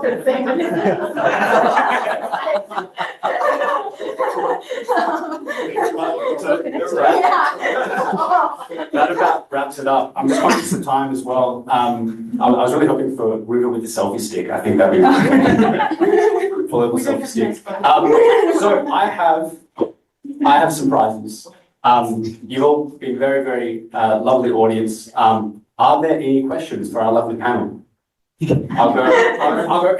I think you had your hand up before I even finished the session. Yeah, it's for Sammy. What was the most interesting astronaut test that you had to do? Do you want to repeat the question as well? Yeah, so what was the most interesting astronaut test I've had to do? Having my oxygen taken away. So it's a bit of a wild one. So I was put into a chamber essentially to simulate going to altitude. So it's hypoxia training, and I was flying a flight simulator at the same time. So part of the test is cognitive, but it's also my physiology. So just understanding how I work basically in different environments. I'm a scuba instructor, so I have an unfair advantage, I feel. But it's because of that. So I was in a chamber with 3 other crew, and there was a nurse as well. So the nurse is on oxygen already because you don't want the nurse to pass out. And then we were taken to 30,000 feet essentially in this chamber. My 2 crew members passed out within a minute, and I was able to fly a flight simulator for an hour without passing out. So that's probably my most intense. Yeah. You had your hand up? Yeah. I was just wondering, you're saying that talked about how we don't have much space experience in Australia, but I was wondering how have you leveraged other areas that we have expertise in, like mining, for example, and how that translates to robotics and that sort of something. I'll start, and the people that are actually in the team can talk about it. Yeah, that's the whole aim, is how can we leverage different industries and different perspectives to build this really unique capability. So mining is obviously huge with the kind of mobility, autonomous movement, operations themselves. Australia has good experience there, especially in kind of deep space comms. And then the autonomy, AI, computer vision side, these are all massive priorities for Australia. They're all kind of identified, should know the name of them, critical Technologies in the national interest. technologies in the national interest. So in a way, we're lucky that space is an area where all of these technologies combine. Alternatively, that kind of shows the importance of space, that it is kind of the crux of all of these problems. And what a way to bring it together and lift capability across all these industries than having this national mission that we can all get behind. What have you guys seen? Yeah, it's good. Oh, I can do mine. I think it was, yeah, you want to go first? Okay, what's one thing, guys? Yeah. And check the pinouts of your harnesses. Yeah. We did blow a couple boards that way. Oh, yeah. So, more of a technical question. How are you guys doing like drive characteristics for reduced gravity? Because like we can have a rover here and we can have like simulated regolith and we can see how that behaves. But for reduced gravity, you know, keep your inertia for weightless. How do you guys actually simulate that, or is it all on computers? Yeah, so I can kind of jump in here in terms of what Adelaide Uni is doing. So one of the things we were approached to sort of look into was gravity offload and how we could best provide mobility testing for Rover in an offloaded environment. And basically what we found looking through things like drop towers and I think Pragyan, the little rover from India, used a lot of helium balloons for offloading. There's the neutral buoyancy lab that they do a lot of the astronaut testing or training and things in, where you're underwater and you're wearing weights to make yourself buoyant and stuff like that. We came to the conclusion that there was no singular perfect way to do gravity offload testing. And so our plan is to kind of go forward with a hybrid approach where we incorporate non-offloaded testing, so Earth gravity testing on Regolith simulant, see what that does. Then we move to something called granular scaling laws, which are another methodology of looking into kind of eliminating gravity as a variable mathematically. So they are at this stage applied to like single wheels, simple motions, things like that. Whereas we're trying to improve, see if those work in more complex cases as well. So applying those DSL, those laws, mathematical laws to gravity offload.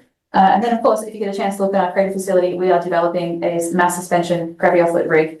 So this was the most practical way that we found to actually physically offload the robot. And as you said, there are concerns with that in terms of additional mass. You're interrupting the robot's inertia. You're applying a lot of dynamical forces onto that are not necessarily real.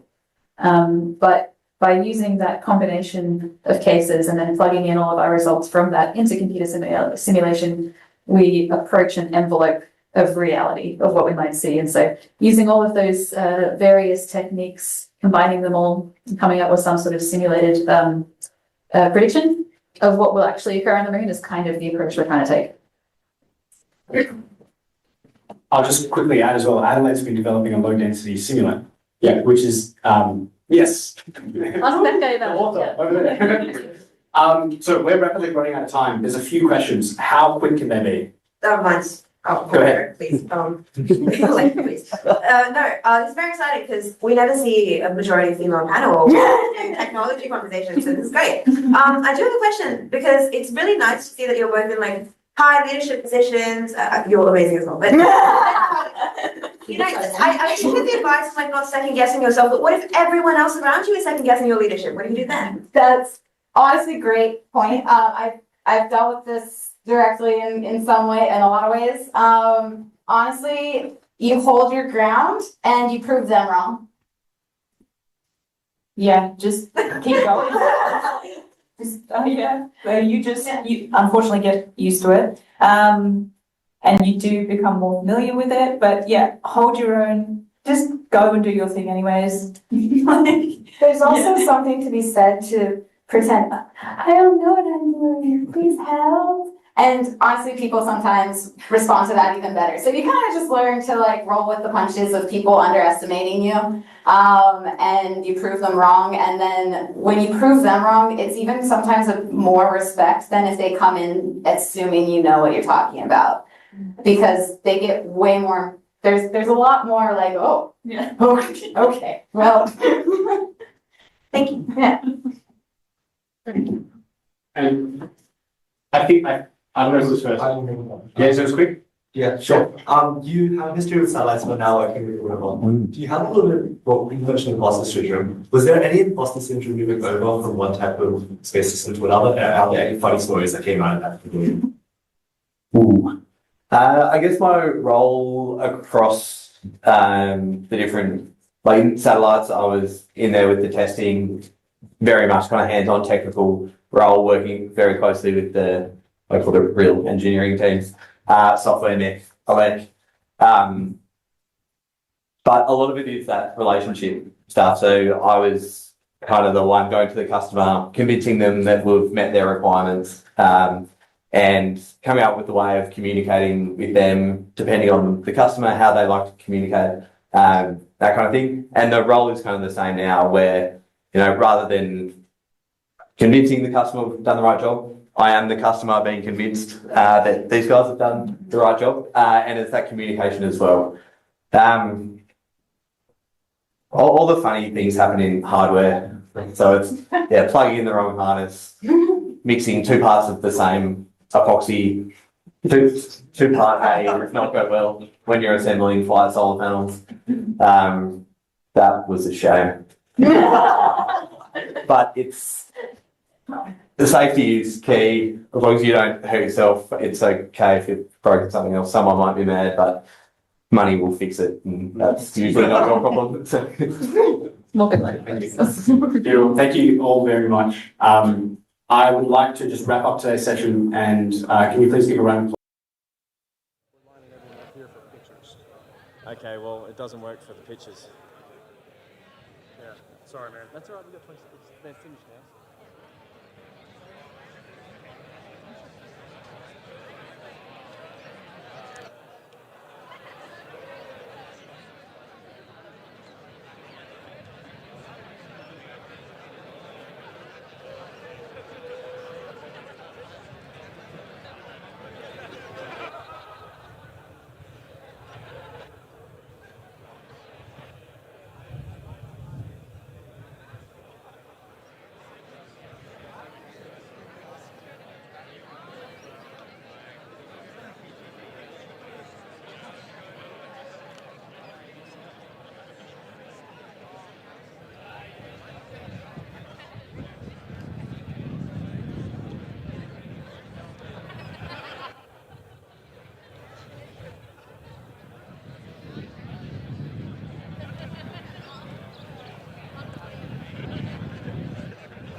Gentle, gentle.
All right. Welcome, everybody, to the Australian Rover Challenge 2026 closing ceremony. Yeah.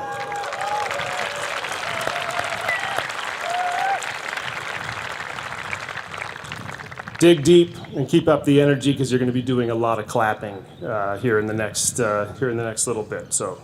And that is awesome. So first, let me thank our sponsors who have been incredibly generous in supporting this event, including with their time. So our premier partners, Caterpillar and Boeing Defence Australia, thank you very much.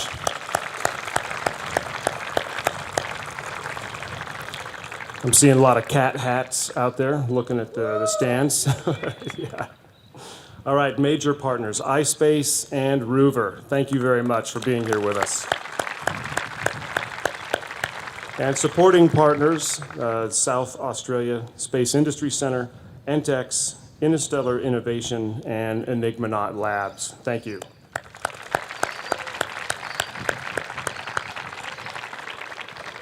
And then we want to also thank Heidelberg Materials, who provided the material that you all had been driving on and tearing up for the last couple of days. So thank you to Heidelberg for providing our simulated lunar surface.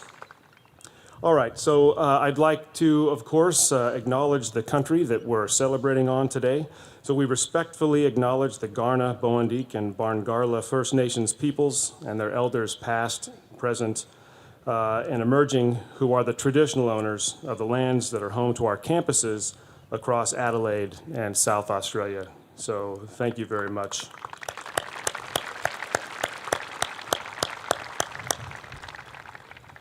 All right, well, as many of you know, this event began 6 years ago, and we had 3 teams present, and it was a much smaller event, but it has grown in those years immensely. And we just can't do this, and we can't put this event on in this way without the efforts of absolutely more than 100, 150 people working for 9 or 10 months on this. So I'm going to read out some of the names, and please hold your applause to the end, but with every single name I read, build your applause meter a little bit, and then we're going to hit go when we're done reading these particular names. So we'll have a clapping explosion here in just a minute. So the folks that you've been seeing around the pitch today, they are making it happen for you. They're solving every little problem, and believe me, there's only about 10 million problems that crop up in the last 4 days, but they're working hard to solve all of those things. So from our events team, Neil Jensen and our productions and site staff, Lucas, Big Tony, Ninian, thanks very much. Our operations team led by Claudia Fechner, Eleni, Tess, Helena, CP, Caitlin, Steve, Cindy, Rosie, Charlie, Jess, and Layla. On audiovisual, this Formula One style event production is pretty unique around the globe. So we have Hamish and his team of camera operators and production control staff, including Aaron, Tom, Dave, Isaac, Davis, Troy, Nick, Ryan, and Josh. And you've been seeing them around, and that is that we really appreciate what they do for us here. And it's not easy on this large of an arena. Our photographer from the university, Nelson, our partnerships team, Jill and Zoe, our technical team, who you have all been working with for the past year incredibly closely. So David Harvey, Lachlan Holden, Dan Ricardo, Henry Lurie, and Georgia Dallimore. Our commentators, Georgia Dallimore, Grace, Shagaf, Caleb, Fida, Sophia, and Parsa. So these are engineering students and alumni who come back to help all the folks online understand what's going on. Mia and Prefet as well. Our Xterra's lab engineers who bring everything to life in Crater and the analog facility here. Kevin Ferries, Rebecca Muir, Will Foster Hall, Simon Murrell, and Paige Osborne. ATCSR volunteers, we had a number of our PhD students out here this weekend, Carlos, Cato, Albert, and Gary. We appreciate all the support we get from our CSIRO friends, Ross and Lauren, as well as Aiden, who was out here judging all week, coming over from Melbourne. Adelaide University really wants us to give a round of applause for Dorothy for being out here for our team and providing years of engineering and personnel support. Medical Services, St. John's Ambulance, thank you very much. And our EMT who began the challenge with us is here right now, and she's deeply invested in the outcome and awaiting the results. So thanks a lot, Billy. Avalon Space, who's been out here working cameras for us, Nadeem and Miran. Judges, we used to name all of our judges. We had 33 judges working this year, plus 20 folks from all around the world helping to grade all of your engineering systems reports. So, you know, over 50 folks working to help you with that. I want to thank the Andy Thomas Center for Space Resources team that helps to put this on, so Brian Foley, our program manager. And of course, nothing happens here without our center manager, Miles Fletch Davies. Nice. Okay, so this does cost a little bit of money, and you know, we have to get a lot of permission to do these kinds of things, and I have to say that Adelaide University is extremely fortunate to have leadership that understands the strategic importance of space and what that means to folks like you. And so I just have to give a shout out to the Office of the Deputy Vice Chancellor for Research and Innovation, the Deputy Vice Chancellor for International and External Engagement, and the College of Engineering. They're putting up the big bucks to support this event each year. All right. So, round of applause for all those people, please. Thanks.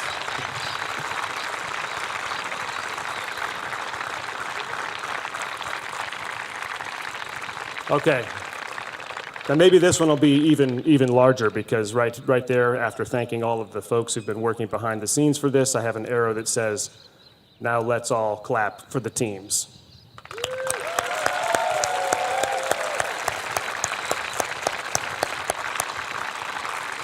You've all done a magnificent job. We know you have lots and lots of demands on your time.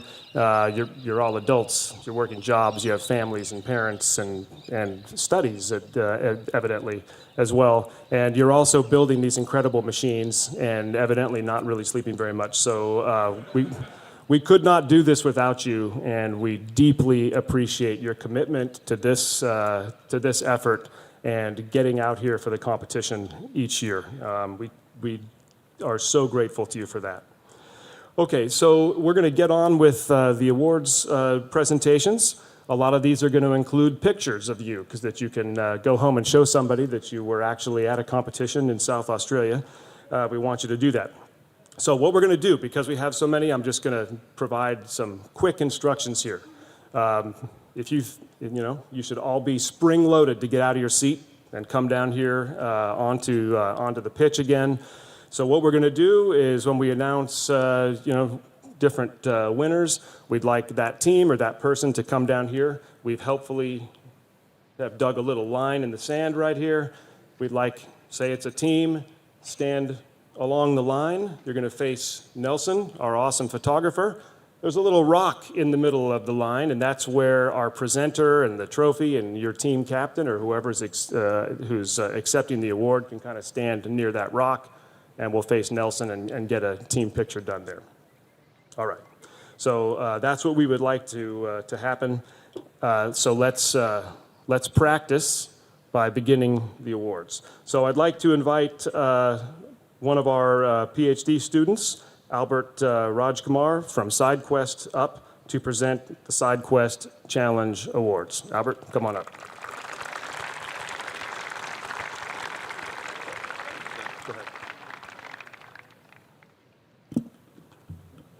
Thank you.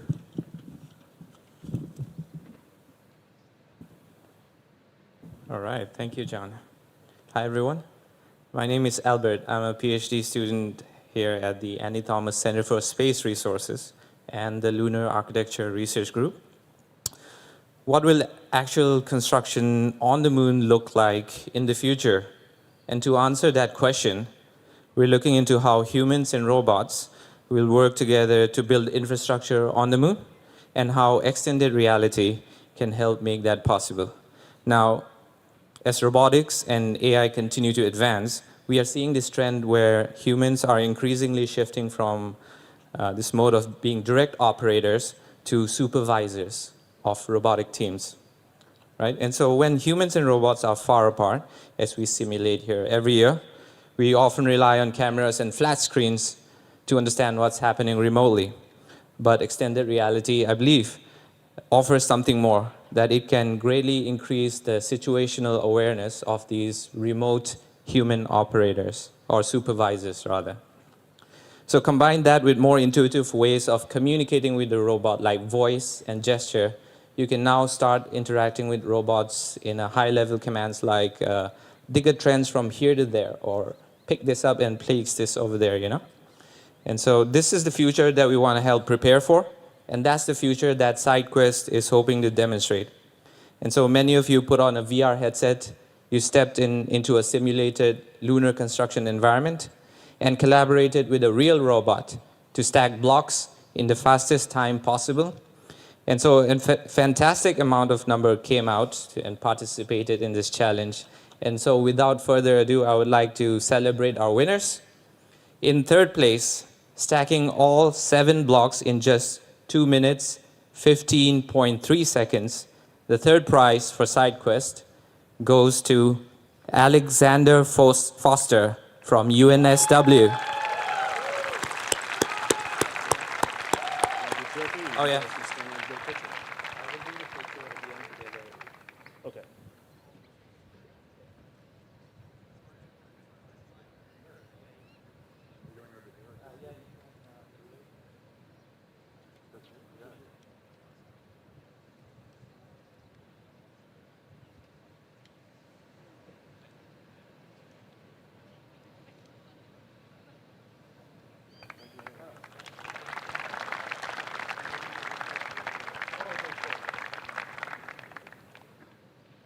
Now, in second place, also stacking all 7 blocks in an incredible 2 minutes, 8.5 seconds. The runner-up for SideQuest is Mina Gideon from the University of Wollongong.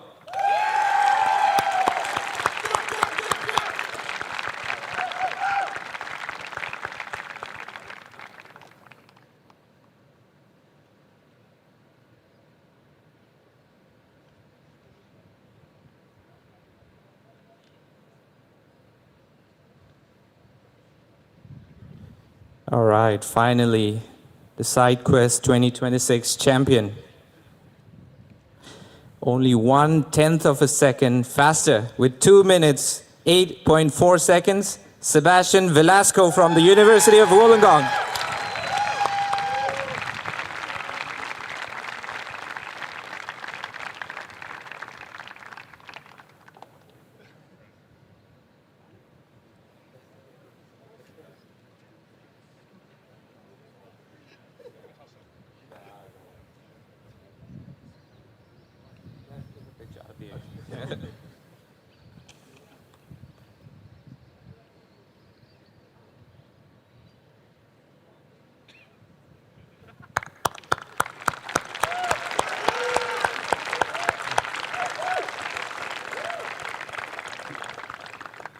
Okay, first trophies are away.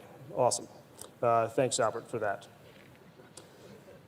Okay, now we're going to move to the Caterpillar competition winners, and for that I'll invite Eric Reiners, Senior Autonomy Technology Strategist with Caterpillar, and Dr.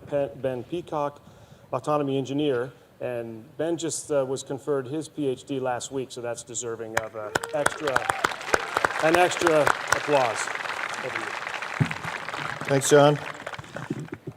So before I get started, we have 2 categories, and I'll have 3 awards or recognitions for each category. But before I do that, I have a real quick question. It's an important question.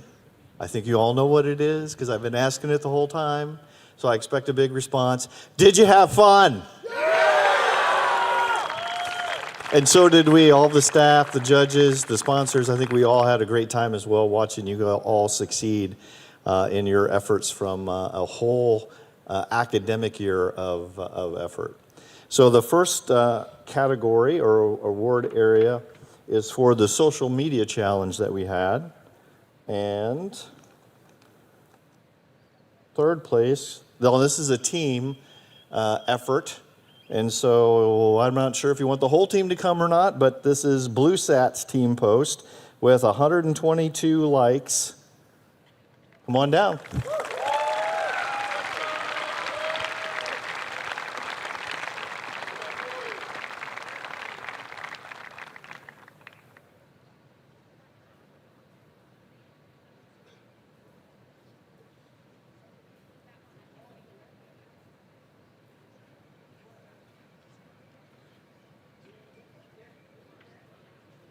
And second is also a team activity. This was QUT Robotics with 131 likes.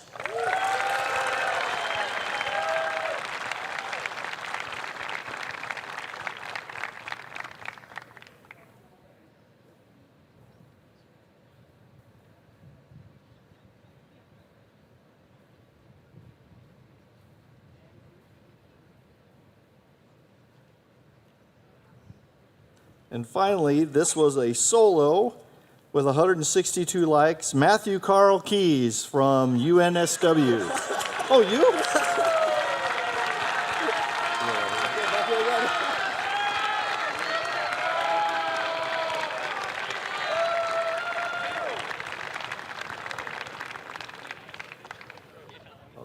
Okay, make sure you share all that caterpillar bling with your teammates now.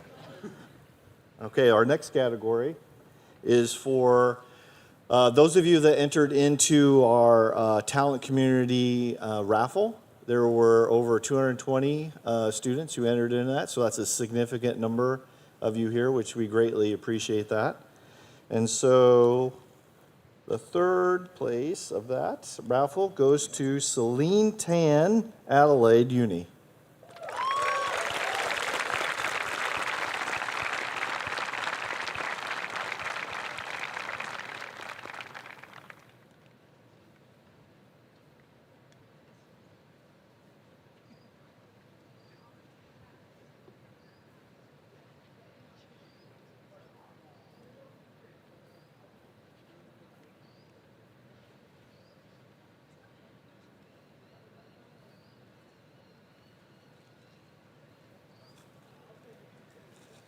So this is second place. This is for Lego.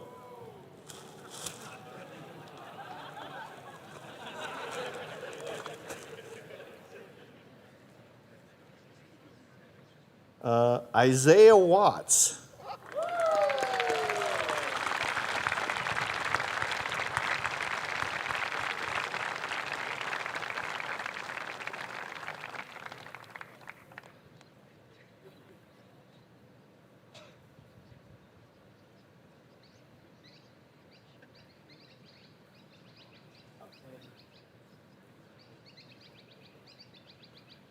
And finally, this is, what is this? This is the ever coveted remote control Lego race car.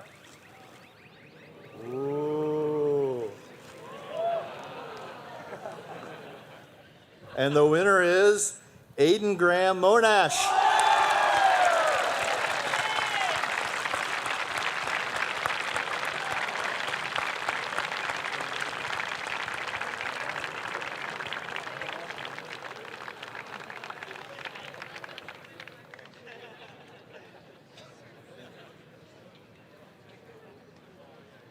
Now you guys are going to put that together tonight. Is that right, Aiden?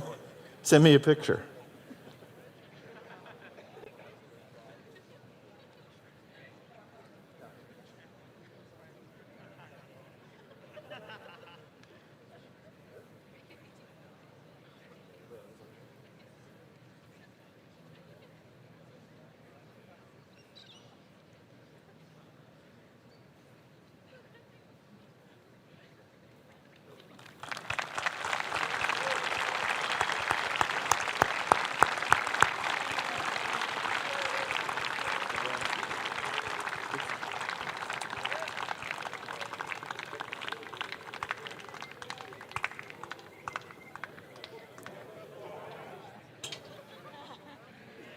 All right. Thanks very much, Eric. Now, I just had to wait for him to sit down again so I could ask him to stand back up. Yeah. All right. So at this point, I would like to invite Eric back up to the podium. So again, Senior Autonomy Technology Strategist. Not just yet. Yep. You can actually, we have a couple more awards before we get to that one. So Joe Manofra also, NASA Solar System Exploration Research Virtual Institute, Lead for Innovation and Technical Partnerships. So what we are going to be doing now is we'll be presenting 3 certificates to 3 teams, 3rd, 2nd, and 1st place in the NASA-inspired Exteres Crater Lab Challenge that occurred at night over in our crater lab. So we will be asking 3 teams to come down and stand with Eric and Joe on the line here and get a picture as we announce the 3 teams from the Exteres Crater Lab Challenge. Everybody ready? Okay, so in 3rd place, Adelaide Rover team, please come on down.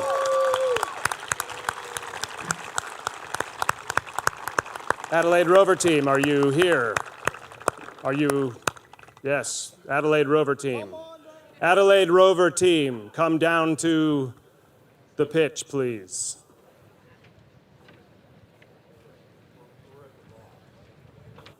Perfect.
All right, congrats, Adelaide.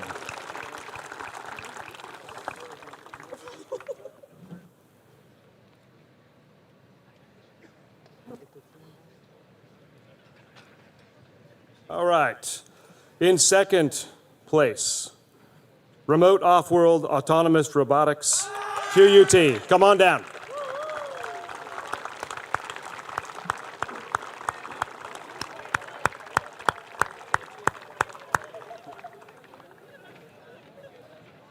Nice work.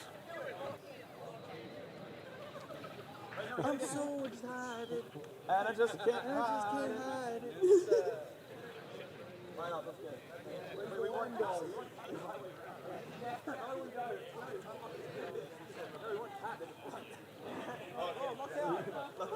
Nicely done, Maurice.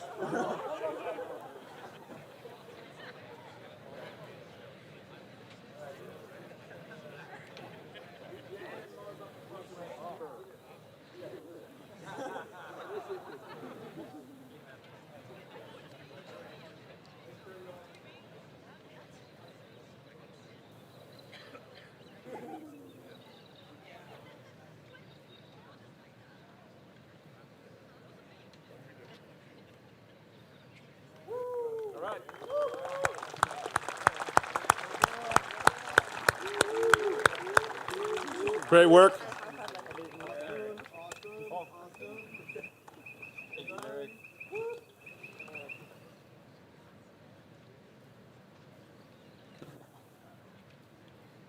All right, and in 1st place for the Exteres Crater Lab Challenge, UTS Rover Team, University of Technology, Sydney. Come on down.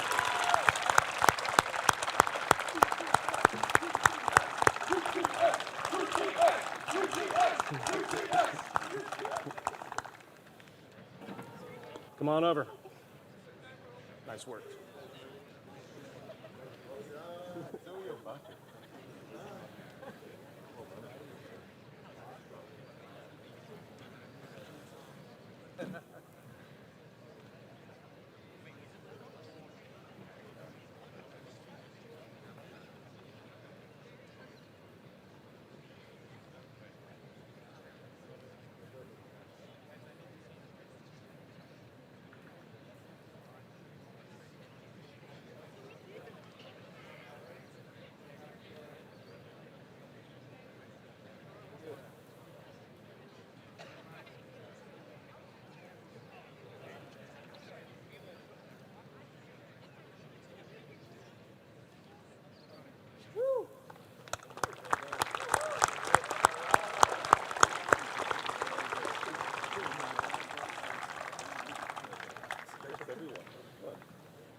All right, do I stay? Or do I go back and come back? You're going to make another trip, so you get a chance to take a break for a minute. Yeah. Thanks, Eric.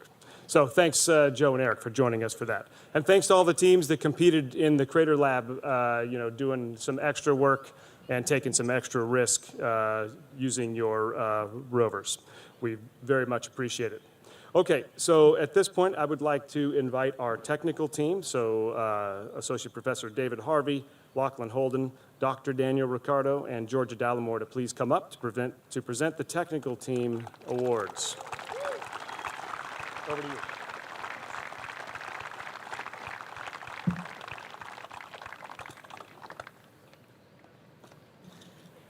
Thanks, John. Really appreciate this opportunity to talk very briefly.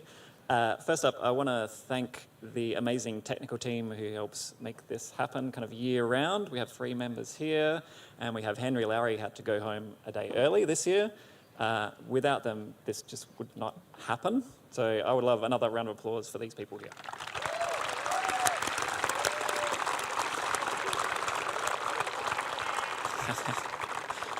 We would also like to thank the teams this year. There's been amazing feedback from the judges. It's just saying that the designs were the best that we've seen, and that has kind of carried through to the rovers we've seen here and the way that teams have operated here. It's been amazing to see the kind of the culture and the community build. These are things we really wanted to help foster with this challenge, and it's clearly happening. So it's very exciting for us. Round of applause for yourselves.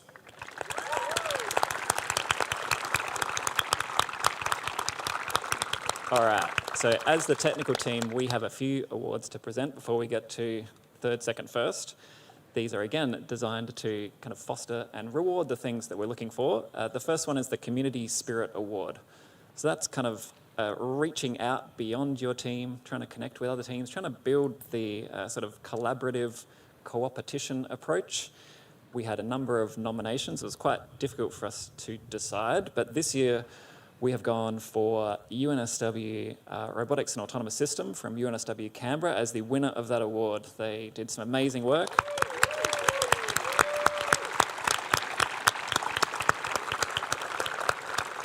Helping multiple other teams with 3D printing, helping make sure that teams can get back out there, and just really being a great member of the community back in the tent. So I believe we need to have some photos.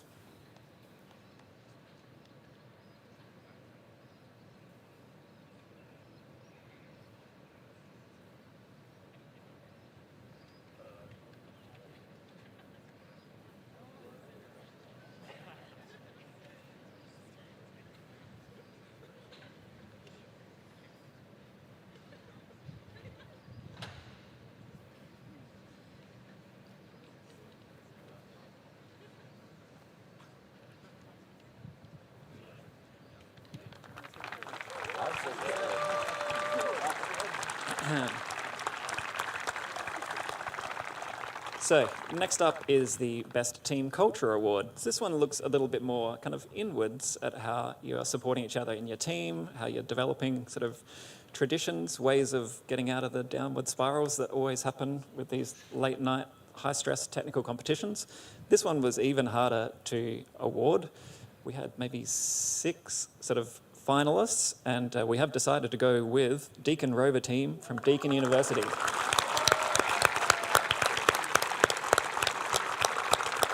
Please come on down.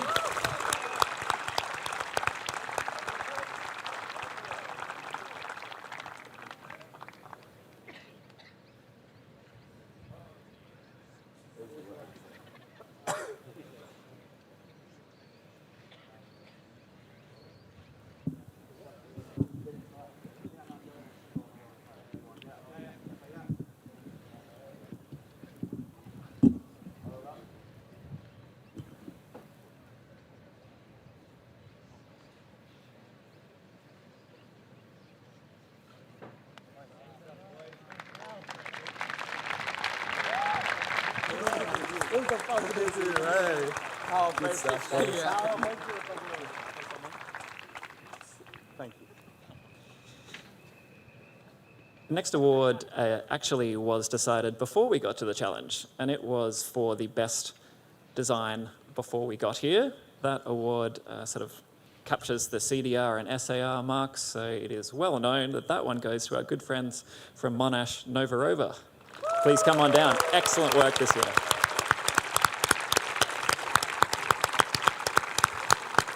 Really outstanding design and presentation. Really well done.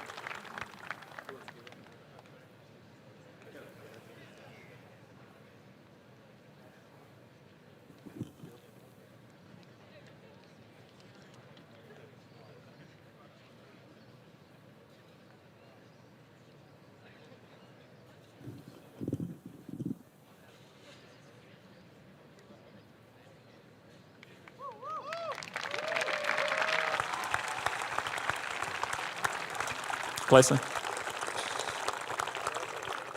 The next award is a new one this year. It is for the best development team. So we've restricted this to teams who were only competing in 2 of the 4 tasks. They're on their kind of development maturity path. Really want to reward that sort of first leap in. That goes to BlueSat from UNSW.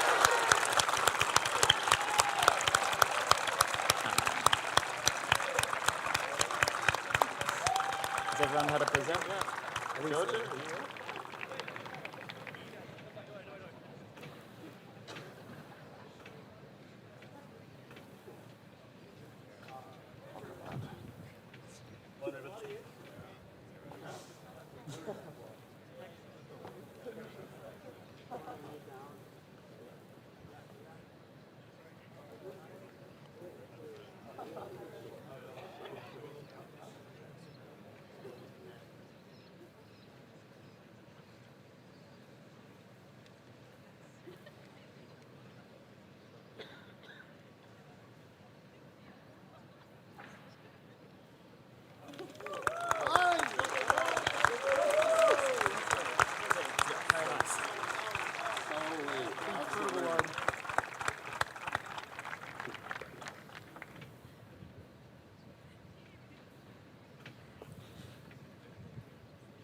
All right, and our final award for us, before we get into the other ones, is the Stellar Progress Award.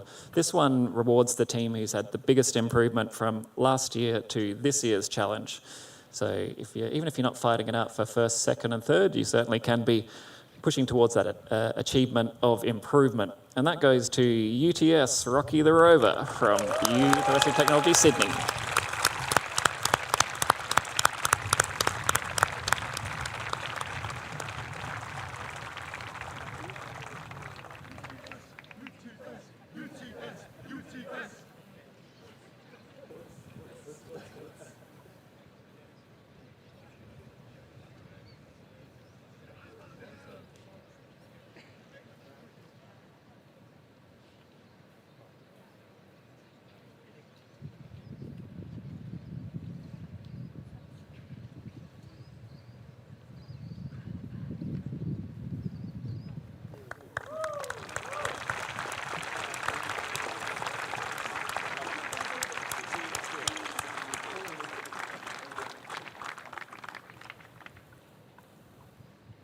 All right, and that's it from me. So I believe we call up John Coulton again to continue to present awards.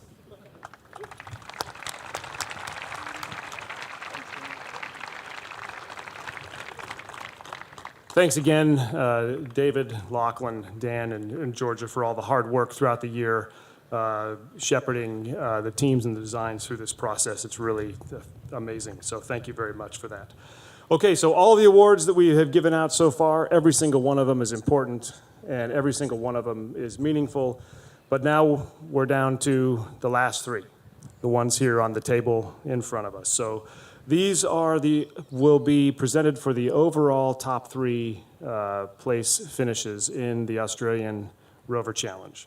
So to join me in announcing overall third prize is Ms. Hiroko Asakura, Global Alliance Specialist from iSpace, and major sponsor for the challenge.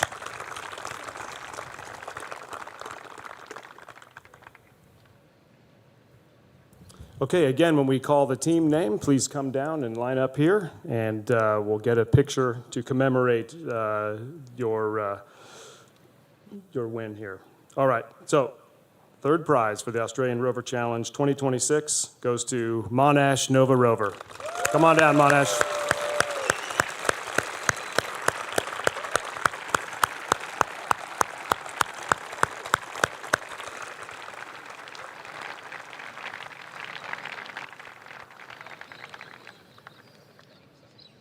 All right.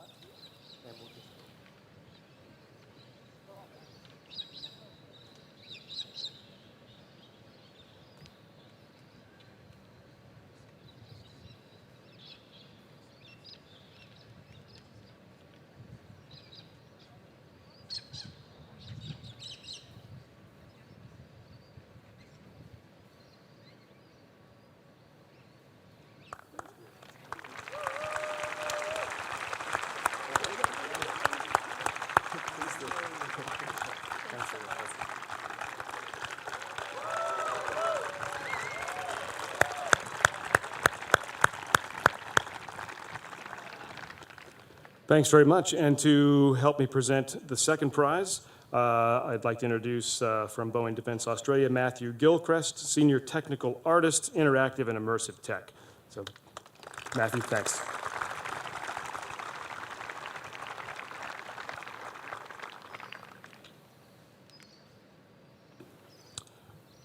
All right, and second prize overall in Australian Rover Challenge 2026 goes to Jeju University of Technology, legendary rover team.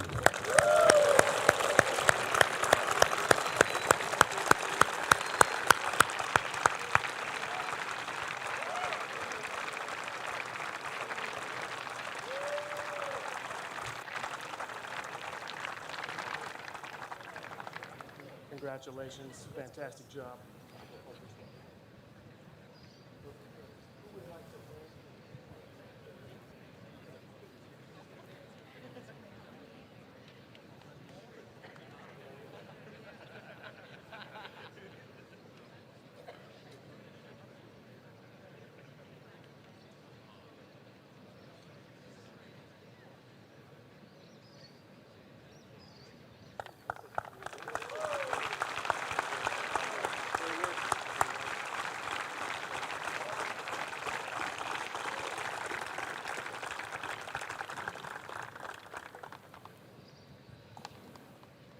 Thanks, Matthew. Okay, one prize left, and for that one, I'd like to invite Eric Reiners back to the stage.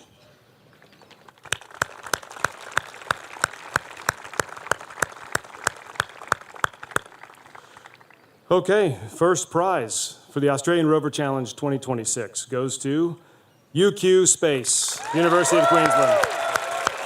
Great work.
It appears they chose not to use that.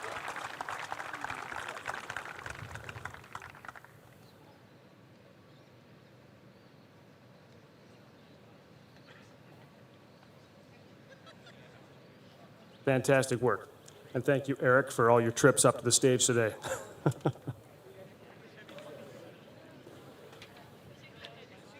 Okay, and with that, we will go ahead and announce that the award ceremony for the Australian Rover Challenge 2026 is now concluded, but we have a couple of extra things to just mention.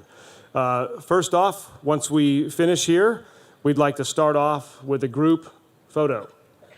So everybody who would like to be in the big group photo, and that includes everybody who can basically hear my voice, come on down here onto pitch A and face that way, and we'll get a big picture. We're not going to bring the rovers into this one, but just everybody come down onto pitch A, and we'll get that picture taken. After that picture is taken, then we would like to do team photos with your rover. So big group picture, then we'll get team photos after that.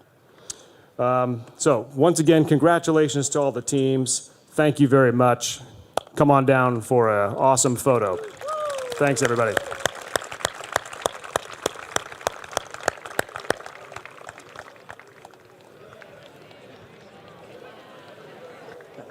Do you want me to do shout out? I'm sorry? Do you want me to do shout outs still too? Oh, yeah, yeah. Well, so we're going to do the photo. After the group, I mean the team. We'll get them here in the photo, and we'll do Then? the photo, then you're going to do Right a now. shout out. Yep, right after that. Oh, thanks, Matthew.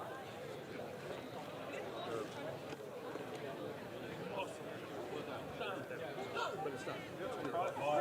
There's value. Yeah. Well done.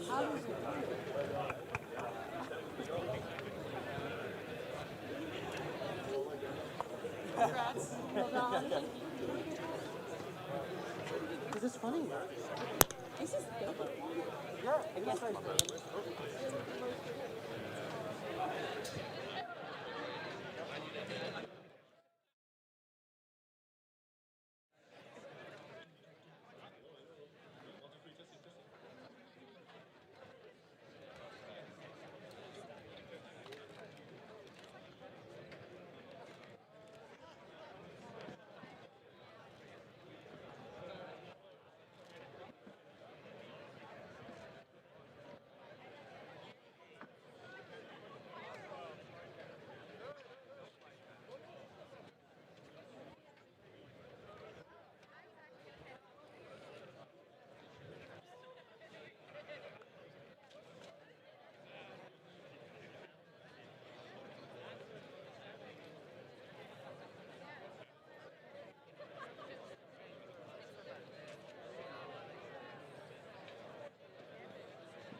What if the next space race took off from our state?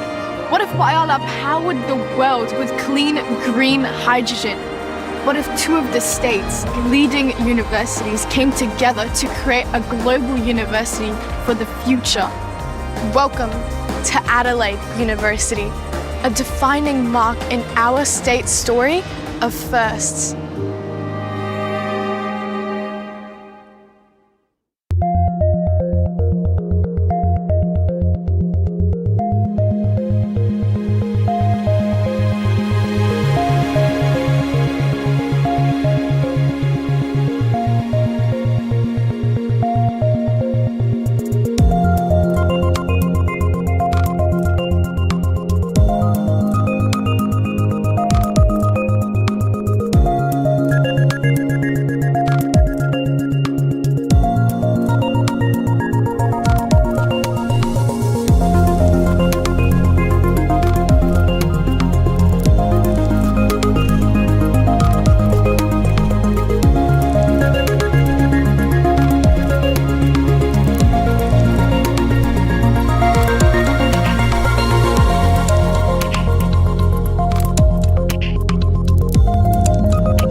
Australia is a nation of creators, aviators, protectors and innovators.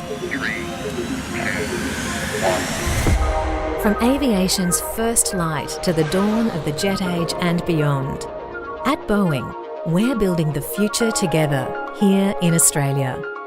Inspiring those in pursuit of new frontiers, connecting, protecting and exploring our region and the world. Home to the broadest aerospace portfolio in Australian industry, powered by talented, dedicated and diverse teammates. Delivering manufacturing excellence, building composite aircraft parts for the world's most efficient airplanes, using advanced robotics, materials and digital technologies. Never compromising on safety or quality, always focused on sustainability. Solving tomorrow's problems today with Australia's leading researchers, scientists and universities. Developing new military platforms and communications networks and helping ensure they are always mission ready. Keeping customers airborne by providing the services they require. We stand shoulder to shoulder with Australians during natural disasters, on the front line and in peacetime. We support veterans and our community, and we nurture the next generation of aviators to excite, to be bold. Boeing Australia. Made in Australia, by Australians, for the world.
change is the only constant. The question is, who is leading it and why? Because purpose is everything. It's the bold ambition needed to take on the multi-generational challenges before us. It's the creation of a contemporary and accessible education ecosystem to drive greater social cohesion and prosperity. It's reimagining partnered research of focus at scale to become an engine for growth. Adelaide University is Australia's new university for the future, designed to empower individuals to be the best they can be.